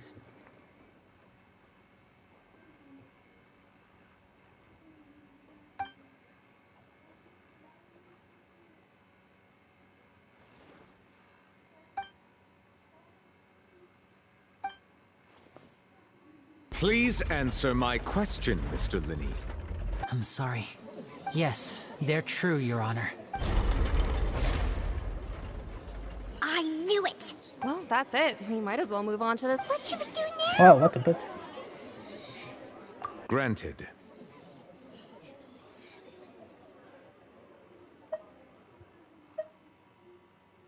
In that case, what is your request?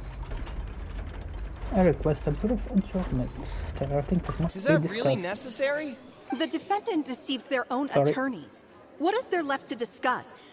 Order! Order, I say! Your request is reasonable, and we shall adjourn. This trial will reconvene in 1 hour. So you would stick to Mr. Linney's defense even after knowing what you do now? You certainly have more professionalism than I thought. In that case, my dear audience, let's allow the joy of victory to steep for a little while longer.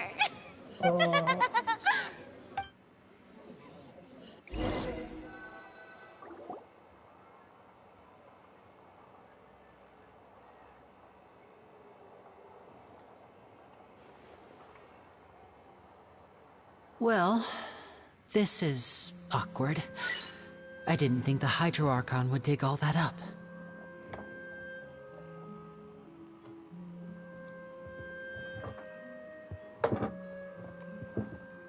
I'm sorry, Traveler and Paimon. Yeah, sorry. Paimon doesn't know where to start. We trusted you two. We based our entire reasoning on the assumption that you weren't bad guys. Not they Not are. to set the wrong tone or anything, but Paimon's really mad. I'm Paimon very is also sorry. from the hall. I know you're angry, and reasonably Child is so, also but from that please, house. let me I think it's explain. not, bad.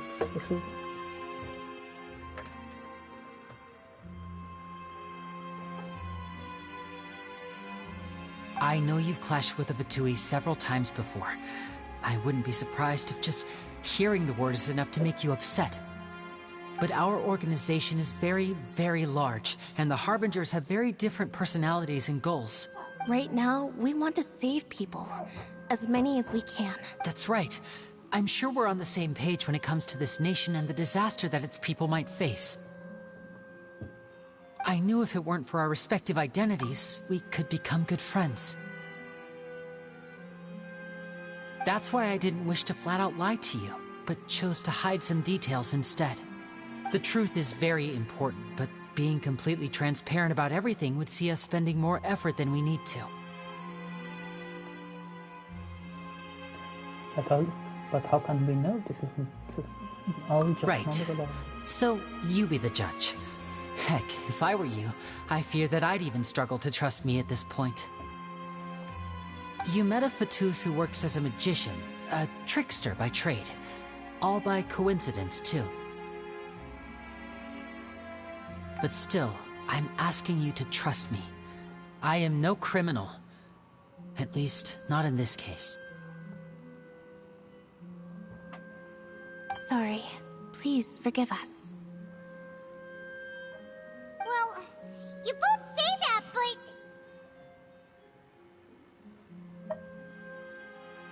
Where did you actually go while the trick was being Right. performed? Let's hear your answer first, and no lies now. Of course. I'll answer any question you ask. We've been trying to find out how the Oratrice operates. We want to know why it has a consciousness. Why can it deliver sentences accurately? During our investigations, we learned that the machine's core is beneath it. From that moment on, Lynette and I have been designing this box swap trick with the objective of getting close to the core. Is that why you needed a whole minute? That's right. In truth, the audience would take about 75 seconds to count down from 60, while I would only need 15 to get to the opposite box.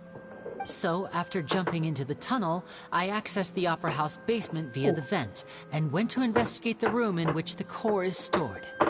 That air vent was created during the construction of the tunnel specifically to execute this step. Well, nothing.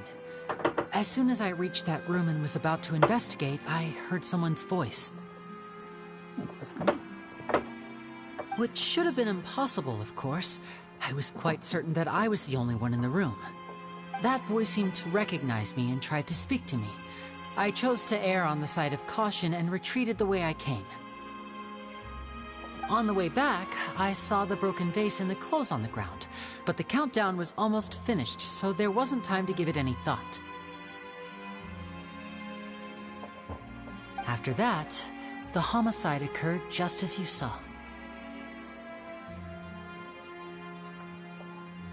Well, that explains why you didn't hear the thud.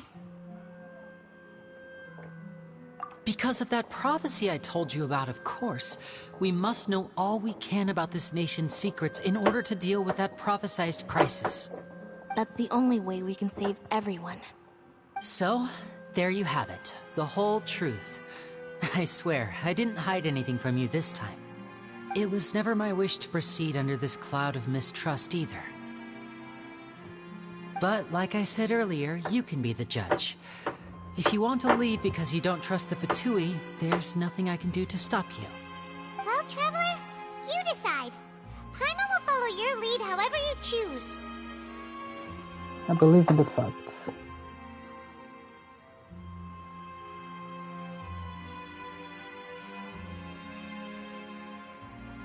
I will defend you from these charges.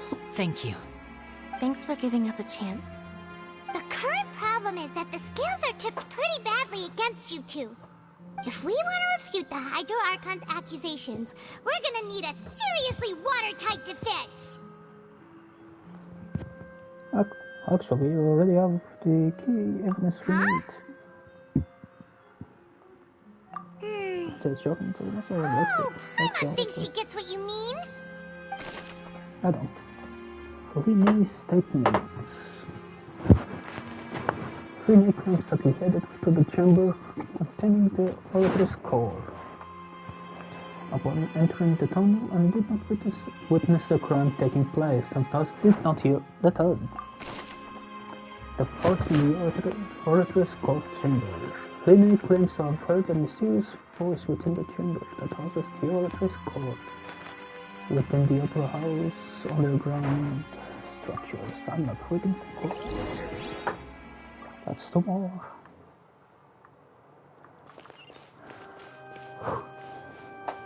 It's fun.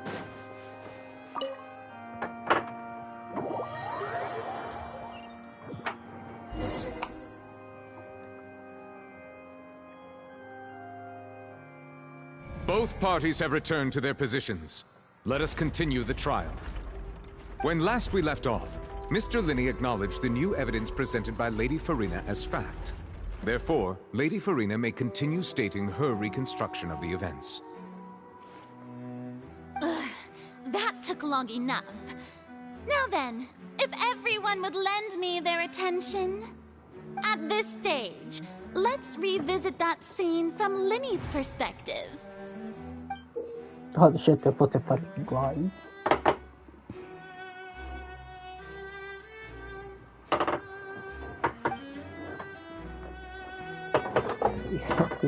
This story, huh? So this is clues obtained during the investigation to refute any erroneous assertions of fact and replace them with new inferences. Oh shit. As your reputations convince the others and obtain more support from the people, the Oratress will aspire shifts clearly. When you find or refute all incorrect content, you can complete the cycle of refutation and unveil the truth. As the countdown began, he entered the tunnel. When the flatbed trolley passed, he opened the box and got into an altercation with Halsey, which caused the loud thud. He did not realize that the sound could be heard by everyone in the opera house, which is why he claimed earlier that he could not hear the sound. Finally, he used the vase to knock her out, before making her change clothes to prevent others from recognizing her.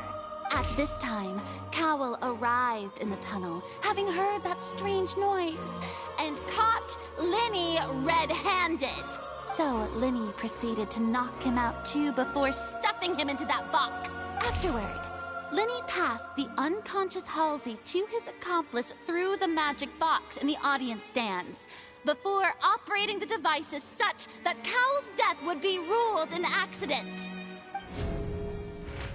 And there you have it. That's the truth behind what happened. Does the defendant's side have any objections to Lady Farina's description of the events? The key to refuting Lady Farina is the order of events, what Linny experienced, and what he saw.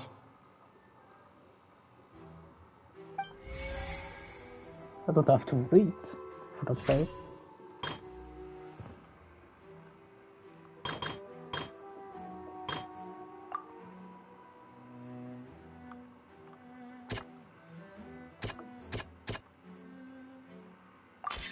According to Linny, he left via the vent after entering the tunnel.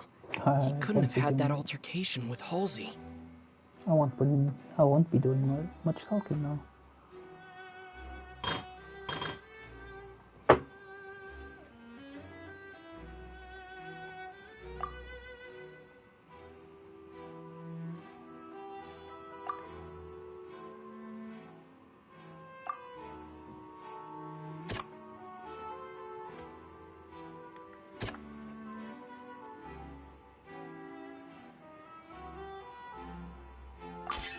Linny went to the room that contains the Oratrice's core.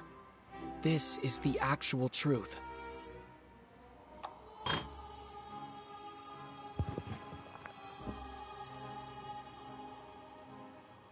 The existing organism indicates that when Linny returned to the tunnel, the crime had already taken place, and all Linny saw was...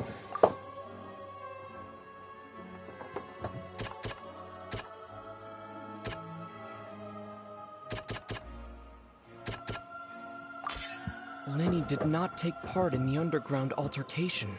He only witnessed traces of the aftermath. Attention! Ace Detective Paimon has something to say! Ah, come on, you could have said... When the countdown started, Linny did indeed go into the tunnel. But he immediately used a vent to access the Opera House basement, which is where the underground core of the Oratrice is stored. Once he reached that area, he heard a voice in what should have been an empty room. Since he felt something was amiss, he returned immediately. She's been taken by Farina's fucking... The crime scene had already developed by the time he reached the tunnel again, and in order to complete the magic trick, he did not remain there for any length of time. Finally, he reached the surface, and that was when the accident happened from his point of view. Therefore, he's innocent!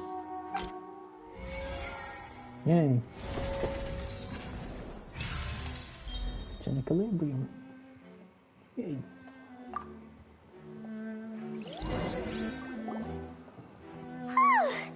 Paimon did it! Paimon actually managed to say all that! Oh, wasn't it awesome? In other words, you believe that he knew nothing of the incident? That's right!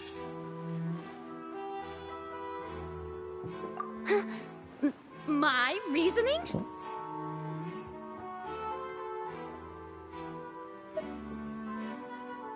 The statue building was severely tampered with in a premeditated fashion. However, the second Cowell bumped into Linny by chance. If that's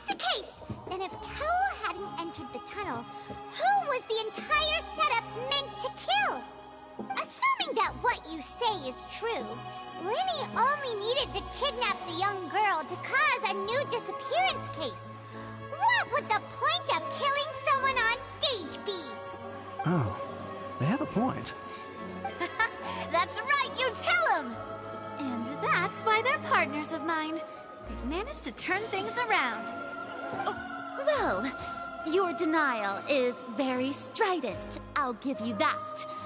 But what proof do you have to back your claims? You often remember how you refuted Linny's alibi initially. Of course I do. If he had been in the magic box the whole time, how could he have not heard that sound? Why do you ask? Because he wasn't. You're saying that he wasn't? No.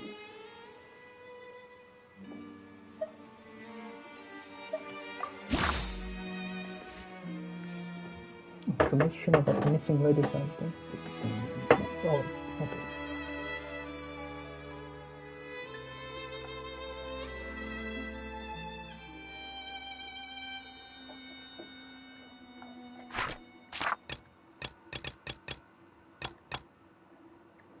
Linny's statement?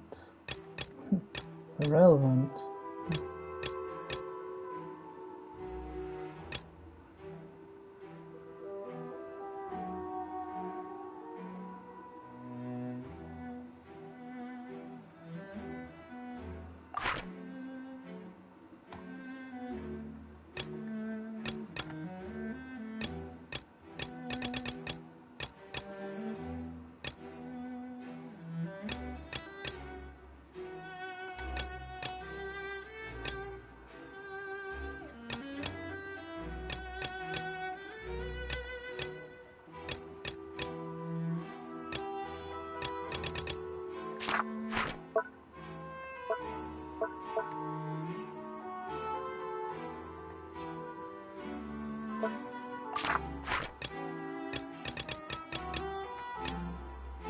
I wasn't really paying much attention.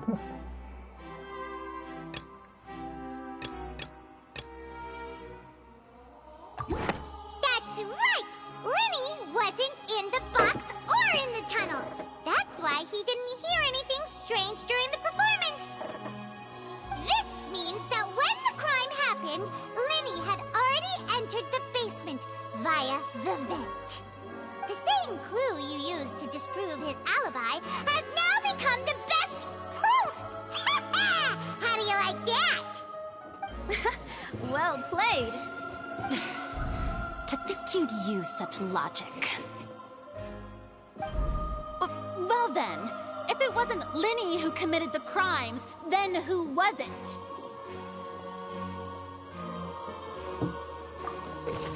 A missing person.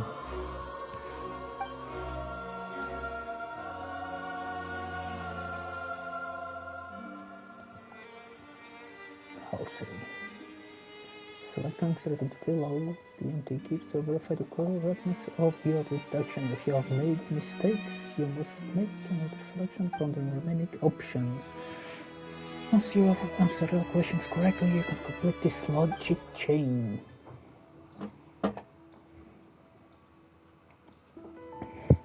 The guard's investigation report indicates that the fireworks released near the end of the show ignited and burned through the ropes suspending the water tank above the stage. This caused the water tank to fall and kill Cole in the box below. If Lene is no longer under suspicion, only the other members of the troupe would have been able to top it with the ropes.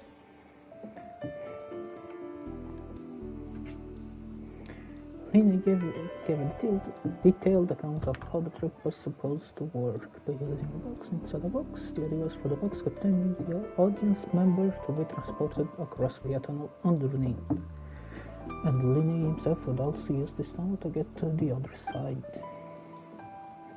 Having changed her outfit, Lynette and her assistant would take charge of on-stage interactions.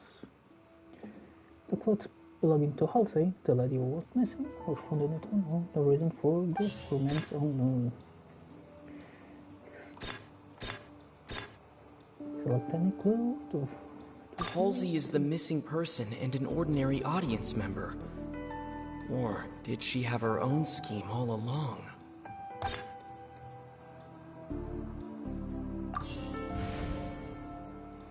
Correct. Could there have been a third person involved? Is that really a possibility? It is. Oh, really? The deceased's name is Cowell, Linny's assistant. He would have been able to tamper with the equipment. No, you're asking me who's the crime. So you mean he sacrificed himself?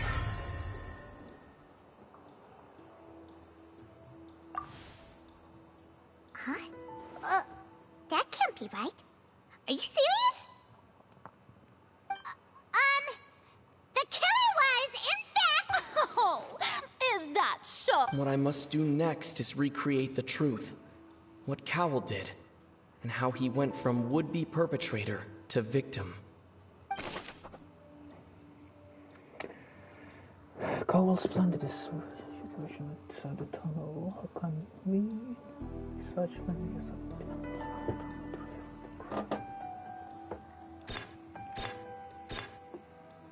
No one entered or left the Opera House through its entrances. The sound we heard may have come from a clash between the missing Halsey and the criminal. It would have been tough for both people to fit into that vent. Linny was not in the tunnel at that moment, which gave our criminal ample time. I can prove that there was an altercation in the tunnel. The broken place, correct? I guess. No one entered or left the Opera House through its entrance. Halsey's clothing was in the tunnel, so there must have been some fear that she would attract attention. The deceased's name is Cowell, Linny's assistant. He would have been able to tamper. The sound we heard may have come from a clash between the missing Halsey and the criminal. Who's the prime suspect currently? The deceased's name is Cowell. What did the missing Halsey do? Halsey's clothing was in the tunnel. The last one, of course, is true. No one entered or left the... It would have been tough for both people to fit into that vent. No one entered or left the Opera House through its entrances, so... Yeah. Let's suck at this. It would have been tough for both people...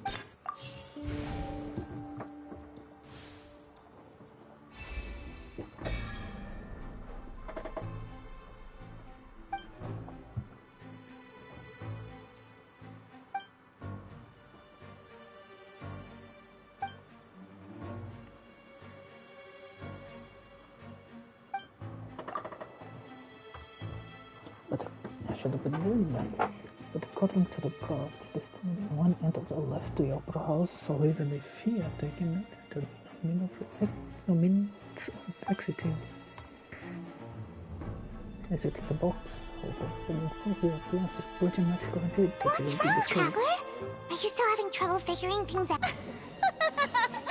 I see how it is. So this was all just a bluff.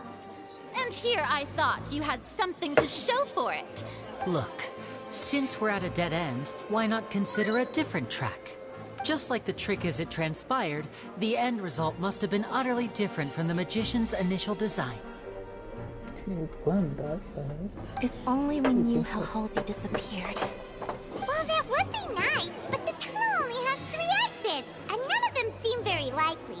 And it's not like this is a magic trick where you can just make a real live person disappear. You know, like you did from that water tank, Lynette.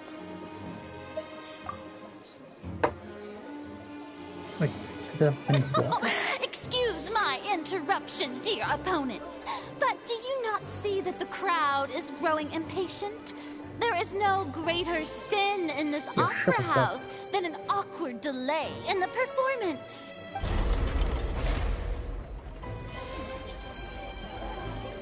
If the defense is unable to make further effective arguments, we will move on to the next stage of the trial. Hold. Linny was not in the tunnel at that moment, which gave our criminal ample time. The sound we heard may have come from a clash between the missing Halsey and the criminal. The deceased's name is Cowell, Linny's assistant. He would have been able to tamper with the equipment.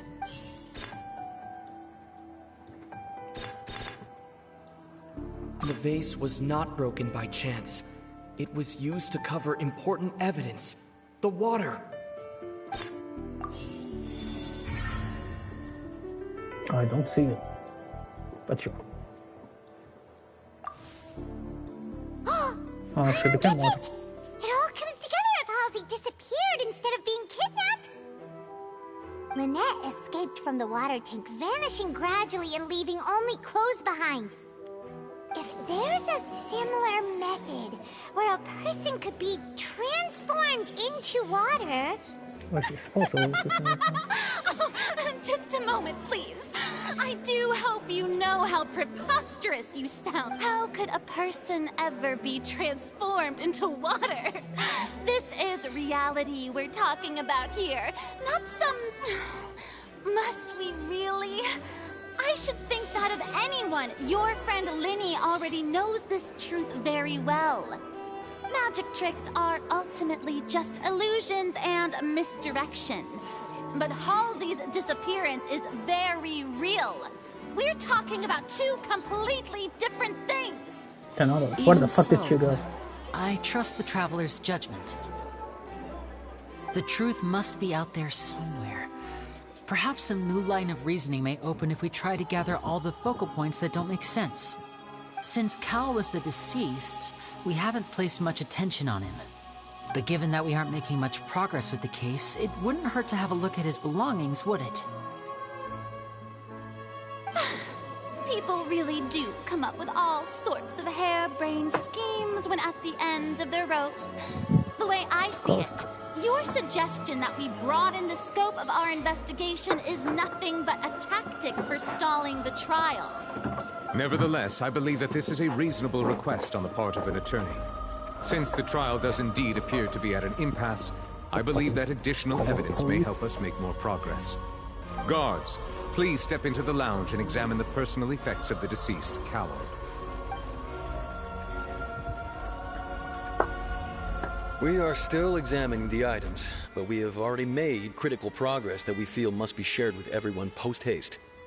We discovered several test tubes of fluid within Cowell's baggage, each labeled separately. The notebook in his backpack claims that these fluids are... water from the primordial sea. The primordial sea? The note's contents also indicate that Cowell belonged to an organization that sells illegal drugs and that he had an accomplice. The notebook has many entries concerning safe usage of these fluids, in which the keyword dissolve appears many times. One of these tubes was labeled Opera Epiclese, along with yesterday's date. It is empty. The notes also state that these dissolution properties work exclusively on people from Fontaine. It's likely that Halsey was chosen as some sort of test subject. As such, we believe that the defense's hypothesis is, in fact, supported by sufficient evidence. You've got to be kidding! People dissolving into water? Could something so ridiculous actually be true? Wait a moment. This reminds me of a certain prophecy, but it's just a coincidence, isn't it? Huh. If people can become water, does that mean that the water tank's real use was as a means to hide water stains? And if Cowell was targeting that girl... Wait just a minute. Could that mean... You two, with me, quick! Demoiselle, wait! What about your partners? Let's go. Just trust me. Order! Order! It is undeniable that further examination of the deceased's personal effects has yielded some surprising results, but we cannot yet verify the veracity of these clues. Still, let us assume that these clues are indeed authentic, albeit with the understanding that Ms. Halsey has yet to be found. Guards, please continue examining the items along these lines. Mr. Linney, it appears your hypothesis is supported by the evidence, so please continue speaking. Of course. Thank you, Your Honor. If we uphold this hypothesis, I believe that many of this case's seemingly unrelated clues can be connected together. Right! Like the metal hook! That one didn't make sense at all. Let's think about this. Cowell's methods must have something to do with that water from the primordial sea.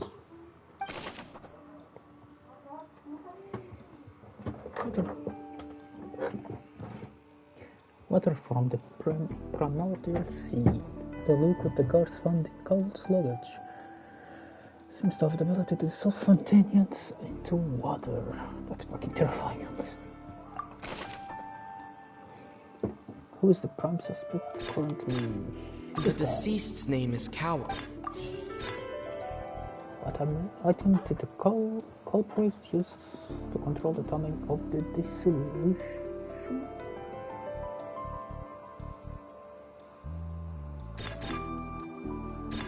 Lynette was in the magic box on stage the entire time.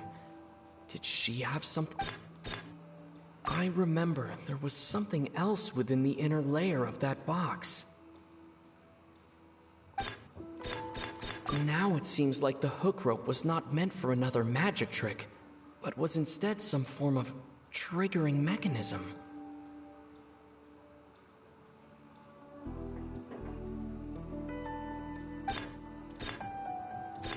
The rope that held the water tank up was lit by the fireworks and snapped. As such, the focus here is on... Now it seems like the hook...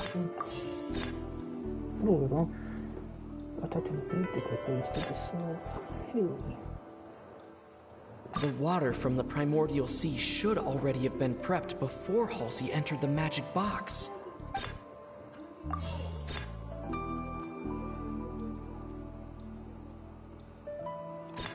Yeah, fuck that.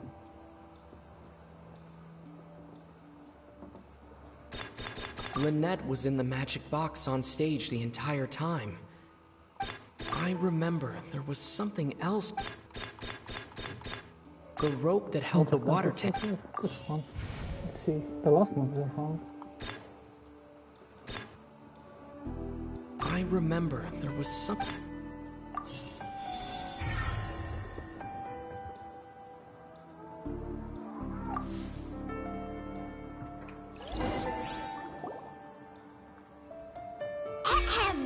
It's Ace Detective Paimon's time to shine again! In the original plan, Cowell would tamper with the water tank rope and the number selector securing his target. When the magic box containing Halsey was lowered, the metal hook would retract gradually and pierce the balloon at the top of the box. When the balloon attached to the box popped, the water from the primordial seed inside it would pour down and dissolve Halsey. Afterward, Cowell would enter the tunnel and break the flower vase to conceal the water inside the tunnel, with the remaining evidence being covered up by the water tank on stage. But he encountered something unexpected in the tunnel, and wound up being fatally hit by the same water tank he meant to use to cover his tracks. Huh. That does make sense. That actually links together a lot of the more confusing pieces of evidence.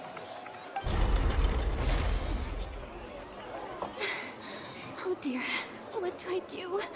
Even I think they sound convincing now. Have I falsely accused an innocent person? What a humiliation. Now, it seems like the only point of contention remaining is the exact circumstances that led to Cal's death. His notes mentioned he had an accomplice who could be related to the situation. On that note, the guards have just contacted me indicating that they uncovered new evidence. I shall now invite him on stage to share it with us. Thank you, Your Honor. We were just inspecting the luggage of the other people involved in this case.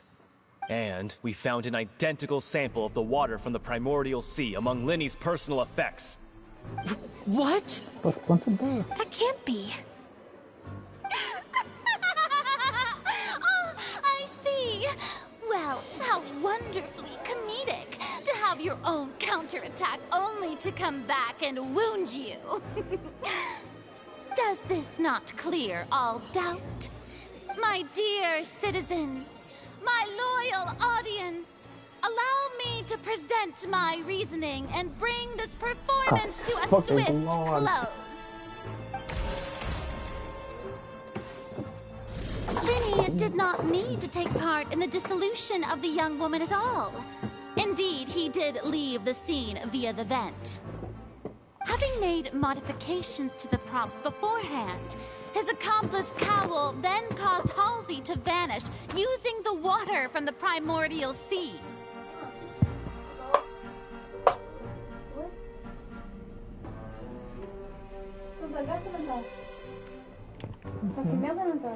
Não, estou a ter carregado no botão e eu não coisa, ver se o botão está bem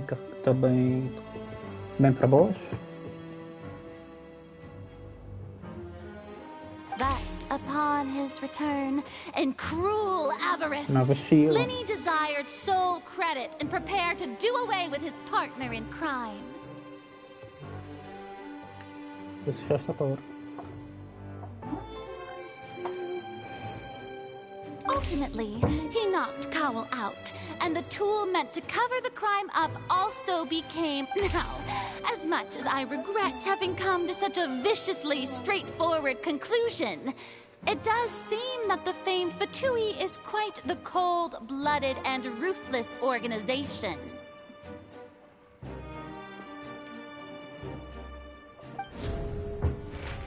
Am I right, Mr. We've used up all the evidence we collected. Is this the end of the... Yo, what's Navia? Oh no! Paimon can't think of anything either. It doesn't look like there's any way around this. Seems using the water as new evidence was too good a move. Why did this have to happen now? I think we've all seen enough now, and we have ample witnesses to my flawless reasoning. I believe this is indeed the finale. Now then, my good, noble chief. Excuse me, everyone. Miss, I must ask you not to shout and to respect the ongoing legal proceedings. Oh, come on. Don't be hasty. I have a good reason for interrupting, you know. Now, would anyone here like to take a little break from all this debate and see, I'll show you an amazing trick. One that can bring a young woman who has disappeared back in the flesh, right before your very eyes. Please. What in the... No offense, miss, but miracles like that are... Come on now, don't be silly. Magic is all about misdirection, isn't it? It often conceals the truth while presenting a fascinating illusion. But once everyone believes the illusion, can't magic reveal the truth to them once again? And wouldn't such a trick be the most marvelous finale to today's performance? Come on, Lenny and Lynette. Give it another go. Don't worry. Spina di Rasula has made the necessary arrangements on your behalf. But, as the magic makers and stars of the show, I think I should leave the final performance to you. I understand.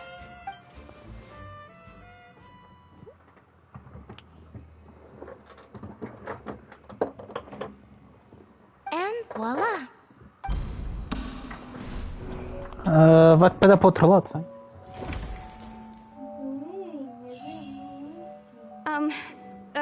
Sorry for the interruption. Wait, isn't that Halsey? So the whole thing about people dissolving wasn't true after all? To be clear, I'm only here because this person told me that if I testified, the merit of doing so would lessen my sentence. I was hiding outside this room listening to the proceedings because I was afraid that I would be the one put on trial. I was just feeling happy that no one had noticed me, and then before I knew it, she caught me. That'll teach you to underestimate us three. Where should I begin? I'm sorry. I'm the one who killed Cowl. I admit it. What? Why? Firstly, my name isn't Halsey. It's Lillian, and I'm originally from Mondstadt. I heard that Linny's show was gonna be a real thriller, but I missed the chance to buy a ticket, so I stole one. That's how I make a living. I steal stuff here and there. And I'd never been caught before. But I was noticed at the harbor a few days ago, and I barely got away. Linny was the one who caught me in the act. Hey, no wonder you look familiar. So you were the thief. Linny even mentioned that you were pretty skilled. Well, and I thought that would have been the end of it, but then the number selector chose me. He even mentioned the Fortress of Meripede. That's a prison, isn't it? So you can imagine how shocked I was. I thought he was onto me for sure. So I played along with the show while looking for an opening to flee. But then I got water poured on me for no reason, and then someone jumped into the tunnel to nab me. I wasn't going to take that lying down, so I knocked him out and stuffed him into the box. There was nowhere to run from there, though, so I had to change my clothes and hide in a box containing performance costumes. I slipped out after the first guard arrived at the scene and continued hiding inside the opera house. Can a person even hide in there?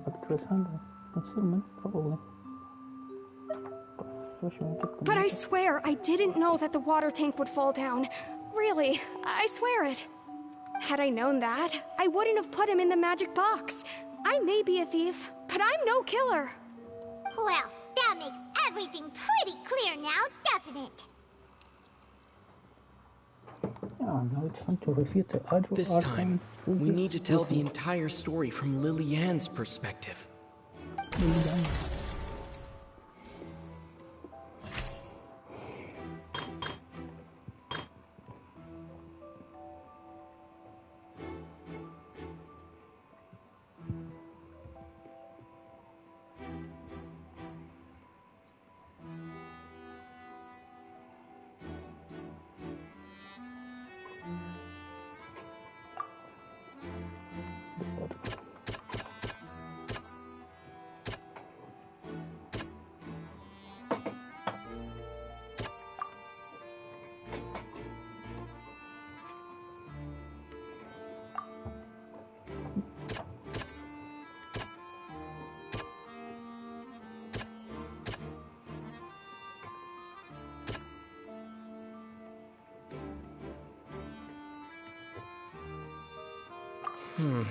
Seems this won't produce a particular...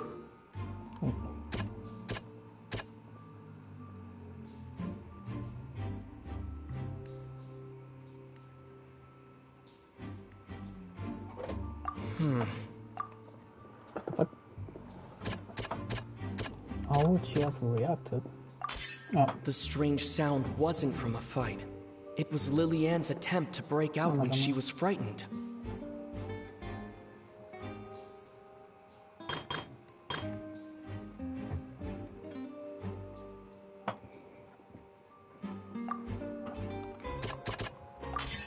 The flower vase was not broken to cover anything up, but was smashed during the struggle between Lily-Ann and Cowl.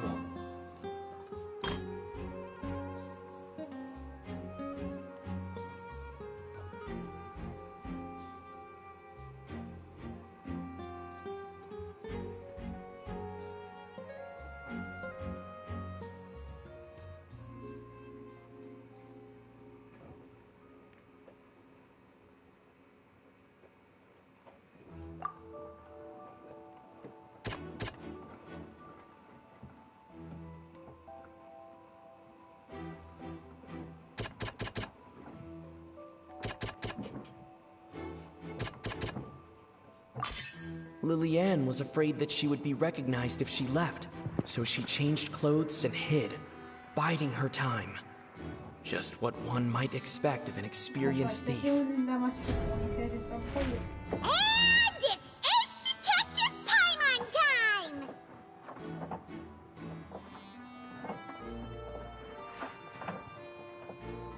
having been selected out of the blue, Lillian panicked. Her panic only intensified after she entered the tunnel and had water poured on her head. So she kicked the door open, producing the thud we all heard. Hearing the commotion, Cowl leapt into the tunnel, only to discover that Lillian had not dissolved. He did not know that Lillian was not from Fontaine, but was a thief who made her way in by stealing a ticket. Mistakenly believing that the water from the primordial sea needed time to take effect, he tried to force Lillian back into the box. The two broke the flower vase during the struggle, but Lillian came out on top, knocking Cowl out and putting him in the box. With no way of escaping, she changed her clothes and hid in the costume trunk until the performance ended.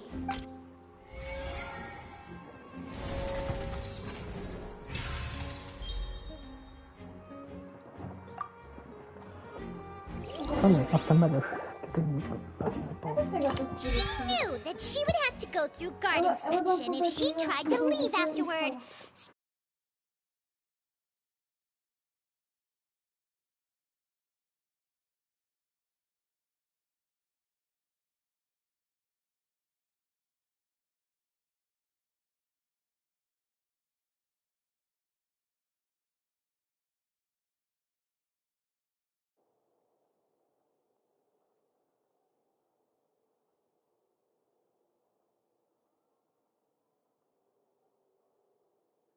She had already become desperately hungry by the time we were chatting over macarons.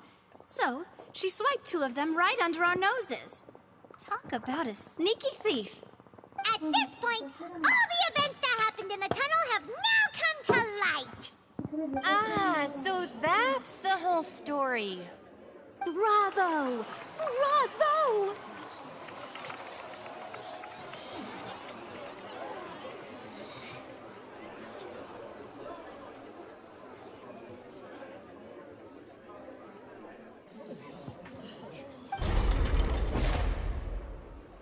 Now then, Lady Farina, do you wish to speak against the defense's statements?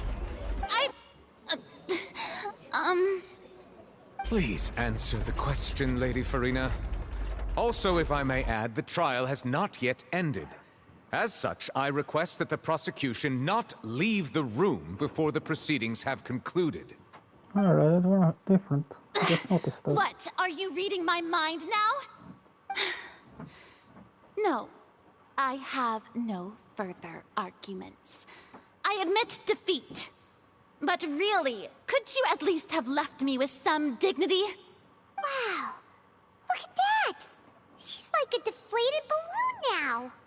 If there are no objections, then as the Chief Justice of Fontaine, I shall once again repeat the full sequence of events.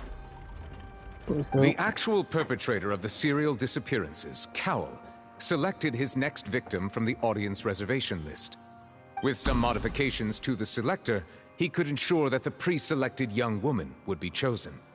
To cover up any evidence while committing the deed, Cowl thought of allowing the water tank to fall, which would conceal the water left behind after the young woman was dissolved. He also tampered with the rope suspending the water tank, using the fireworks at the end of the performance to cause the tank to drop and hide the watermarks. He poured the water from the primordial sea into a balloon during the preparation of the magic box and stuck it to the box's lid. Finally, he passed the prepared hook on a rope through the gap in the magic box's door when bringing the young woman to said box. When the magic trick officially began, the box containing the woman was lowered into the tunnel, tightening the hook rope and bursting the balloon containing the water. If all had gone to plan, the young woman would be dissolved at this time.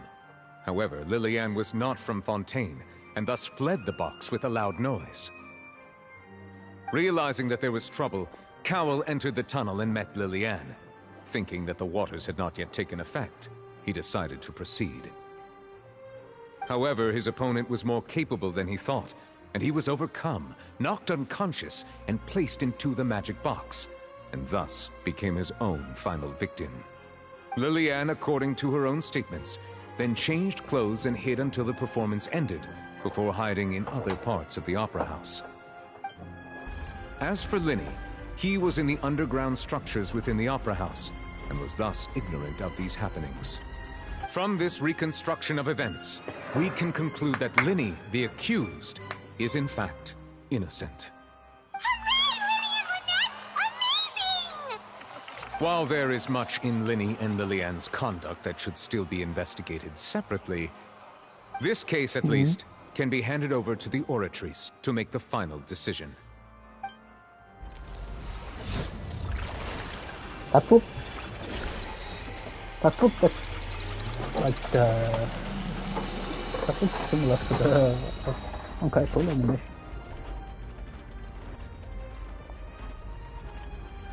As such, Linny and Lynette are officially declared not guilty.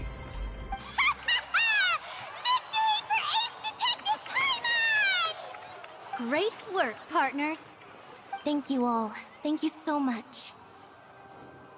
Next, I think we deserve an explanation, Guard Vaughn. How did you find the water from the primordial sea in Linny's baggage? Oh. Right! Your discovery caused me to make a serious mistake, you know. Or was that not a discovery, but false evidence that you dared to bring before this court? I suspect that the accomplice mentioned in Cowell's notes was not Linny, but you, yes?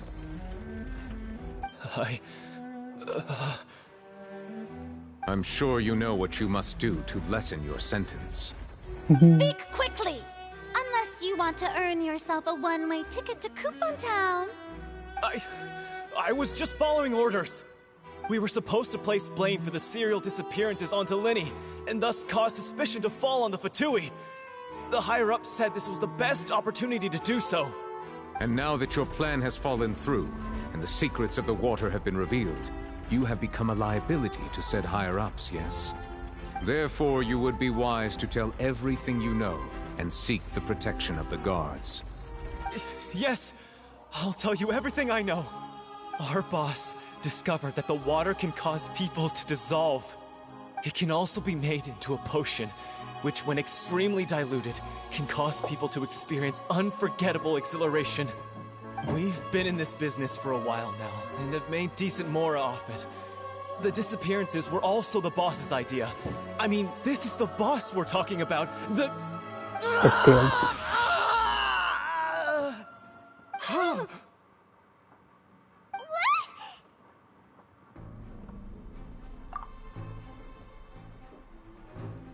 And now he can no longer talk. Such ruthlessness. I shouldn't have expected any less of them. An outrageous act. All present, please submit to inspection immediately.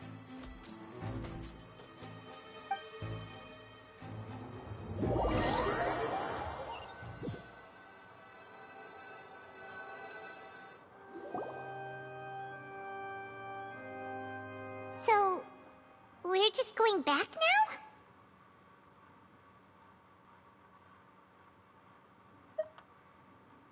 That's true, but...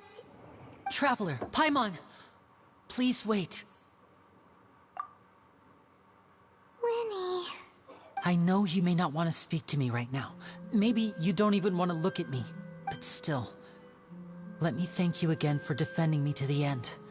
Even after you learned that I'm a member of the Fatui.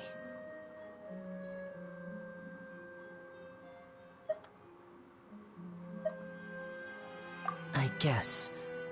But regardless, I'd like the opportunity to set things straight. I didn't approach you with any ulterior motives or ill intent. I've spoken to you as myself, just plain Linny this entire time. As for why I'm a Fatus, it's because the goals of the House of the Hearth align with those of an orphan like me. That's all. That was how Father, who you might know as the Knave, approached recruiting us back then too. The Knave? The one who controls the House of the Hearth? She's your father? That's right. And since we're here, I was wondering, would you mind hearing a story? It's about my past. Back when our parents first died, Lynette and I were left wandering the streets. To survive, I took to surreptitiously observing an older street performer who did magic. It took me several days to figure out how he pulled off his amazing tricks. I took my sister through several streets until we found a crowded corner, and we began to perform magic tricks there.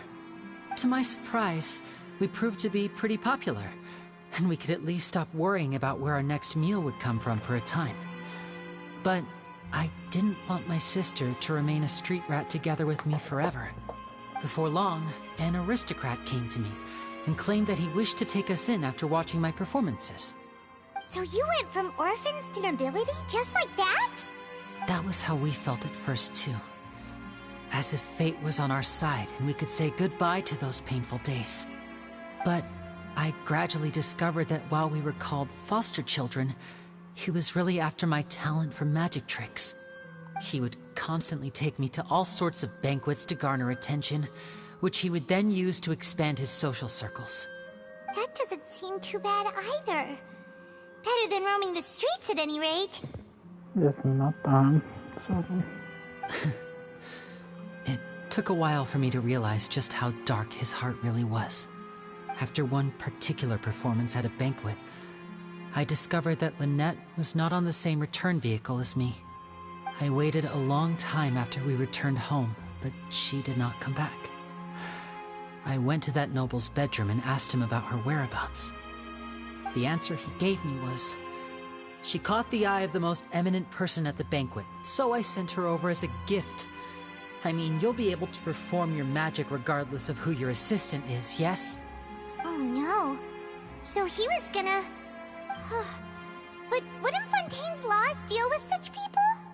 As far as outsiders are concerned, this is a relationship akin to adoption or foster care, and they have their ways of escaping the eye of the law. I managed to ferret out the location of the mansion of that so-called eminent person, and hurried through the night. But by the time I leaped over the walls, avoided the guards, and made my way in, all I saw was the moonlit ground covered in blood, and the knave standing there in the darkness. So, she'd already taken care of that guy. That's right. She had rescued my sister before she could come to any harm, and had even discovered several girls hidden in a basement, all of them orphans. Father, I mean, the knave, might have seen something in me, and so she made me an offer. The House of the Hearth welcomes you, for your interests align with ours. Here, none will ever betray you. Indeed, betrayal shall never be permitted here. I was hesitant to trust her. I mean, I had just been betrayed by nobles. But she was also quick to destroy the noble who had taken us in at first, giving us back our freedom.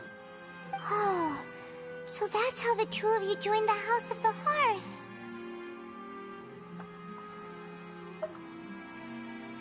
She has her own plans.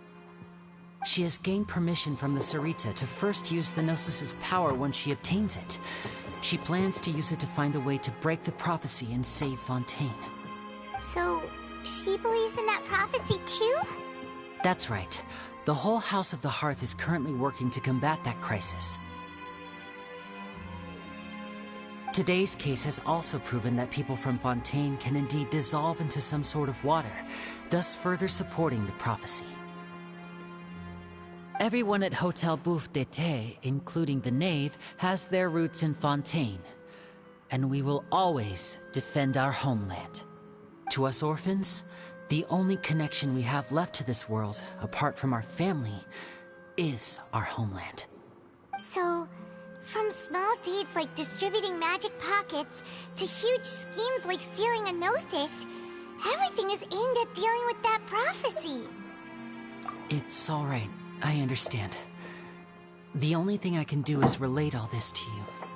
I just hope you can understand that even as a member of the House, I have never stopped making my own decisions, and that I believe what I'm doing is right. If you should need anything at all in the future, feel free to find me. I will do my best to help you, as plain Linny.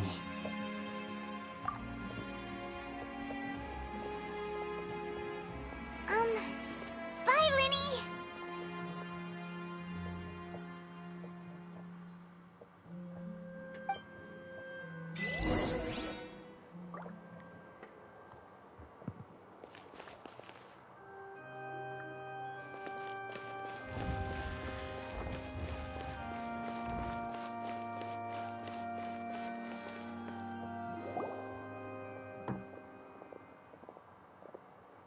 Hey there. What was with the disappearing act you pulled right as the trial ended? Were you looking for us, Navia? Well, this whole thing isn't exactly over, is it? I do feel that we're getting closer to solving the serial disappearances case, though. Don't you think so, too? Huh? What's wrong, my dear partner?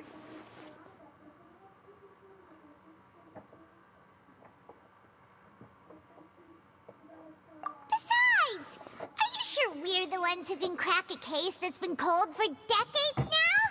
And given that there's new evidence from the trial, there should be a trail of breadcrumbs for the Hydro Archon's people to follow now, right? Ah, I see. Well, I won't lie. I'm a little shocked to hear that from you. But I suppose you are just travelers who have only arrived in Fontaine after all. Sorry. I might have been too presumptuous. Don't say that, Navia. Ah, and we were having so much fun investigating with you, too. It was like having new waters flowing into a stagnant mire, causing new hope to spring forth, and the reflection in the murk to become clearer. Well, sorry about that. I'm a bit Wait, shall we have a farewell meal? You know, to commemorate our time as partners? Huh? Do we really need to get that formal? Well, guess you really did treat us as partners, huh? Well, I'd just like to have a proper ending to every important memory. That way there are no regrets later. Anyway, it would just be a meal, so it shouldn't take up too much of your time. You don't have to twist Paimon's arm. If Boss Navi is treating, count Paimon in! Oh, wonderful. In that case, why don't we return to the Court of Fontaine and head to the Hotel de Boer? I believe we'll make it just in time for dinner. All right, then. Let's have our farewell meal.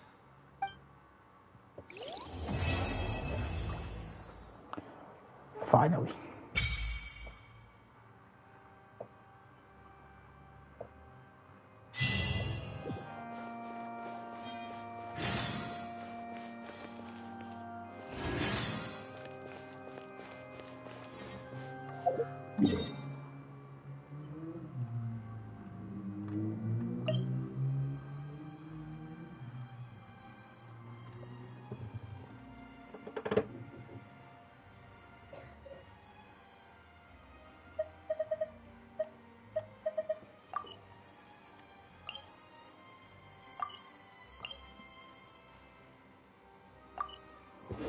Knights and aristocrats share the same cultural heritage. But the knights had enough sense to do away with all the superfluous.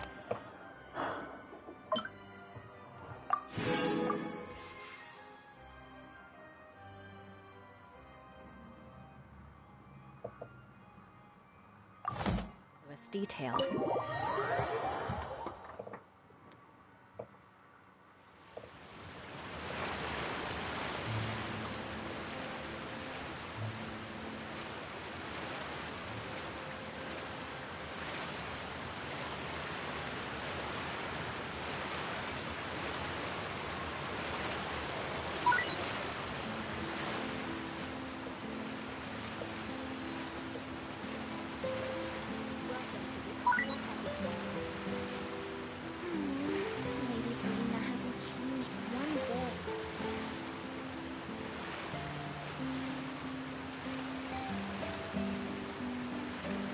Aristocratic etiquette is all just for show. Just smile and nod along. I was forced to learn all of the rules by heart. Even I don't take them that seriously. More speed.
lost my count.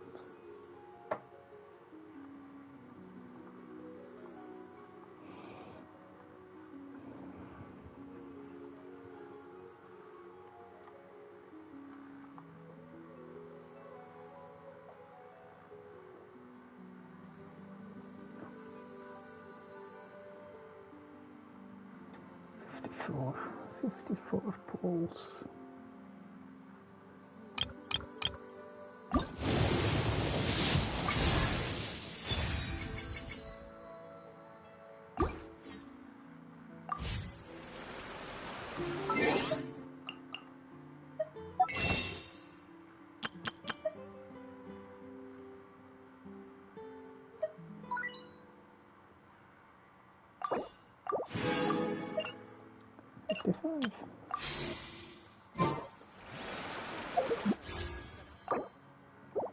Must look good.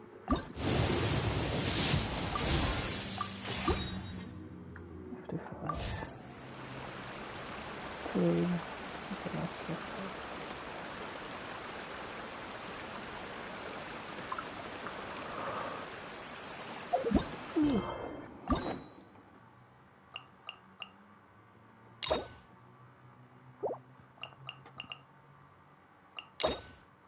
Act 5. Act 5. Act 4. 4. 2.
More speed.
Shop with no sense of you.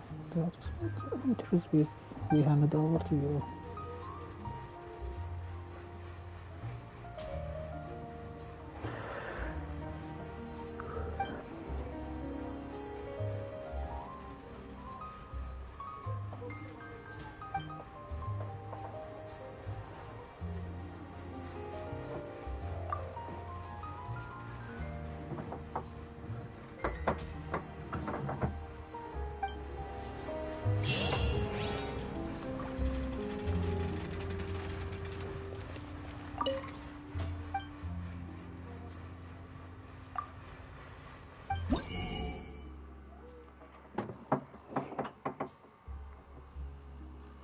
Huh?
Ribbons for and flowers.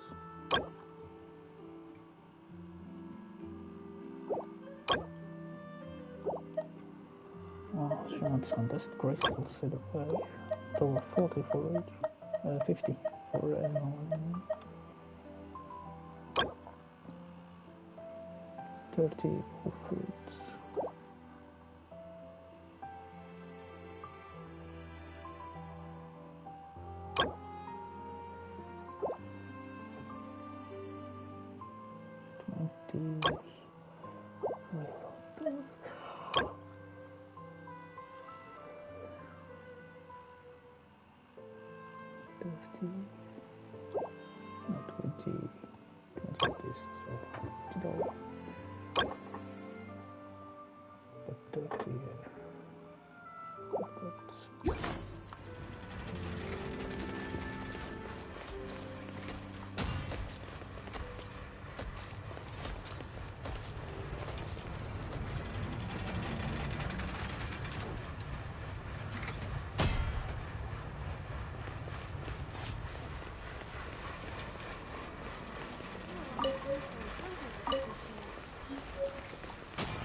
Well, that's it for today.